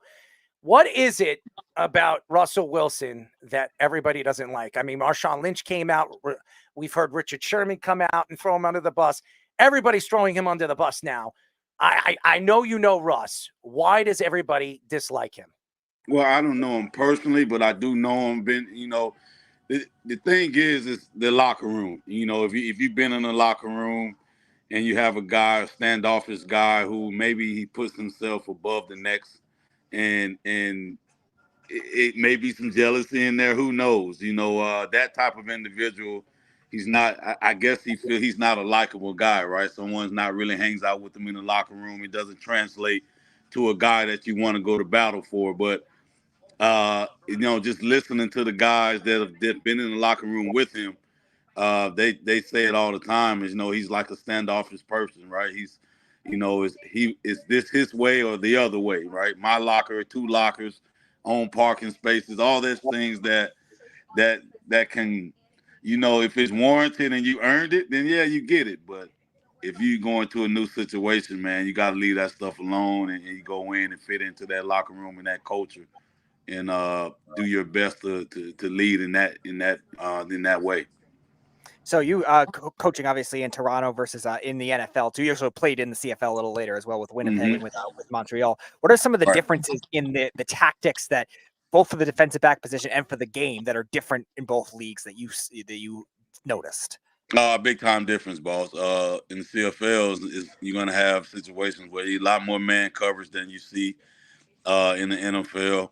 The wide open field, man. When you got 110-yard long field and it's 65 yards wide, and then you got a 20-yard end zone, so you can get on the 10-yard line and still throw a long ball. So it makes you really have to cover the whole field, and it really technique wise is why, like, a lot of those CFL corners, if they get an opportunity to go down to the States and play, some of them should have success because of the man coverage that you're going to play on a regular basis in the CFL and in that wide open field. And there you get 2 downs to get a first down, right? So the stakes are higher, and the opportunities, they ramp up when you're out there doing that stuff, man. Hey, I remember those days. Nice. We are talking to former 8-year NFL cornerback, DB coach Ike Charlton. This is the first time he's been on a show. If you don't remember Ike, he had a very good NFL career. He was in the NFL for 8 years. That's a good career. Most guys only play 3 years. He played 8. So a long time. One of our fans asked us to ask you this question. Would you do the seatbelt lockdown celebration like all the DBs are doing right now? Oh, I actually do it now with my young guys that I coach at the high school level. We came up with a little seatbelt. Let's see it. Let's see it. Well, I can't do it right now. It has to be with the group, man. No, I can't do it. But yes, we we swipe it up and then we lock it in. So most definitely, oh yeah. You lock it in. Yeah. You gotta adapt to the times, man. If I learn the dance, I'll lock it. Do you lock it in your pants? Could you lock it in your pants? I don't think that's involved in what he's describing. But you got to lock it in. No, yeah, in the way that Ike is describing, not the way you're describing. But you got to lock There's it in. 2 different things. You got to lock it in those pants. Yeah, which is a vague. There's nothing to do with pants. No. I don't think you're telling your kids it has to be in your pants. No. Thank you. We're gonna leave that one alone. We're gonna leave. Yeah, leave it alone. Listen to Ike. That's Listen to Ike. Leave it alone. Yeah. I hope you're a Huckleberry. No. I'd be too if you're grabbing my boobs. I would not do anything of the sort. So listen to Ike and don't bring up my pants. Yes, let's do that. Go ahead. So back to normal, actual football conversation. So actually, I want to deviate away a little bit from your experience in Canada too, like off the football field as well as city of Toronto. I've been there once 10 years ago, and the culture in Canada too, the football culture and also the city culture life. What are some of the experiences you had when you were there as a player and as a coach? The atmosphere in Canada, man, is that collegiate atmosphere where everybody gets all riled up. They get that liquor in them. And it's rowdy, and they love their football up there in Canada, man. And I had a great time being there. Wouldn't change it. If I had the opportunity to go back again, I would. I had a lot of fun there. They took care of me when I was there. The fans, the communities, they all were great, man. And in CFL, it's a little different from the NFL. You get to stay overnight, so you get to experience each city when you travel over there. And it's funny you talk about Toronto. That was the 6th. From being in Winnipeg in the cold and the opportunity to fly back east to go to Toronto, that was always a trip we look forward to, and we always I used to stay overnight. I didn't go back on the plane, so I would stay and get me an extra night in. I think Speedy needs to hang out in Montreal or the strip bars. I think Montreal's a different animal now. That's a different animal for Speedy. I mean, he's no. If we're gonna do anywhere to Canada with the CFL, we could bring Montreal. We're gonna go Montreal, regardless of where it is. We could bring Liquored Up West. No. We're gonna bring you. We're bringing Liquored Up West. You better bring your West will be fully on board with this. You better bring your extra underwear. You're gonna need. No, Liquored Up West will be much more encouraged with that. There you go. I mean, listen, Ike, it's the first time on the show. If you want to go to fans only and follow Speedy, here you are right there. You could join the movement against it. Black memory. So I to put it in perspective, Wes was one of our betting guys that was just on before we brought you in. He's a great CFL bettor, and he was on tonight after drinking something. He even had some shots when he was coming on, so that's why I was thinking. Teach these kids. He was ready. He was ready. I was providing Ike with some context of why I said a Liquored Up West would love it in Montreal. Well, you like to drink. I do, well, but there's a direct correlation with Wes being the CFL. He doesn't sleep. Listen, Ike, this guy can drink you under the rug. This little guy right here, this 160, 170 pounds. I believe it. I believe it. He's a beer drinker. I bet he cannot drink in the daytime. If he drinks in the daytime, he throws up all over. It's a horrible person. No day drinking. He's a vampire. No, I have to really I did it once in a baseball game. I was fine just sitting down. What you did it sitting down, huh? Yeah, but he takes me to these places where I'm dancing all over the place, and I can't do that. What's your drink? What's your drink of choice? What you drink? Well, no, I've had all different types of beer at baseball games. I'm an experimentalist. I like to try. He likes to experiment. Because I like going to different ballparks too. It's local microbreweries and stuff like that. Actually, the last time I was last year I visited some family. We had a kind of a reunion type thing in Baltimore, and there was actually an IPA named after Eddie Murray, the Hall of Fame baseball player. He actually has his own brewery. Mm-hmm. So yeah, I like to experiment with that kind of things. I like all different types of hard. He likes to grab chefs. That's what he likes to do. I like various types of hard liquor too. Not as much for the wine guy, but a chef grabber, right? What? You're a chef. What are you talking about? I have no idea what any of that crap means, and why it has anything to do with me describing to Ike what type of liquors I like. There's no grabbing involved. Well, you have to grab the beer, right? You guys are something else, man. You guys unless a shaft is a nickname for a type of beer glass. That's a tricky word there, buddy. A shaft. That's a tricky one. Yeah, that's a good way. That's a good way to put it. Yeah, and he tries to manipulate. That's a tricky one there. Well, I do manipulate a lot of different things, Ike. And if you get to know us on our show, I'm a little crazy, but we like to have fun. We like to laugh with our guests. This is not like a normal interview. We just, hang out and, ask questions and just, shoot the junk, Speedy. You know all about that. I hear that, man. Yeah. I hear that. But Speedy doesn't like to shoot the junk. He likes to grab the junk, right? Oh, Speedy. Speedy. Ike, I'm on your side. I'm trying to distract him, but it's still okay. I got you.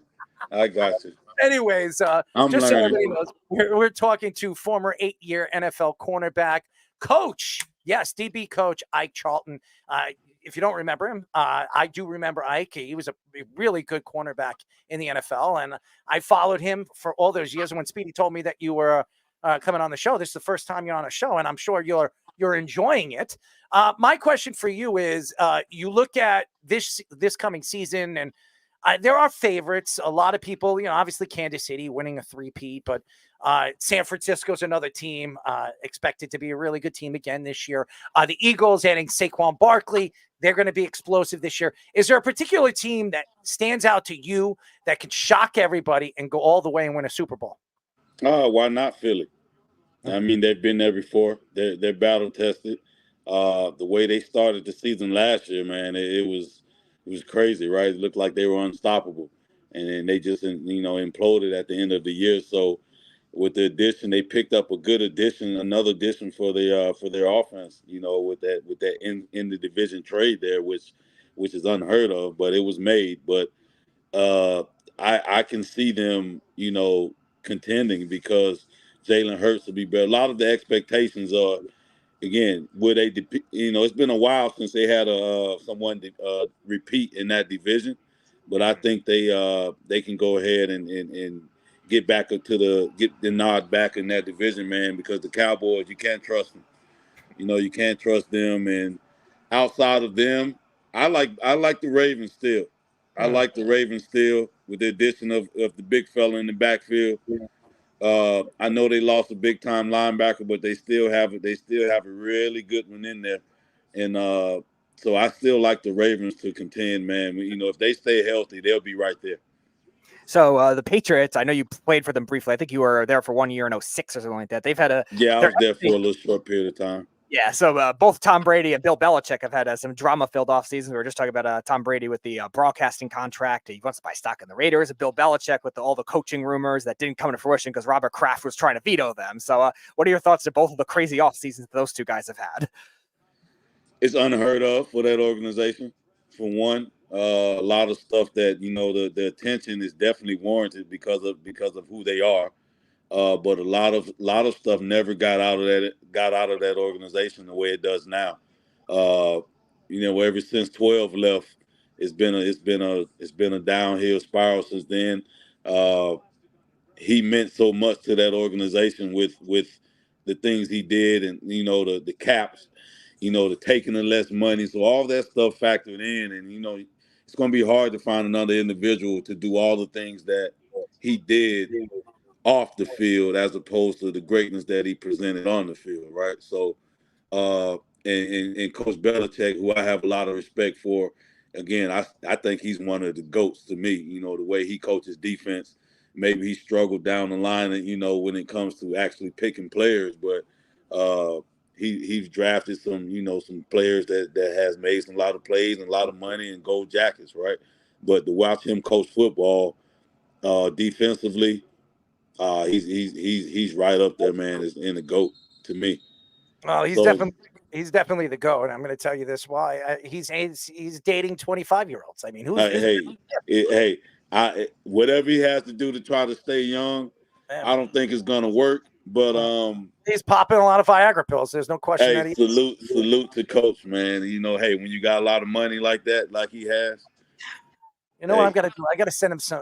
What I'm gonna do is I'm gonna send him a case of Cialis or something like that. Congratulations on a great retirement, my friend. I'm sure he has a subscription. He's hanging out with Robert Kraft. They actually made up. Oh, yeah, by the way, who would you choose to hang out with? Man, that's a tough picture right there, buddy. Oh, that's tough. All right, Deshaun Watson. He likes to, likes his, his shank, grabbed.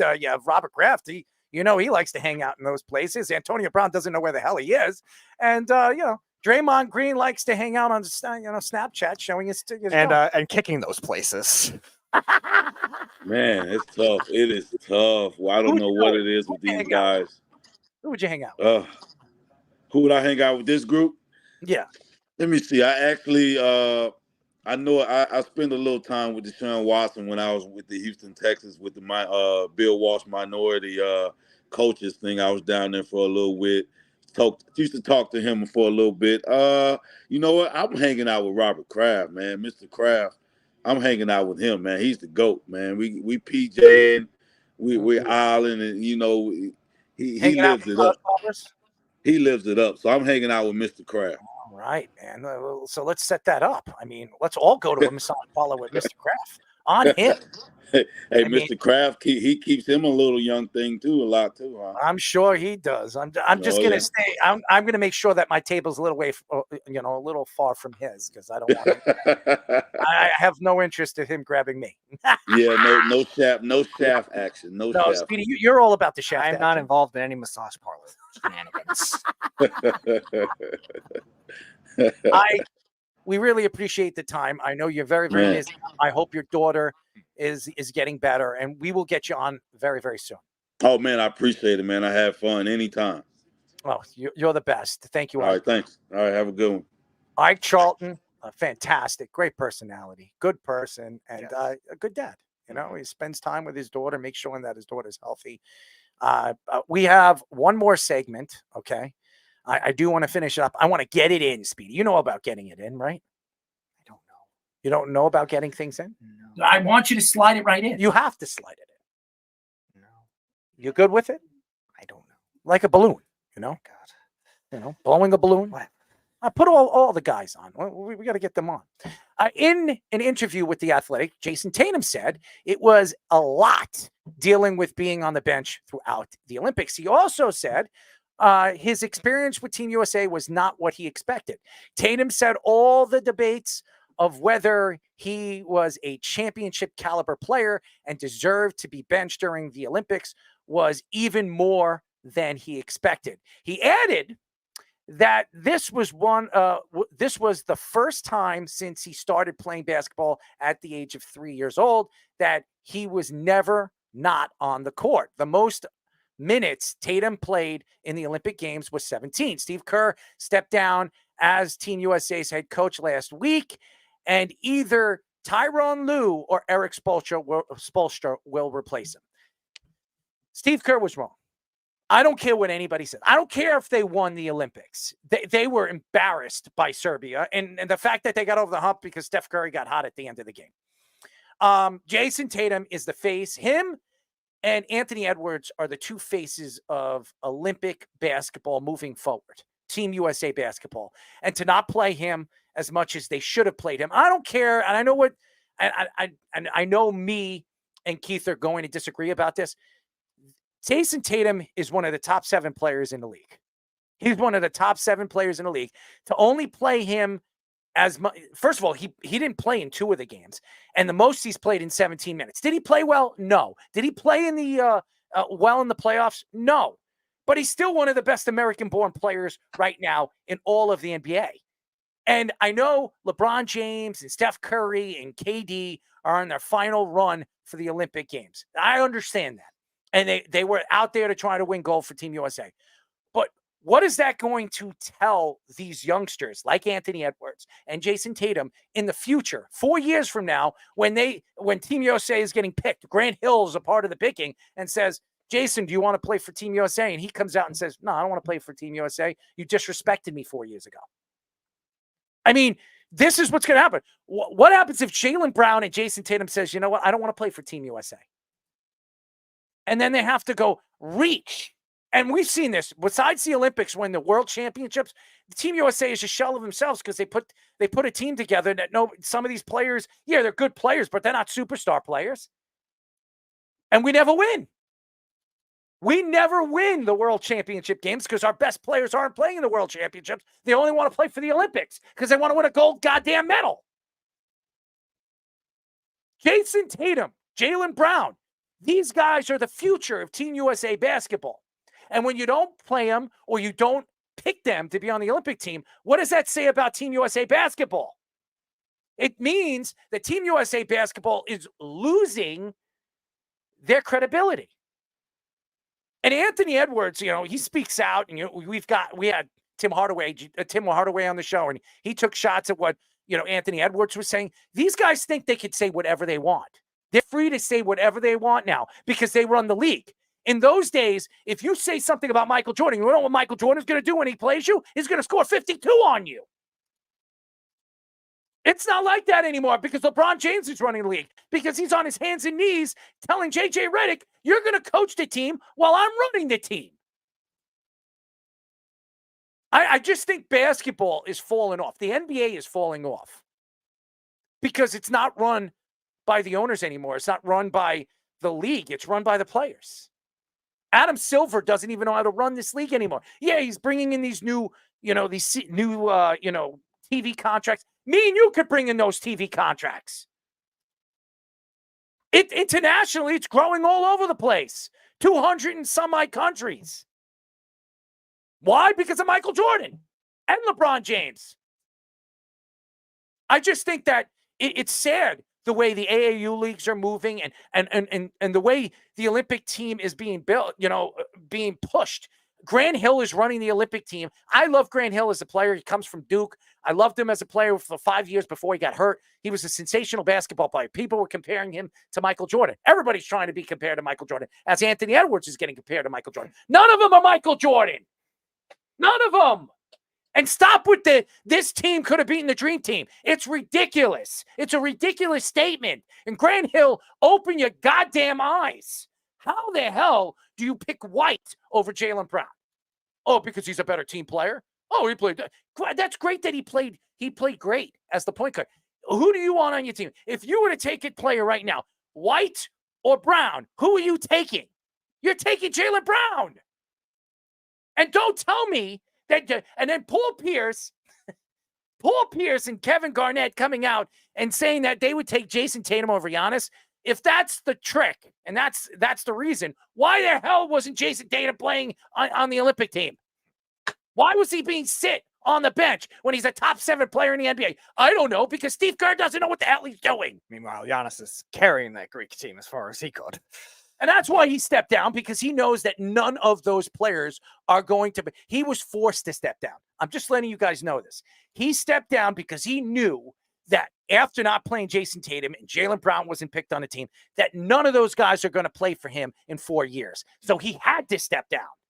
It's fact. It's a culture shock that I think Steve Kerr is just catering to his guy, Steph Curry, and obviously all the Kevin Durant and these other veteran guys that work for him. And they knows that this kind of thing is alarming. Now, obviously, Jayson Tatum, you kind of had to expect that this media circus was going to come and whatever. But even so, like, for him to like have these second thoughts about this and like stuff like that, it says something about your just like selective culture. We were talking about it with Kevin Mench with the Baseball Hall of Fame. Like, it's selective culture. And this kind of thing is like we were joking about with like LeBron running Team USA practically. And Steve Kerr's just catering it because he has his 2 boys, Steph Curry and Kevin Durant, and they can just do whatever they want. And it's going to drive players down to do that. Joel Embiid's already going to say, all right, I'm not going to play for you next Olympics. You're going to play for France. You're going to play for Cameroon, whichever one he wants. Look, it's something that you don't really see that often when you have a star player of the caliber who just won a championship, where he's being to the Olympics and your 3rd and 4th play above you, the best player on your team. And everyone's talking about it in the media. Everyone.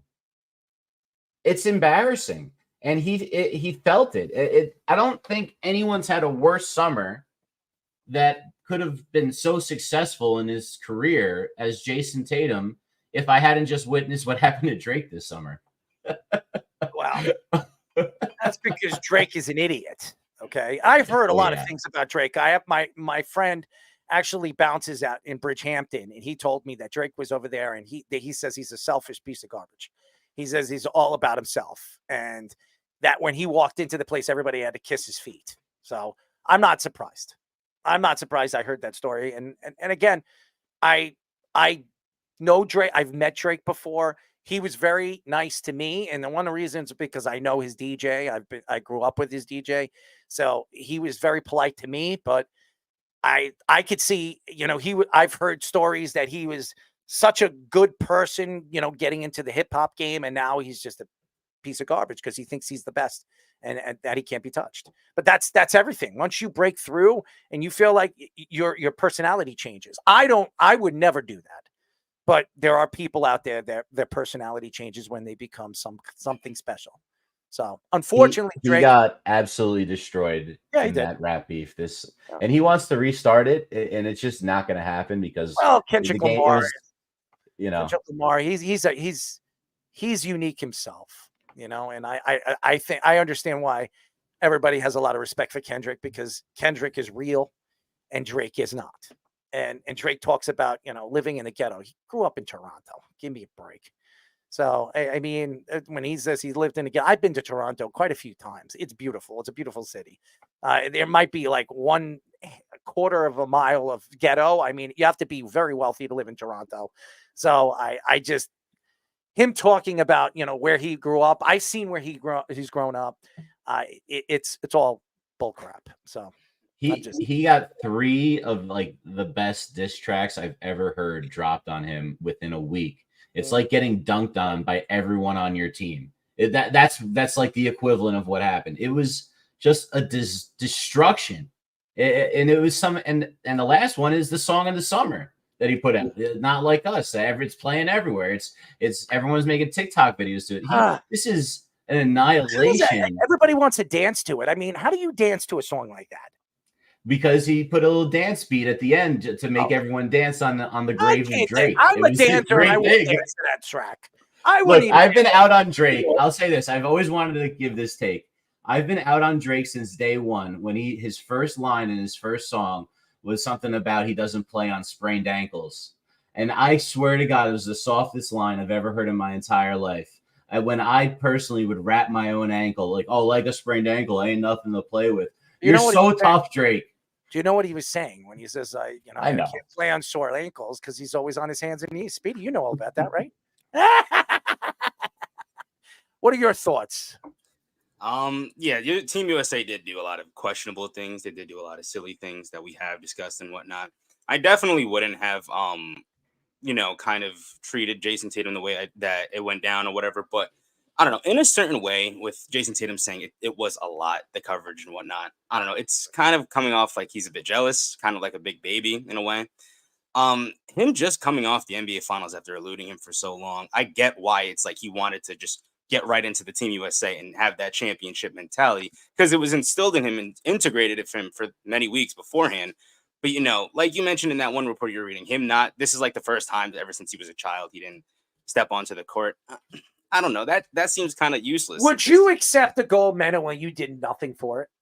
No, I understand exactly why it is that he's upset, but like I said, I see why it left a sour taste in his mouth. When you see Devin Booker play more than you do and you're a better player than Devin Booker, would you be happy with that? No, I definitely would be. When your teammate White was playing more than you and you're a better player than he is, and he wasn't even supposed to make the team. I'm just saying. No, absolutely. In that sense, that's definitely a lot of things that Team USA did very questionable. But I do see Jayson Tatum. But I see Jayson Tatum being a face, like you mentioned, him, Anthony Edwards, Jaylen Brown. They're all great players. But I don't know if you disrespected him enough to the point that he doesn't want to play next year. I mean, he most likely will. 4 years, we'll see. I'll be very surprised if you see Jayson Tatum on that team. I'm just telling you what I think. Yeah. I'll be very surprised if Jayson Tatum's going to say yes to play for Team. I know Jaylen Brown won't. I wouldn't be surprised. And that's why they got rid of Steve Kerr. Steve Kerr, I know everybody thinks that Steve Kerr did a great job. Steve Kerr embarrassed the young players. He embarrassed them. He threw them to the side and said, you know what? You're the youngies. You're going to be sitting the bench. I'm going to play who I want to play. And we're going to win it. We're going to win a championship. And barely won a championship, by the way. Barely.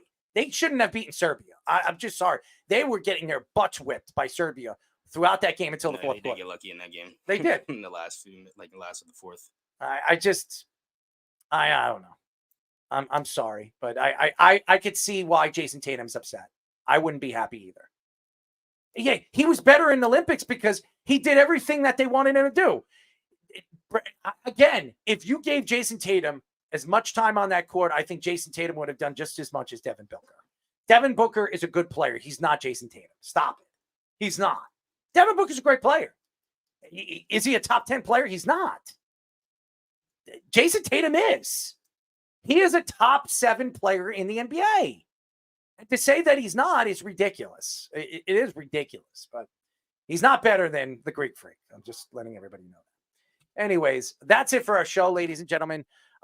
Thank you to Ike Charlton for joining us. Thank you to our good friend Kevin Mench for joining us. He was fantastic as well.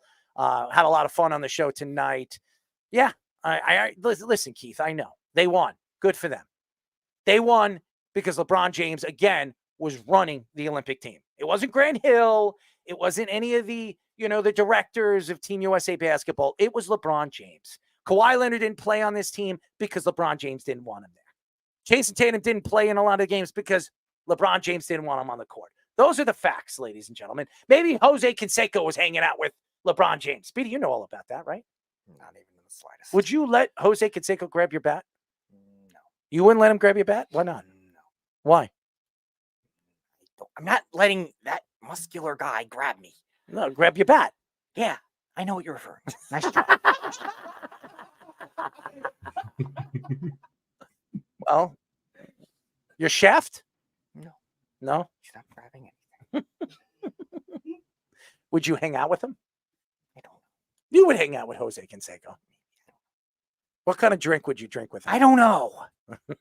Would it be a beer? Would it be a nice shot of liquor? What do we do? Have you ever sniffed lines? Have you ever sniffed No. lines? I think that would be great. Could you imagine Speedy sniffing lines? Could you imagine how he speaks now?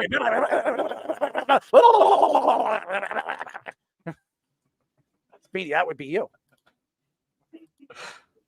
And you grab your shaft. No. I'm just saying. Somebody would grab. I'm not letting anyone grab any shaft. All right. But you will. You won't. No. You will. We will. I will share. No, you won't. Your shaft. No, you won't. Okay. Who do we share your shaft? Nobody. Nobody? Nobody is sharing any shafts. How about your dog shaft? Would you share his? No. How about Bambi? Would you share his shaft? Ask Robert Saleh. Oh, Speedy Petey. Oh, man. It's been great. It's been a great show. Thank you to Fish. You've been fantastic. Great for your content. Your obviously your graphics are fantastic. Scoops, thank you for your Sports Minute and your content. Speedy, thank you to you. Great guests and just being you. You're the greatest. Greatest of all time. How do you feel about that? If I called you the greatest of all time? It's misleading, but okay. Why is it misleading? Because it's very vague. Why is it vague? Because it depends on what you're judging. Are you the greatest of all time? No. Why not? I don't know what facet you get that from, but okay. Grabbing your crotch. Are you the greatest? No. You think there's anybody as good as you at grabbing your crotch? Millions of people. Well, how do you know? Have you seen? I don't, and I don't want to know. Name one person. Have you ever seen somebody grab their shaft? What? Have you ever seen anybody grab their I don't know. You've seen somebody grab their shaft. Okay, maybe I have. I don't know, and I don't care. What would you I you don't say? care. If I grabbed I'm not approaching that person.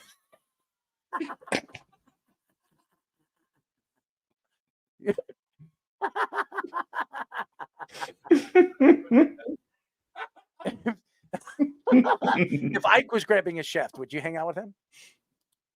Ike would never do that. Ike does it. Ike would never do that. Every person does it. Ike would never do that to me. I didn't say he was going to grab one. Okay, if Ike grabs whatever, I don't care. Would you be his Huckleberry? No.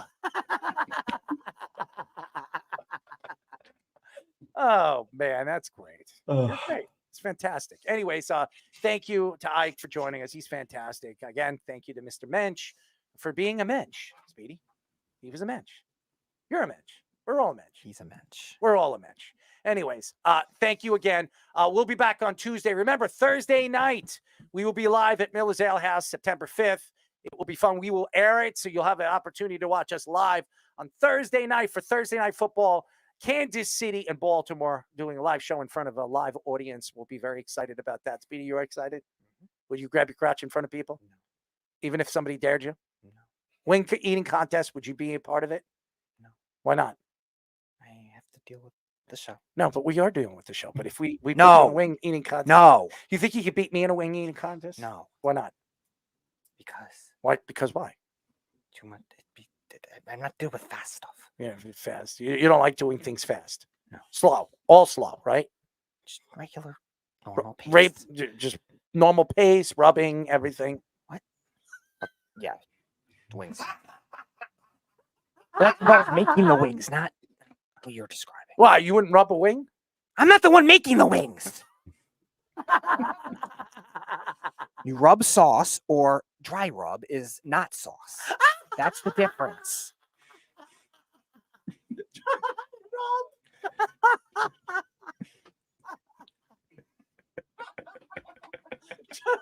Dry rub. Oh, I love that. You're good. That's is that the Kansas City style barbecue? The dry rub, That's like where Wes a is from? variation. That's a variation of it. I think there's other ones within. You like dry country. rubbing?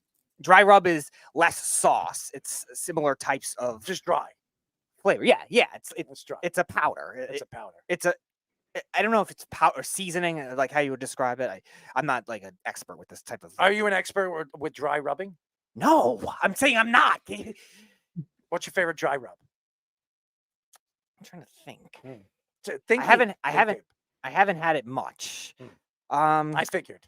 No, yeah, it's harder to find dry rub. Like dry rub barbecue. It is hard to find. Dry rub It's barbecue really in hard. general. Yeah. Dry rub barbecue in general is harder to find. It's harder. Yeah. Yeah, no, Yeah, it's very it's more of a, I wouldn't say a newer concept, but No, it's not new. It's old. But no. It's new compared to wing sauces. yeah, but dry rubbing is new to you, right? Well, yeah, I don't, like Fish said, I don't live in Kansas City or Nashville or places like that. Yes, I do like Caribbean. I do like Caribbean. Yes, James, I do like Caribbean. That is one of my favorite. Yes, Carl, dry rub. That's what we're talking about.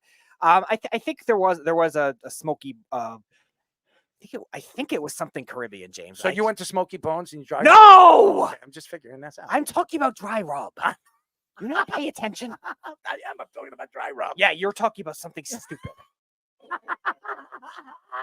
I think it was a Caribbean one actually that I did try, James, for that one, and I think I had a regular. Oh, the Caribbean has a special type of dry rub. It's called a jerk seasoning. I think that was the one. I think that was one. Have you ever had jerk seasoning? Yes, it's a very popular Caribbean style of chicken. Yes. So you Yes, I've had it before.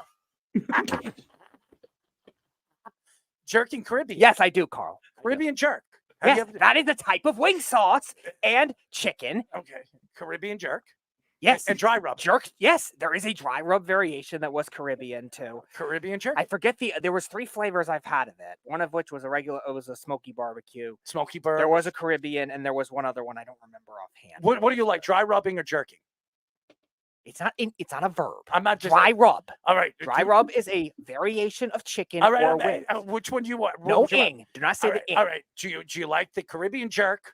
Yes, I do. So The flavor of So that. which one do you want more? The dry rub? For that one, I prefer the sauce. So I'm asking you, Caribbean jerk or dry rub? That's not the same I'm thing. asking you, which would you One rather? of which Which would you could have both. Oh, so you want both of them? You don't know the difference. One is a seasoning and a powder. The other is a sauce. Dry rub or wing sauce. That is your difference. Caribbean is a flavor. There's a difference. Keith, yes, Keith. Jerk chicken is one type of thing. Yes, there is Caribbean meat. You could have it with season. You could have that same kind of seasoning with beef. red Just meat jerk as your well. chicken, right? It's not a verb. Yes, Carl, I do. It is one of my favorite flavors, and you can have it in both wing sauce and dry rub. It's not. It can go hand in hand. It goes hand in hand, right? It can, yes. You can have a Caribbean variation flavor dry rub. I'm gonna shit myself.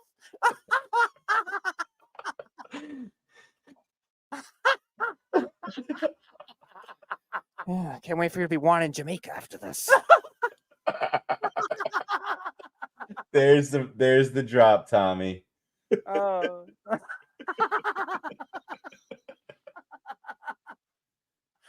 Oh, I'm glad we got that settled. We did. See, he prefer both of them. Okay, good. It's for both of us, right? We'll share it. We'll share it. That makes no sense. If you want to try something, try it yourself. It's good for both. It's good for all of us. I don't know. Maybe it is. I don't know. No, Keith. The dry rub and wing sauces are different things. That's what I'm describing to him. Fish understands, thankfully.